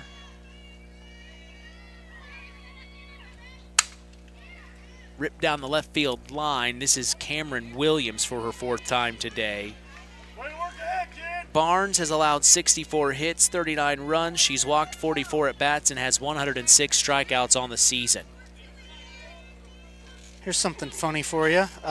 Last inning, Richie Morgan pulled Maya Sherrod after 7 pitches, and in this inning he pulled Fort after 7 pitches as they finished the inning with a swinging strikeout on the part of Cameron Williams. So going down swinging is Cameron Williams. No runs, 1 hit, no errors. Runner left stranded, correct? Yep. Down at third base. We'll take a quick break and come back for the bottom of the 6th. Don't go anywhere. We'll see if the Redskins can get things going here. They need it. Don't go anywhere. You're listening to KVB's WKVI. Hello there. Is this that First Choice Contractor? No, sir. This is First Choice Insurance. I'm looking for a good contractor. I could use a deck put on the back of my house. We aren't contractors, but we do offer a great contractor's insurance program with all the coverages a contractor needs. Well, would you consider putting one of those walk-in tubs in my bathroom for me? Phone us today in North Judson at 896-3482 or in Knox at 772-5370.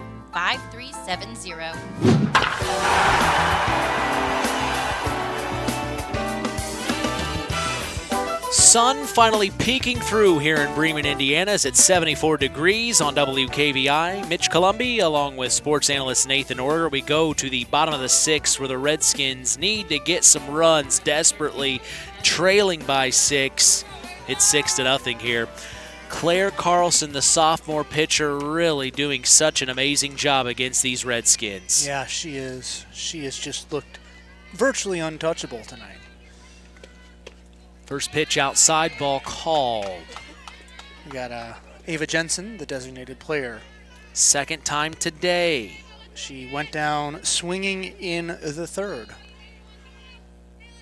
Has a .341 batting average, a .412 on-base percentage.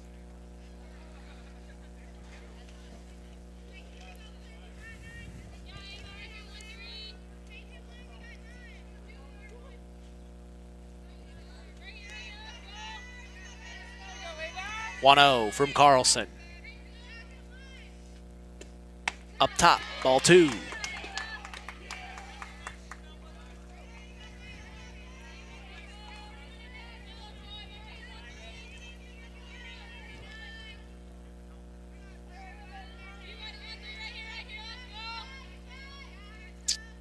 Next pitch, swung on. Grounder right to first. She'll tag the bag for out number 1, retiring Jensen. That'll bring up the second baseman, turned left fielder, turned second baseman, Kenzie Sanders.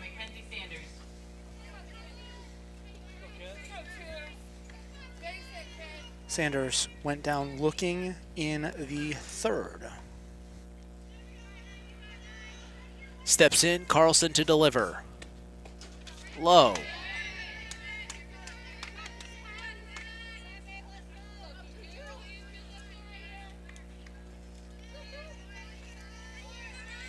She came into the game hitting .333. Next offering. Up top, ball 2. The Redskins need some energy here. Even Redskin Nation has gone quiet on them. We need to get fired up here. Get something sparked. 2-0 hits the dirt.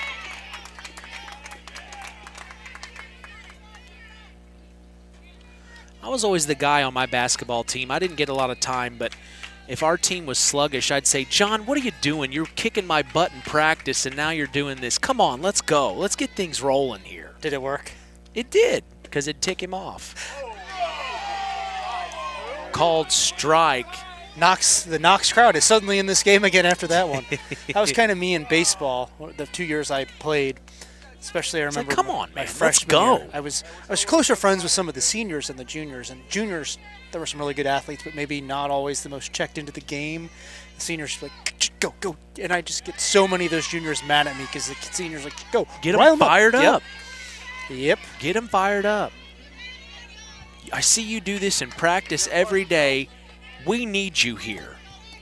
We need you. Let's go. Oh, the Cubs are down 9-1 in Pittsburgh. You know, ever since I bought that Marquee Sports app 2 weeks ago, they've just gone. So you're the curse. So I must be swinging a miss. Going down, striking out for out number 2 is Kinsey Sanders. Brings up Addison Spinagle, the leadoff hitter. She struck out to start things off for Knox, and then in the 4th inning, she doubled, then was picked off on that pop-up double play that went 4-6. Bottom of the 6th, 2 outs here. Spinagle needs something. Outside, ball 1.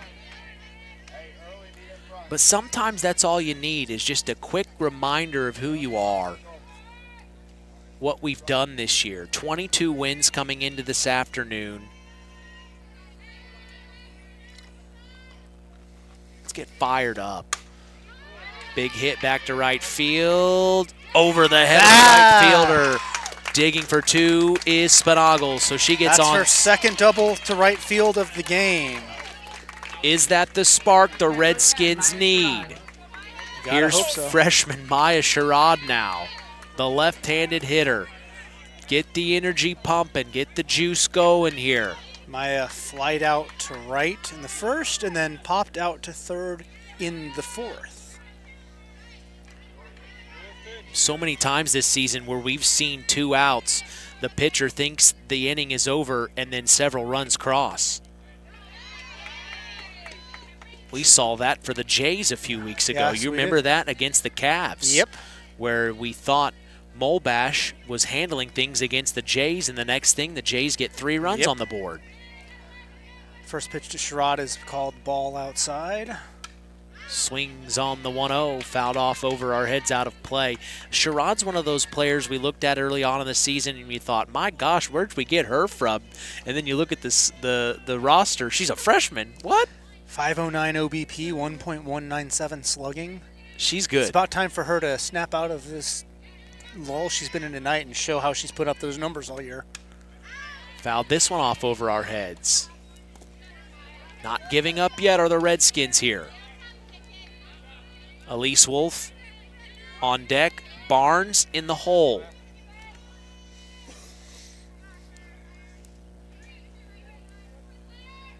They need you, Redskin Nation.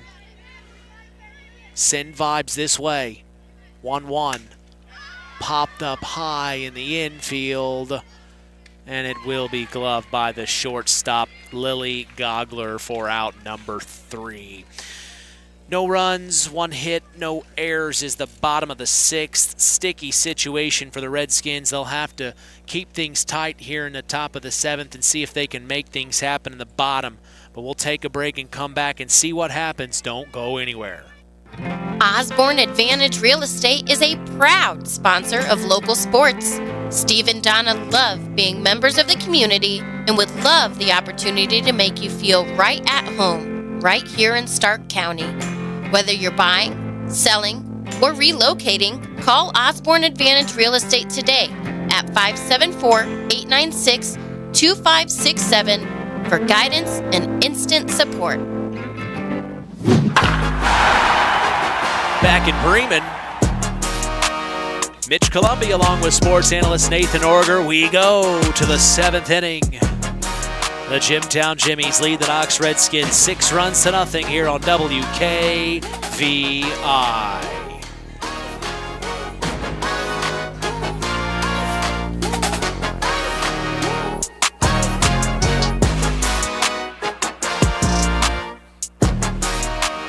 We'll see Abby Williams step into the box for the 4th time today, if I'm not mistaken, for the Jimmies. You are correct. She has popped out, lined out, and walked.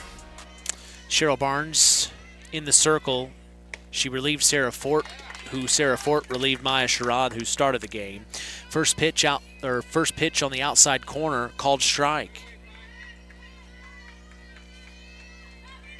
Make this a quick top of the 7th and get back into the dugout to get these bats going. The positive thing for the Redskins in the bottom is they'll see Elise Wolf, Cheryl Barnes, and Zoe Bullington guaranteed, who are due. I'd say they are more than due, my friend. Popped up foul, out of play. 0-2 count now to Abby Williams.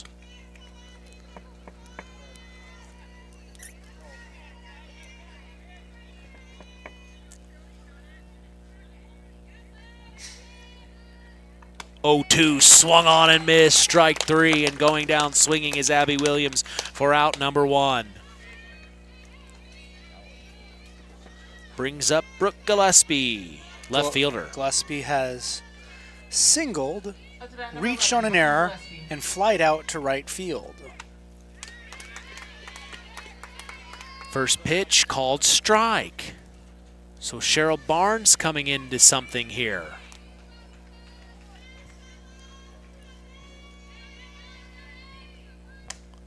Next one misses up top, and Cheryl pats her chest saying, "My bad." Got away from her there on that one. Swing and a miss, strike 2.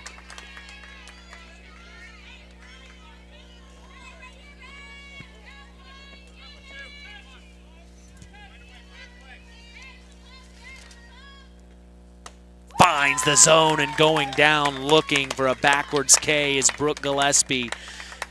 Cheryl Barnes putting something together here in the top of the 7th to hopefully build on for the bottom. We now see Nora Hochstetler. She has been fairly quiet. 3-4-3 put out, 6-3, and reached on an error. First pitch offered, misses, ball called.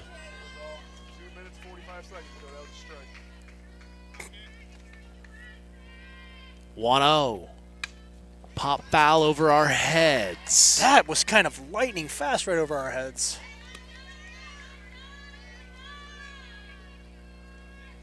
Two outs, nobody on, 6-0. The Jimmies lead here in the top of the 7th. The 1-1 from Barnes. Misses up top.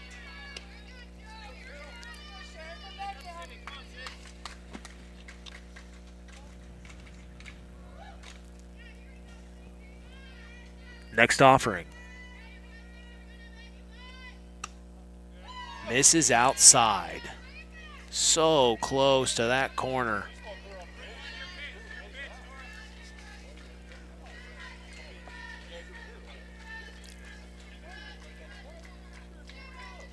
(3-1). Misses up top. She will end up walking Nora Hochstetler. And here comes Rylan Polston. Rylan Polston. Polston has grounded to third, grounded to second, and reached safely on a fielder's choice.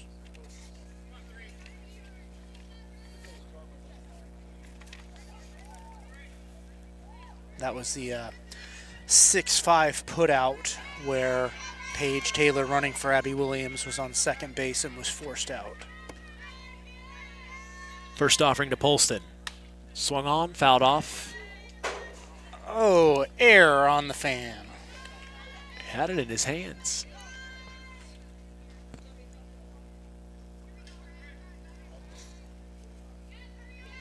0-1. Low. Throw down to first. Tag, not in time. Wolf's got that quick reflex. She really does. Got a quick twitch. 1-1. Finds the zone. 1-2. Fakes the throw down to first. Keeping Hochstetler honest.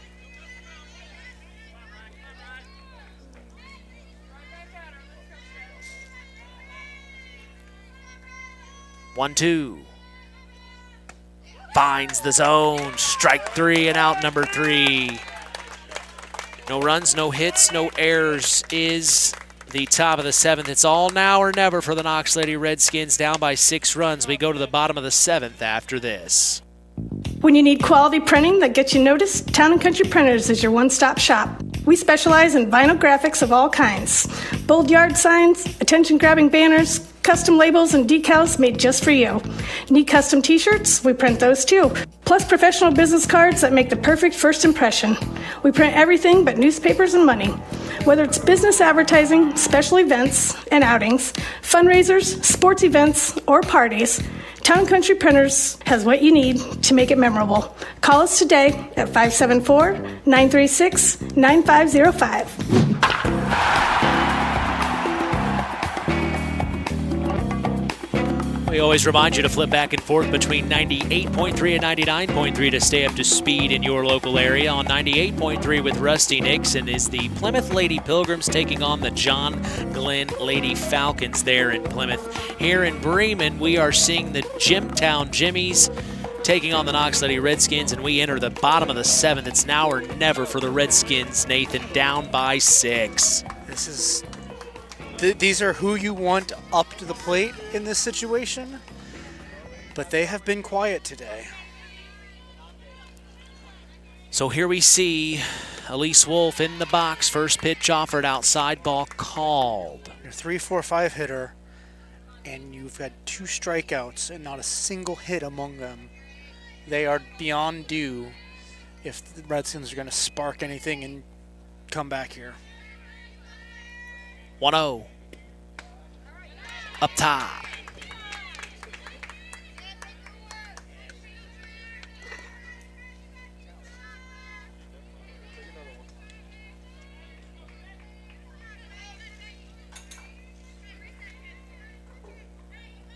Carlson back up to the rubber. The 2-0. Grounder to second. Throws over to first for out number 1.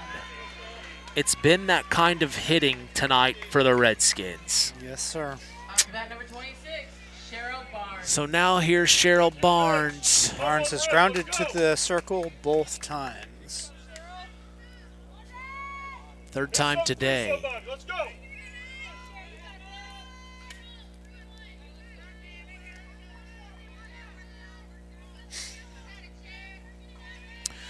Carlson deals. Outside.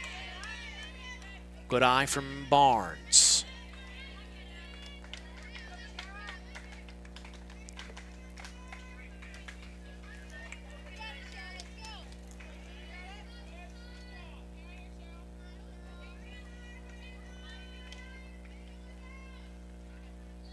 It's just been an amazing performance from Claire Carlson tonight, Nathan. You said it, man. If she is able to get out of this inning, if she's pitching like this, it's going to be sophomore. Yeah, it's going to be tough. By the time she's a senior, Relax, 2-6. kind of afraid to see what a beast she's going to be. She fixes her face mask, Carlson does, and now she steps back up onto the bump, ready to deal the 1-0 to Cheryl Barnes.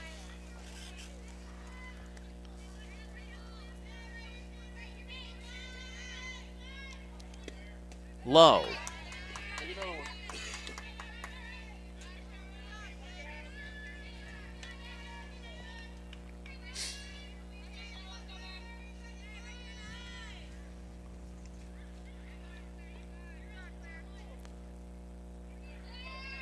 Taking their time. Now, back to work, the 2-0. Outside, 3-0. Sometimes all it takes is one swing to change the game.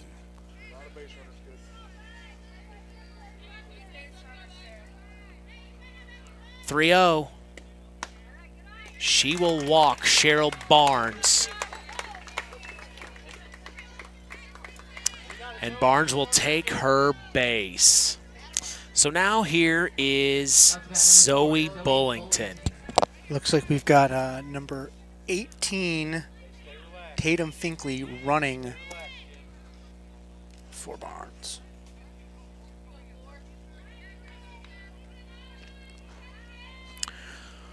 One on, one out. Bottom of the 7th. Bullington needs something here.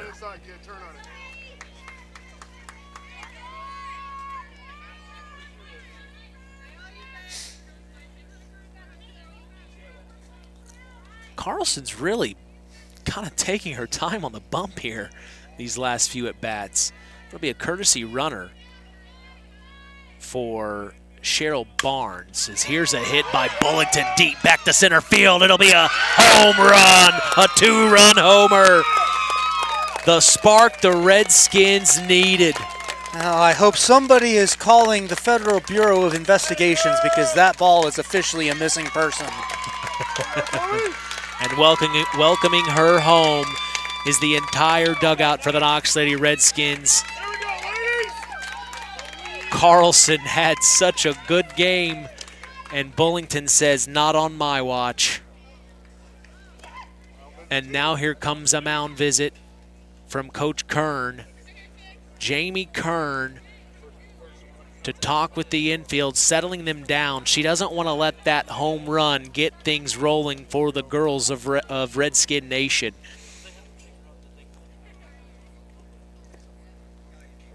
I want to say the courtesy runner was number 18. Yeah, that was Tatum Finkley.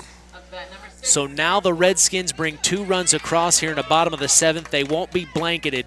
They're going to at least get runs on the board here with only 1 out. There's so much time left. Sarah Fort in the box for her 3rd time today. Coach Kern conferring with the home plate umpire just to the third base side. Looks like everything is okay. And yeah, Fort has popped to shortstop and singled to right field.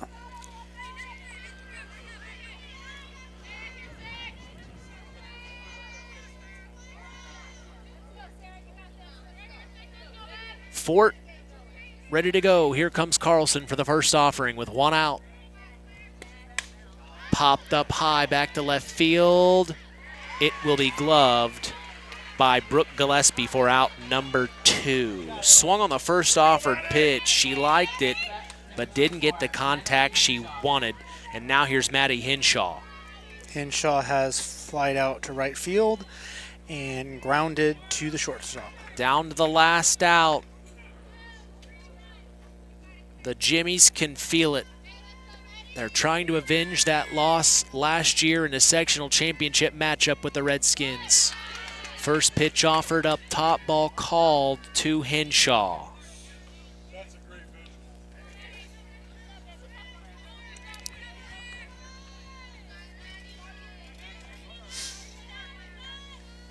1-0. Outside, 2-0.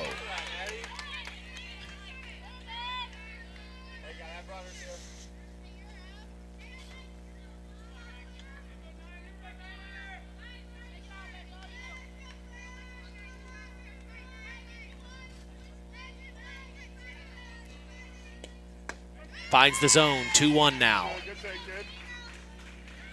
Now we're ready.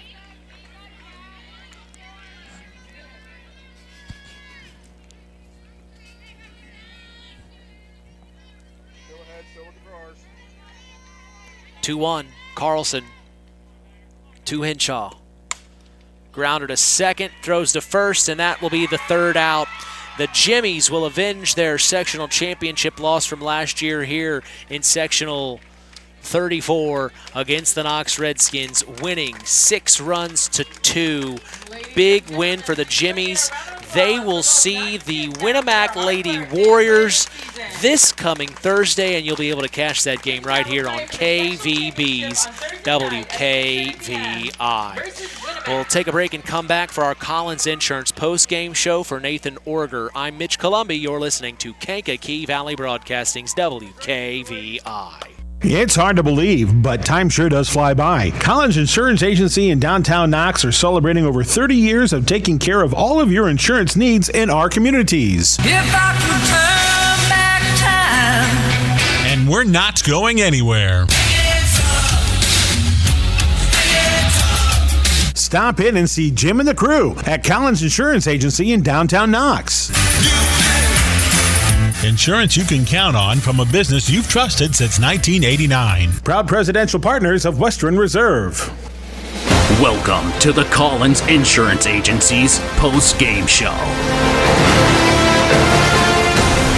6-2 is the final as the Knox Redskins will fall to the Jimtown Jimmies here in the semifinal round of sectionals. Game 1 tonight of our doubleheader featured the Winamac Lady Warriors beating the LaVille Lady Lancers 18-0. As the Winamac Lady Warriors will take on these Jimtown Jimmies this coming Thursday. We bring in our sports analyst, Nathan Orger. Tough game for the Lancers in Game 1, tough game for the Redskins in Game 2. Oh, boy.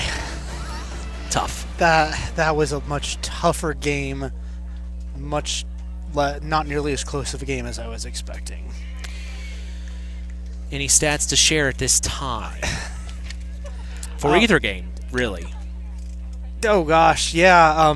I mean, I think at the end of the day, this was a night. I mean, you can look at how unsurprisingly offensively productive Winamac was, and that tells a lot of the story. But this was a night of excellent winning pitching. It took Claire Carlson more pitches than it did Brooke Roush, obviously in a 5-inning game versus 7, but those pitchers, we just saw two excellent pitching performances tonight. That says so much about how these teams approach the game. Looking at a shutout for all 5 innings in the first game and for 6 of the 7 innings in this second game, that's really where I think, the difference was made. Winamac needed only one of those 18 runs they put on the board because Brooke Roush was just so effective, and Claire Carlson was she painted a masterpiece at home plate tonight. Yeah. I had Jimtown down for 6 runs on 9 hits, no errors. They had no errors from what I have. Did you have an error for them? No, I only had 8 hits, but I may have miscounted. Maybe I miscounted. But then for Knox, I had 2 runs on 3 hits and 3 errors. Yeah. So an uncharacteristic night for the Knox Lady Redskins as they will finish off their season here in this sectional semifinal matchup. We talk about the Winamac Lady Warriors. They're on a mission, and they're going to face these Jimtown Jimmies. What are your thoughts on them if you were to talk to Coach Belcher right now after seeing these Jimmies? I think it's hard to say, when you've got multiple pitchers, you can mix it up, but you're going to rely on the one in whom you have the most trust. So I wouldn't be surprised if Carlson is back in the circle on Thursday, and you just have to warn Coach Belcher that this kid, she's good. She can work her way around that plate. She has good control. She's got good defense behind her. She might end up being one of the best pitchers that Winamac faces this season, I'm thinking. And that's the biggest thing. I mean, that Winamac can hit the ball. You know that whether it's Roush or Hall in the circle, they're going to get a decent performance, if not a good one.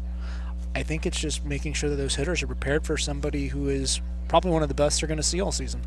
The Redskins will finish off their 2026 season at 22 wins and 7 losses.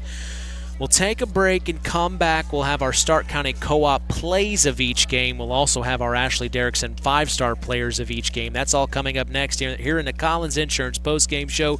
So don't go anywhere. You're listening to KVB's WKVI. Pulaski Memorial Hospital. Quality care closer to home. Pulaski Memorial Hospital is all about community and keeping our community spotlight shining on the accomplishments of our youth. That's why PMH is proud to be a sponsor of our local high school sports action on WKVI, our community radio station. Pulaski Memorial Hospital. Quality care closer to home. It takes smart planning by a skilled expert to get you just the right heating, cooling, and energy-efficient system for your home. McGrath Refrigeration can install an affordable Armstrong air system that will cut your energy costs while enhancing your comfort. You'll see the difference in your first energy bill. McGrath Refrigeration, voted Stark County's favorite heating and air conditioning dealer, is your local Armstrong Air dealer. Call today, 574-772-3575. McGrath Refrigeration, where the temperature is always just right. It's time for the Stark County Co-op Play of the Game. Let's return to the voice of WKVI Sports, Mitch Columbi. Game 1 of our doubleheader featured the Winamac Lady Warriors beating the LaVille Lancers 18-0. Game 2 featured the Jimtown Jimmies beating the Knox Lady Redskins 6-2. We'll start with Game 1 tonight, a Stark County Co-op Play of the Game, Nathan.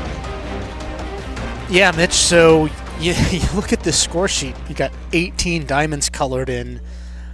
It could go anywhere. I think that what you look at what set the tone, with that shutout by Roush, they only needed one run. You go back to the first inning, Maggie Keller hit a really beautiful double to left center, brought in Grace Roth, and that was all the difference that had to be made. I think Maggie's double is the play of the game for the Winamac LaVille game.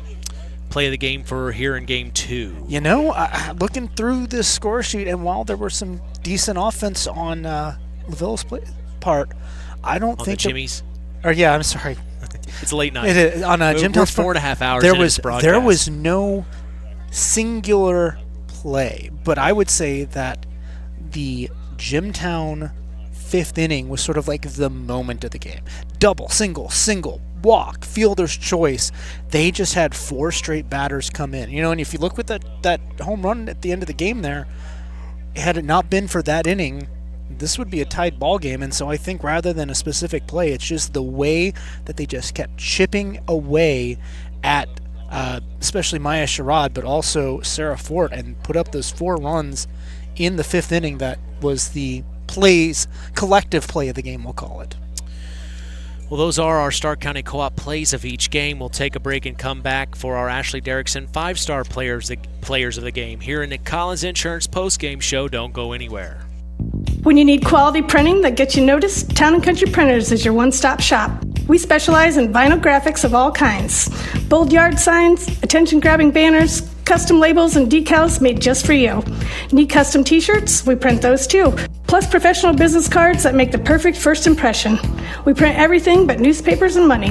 Whether it's business advertising, special events and outings, fundraisers, sports events, or parties, Town & Country Printers has what you need to make it memorable. Call us today at 574-936-9505. Time to announce the Ashley Derrickson 5-star player of the game. Mitch?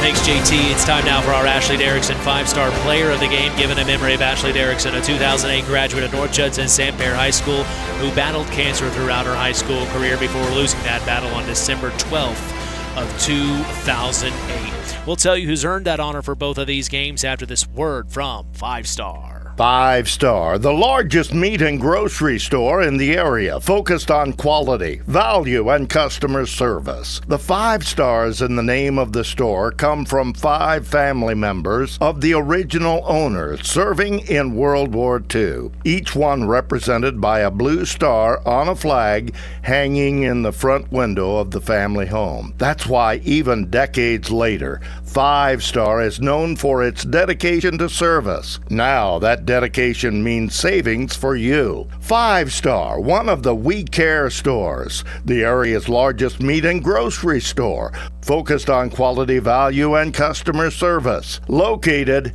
you know where, in the Knox Mall. We'll start with game 1. Who you thinking? Like I just said a couple of minutes ago, Mitch, both of these games ultimately just saw excellent pitching, and I'm going to have to go with Brookie Cookie Roush, player of the game for Winamac in Game 1. She was phenomenal. 58 pitches in 5 innings, no runs, 3 hits I think I counted. That's exactly what Jenny Belcher needed out of her pitcher tonight, and she delivered. Game 2.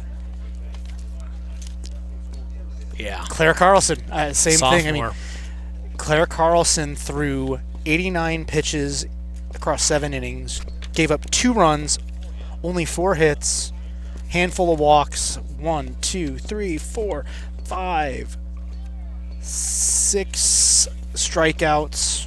She just dominated. And going up against this heavy hitters of Knox, that's impressive what she did tonight. No kidding, man. Because this was not the Knox Redskins we were used to seeing this season. They were really kind of held quiet today, eerily quiet. Well, congratulations to both pitchers, Winamac, Brooke Roush, and for Jimtown, Claire Carlson, for being named our Ashley Derrickson 5-star players of each game.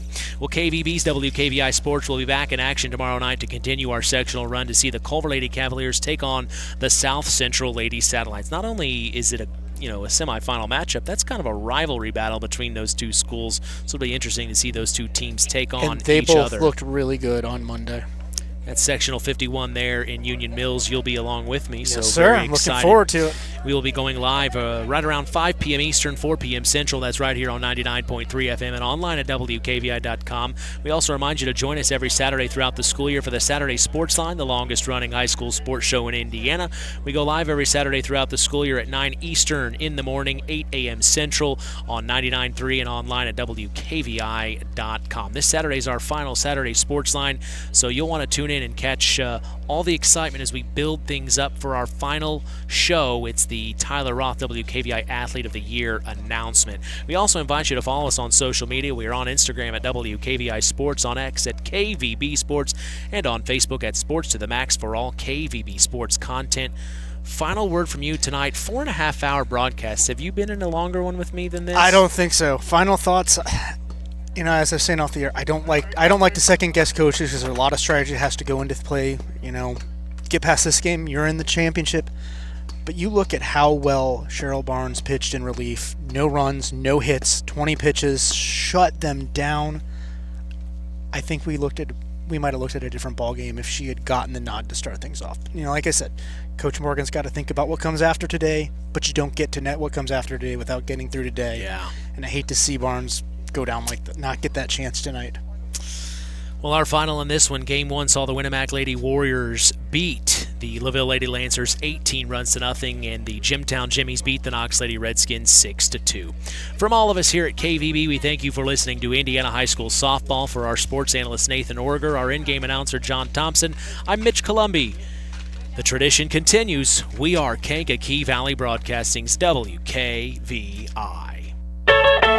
Thank you for listening to Indiana High School Softball on Kankakee Valley Broadcasting's WKVI.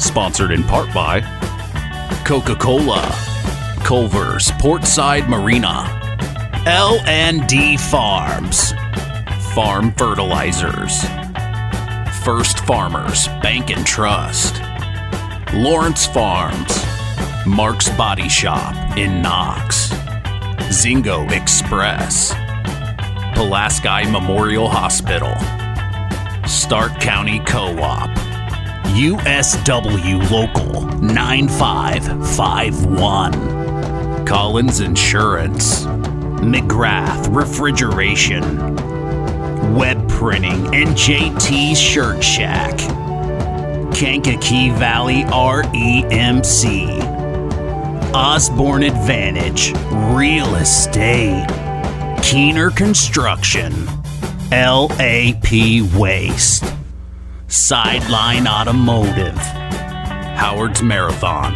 of Winamac, and 5-Star. We thank our sponsors for their dedication in supporting local high school sports.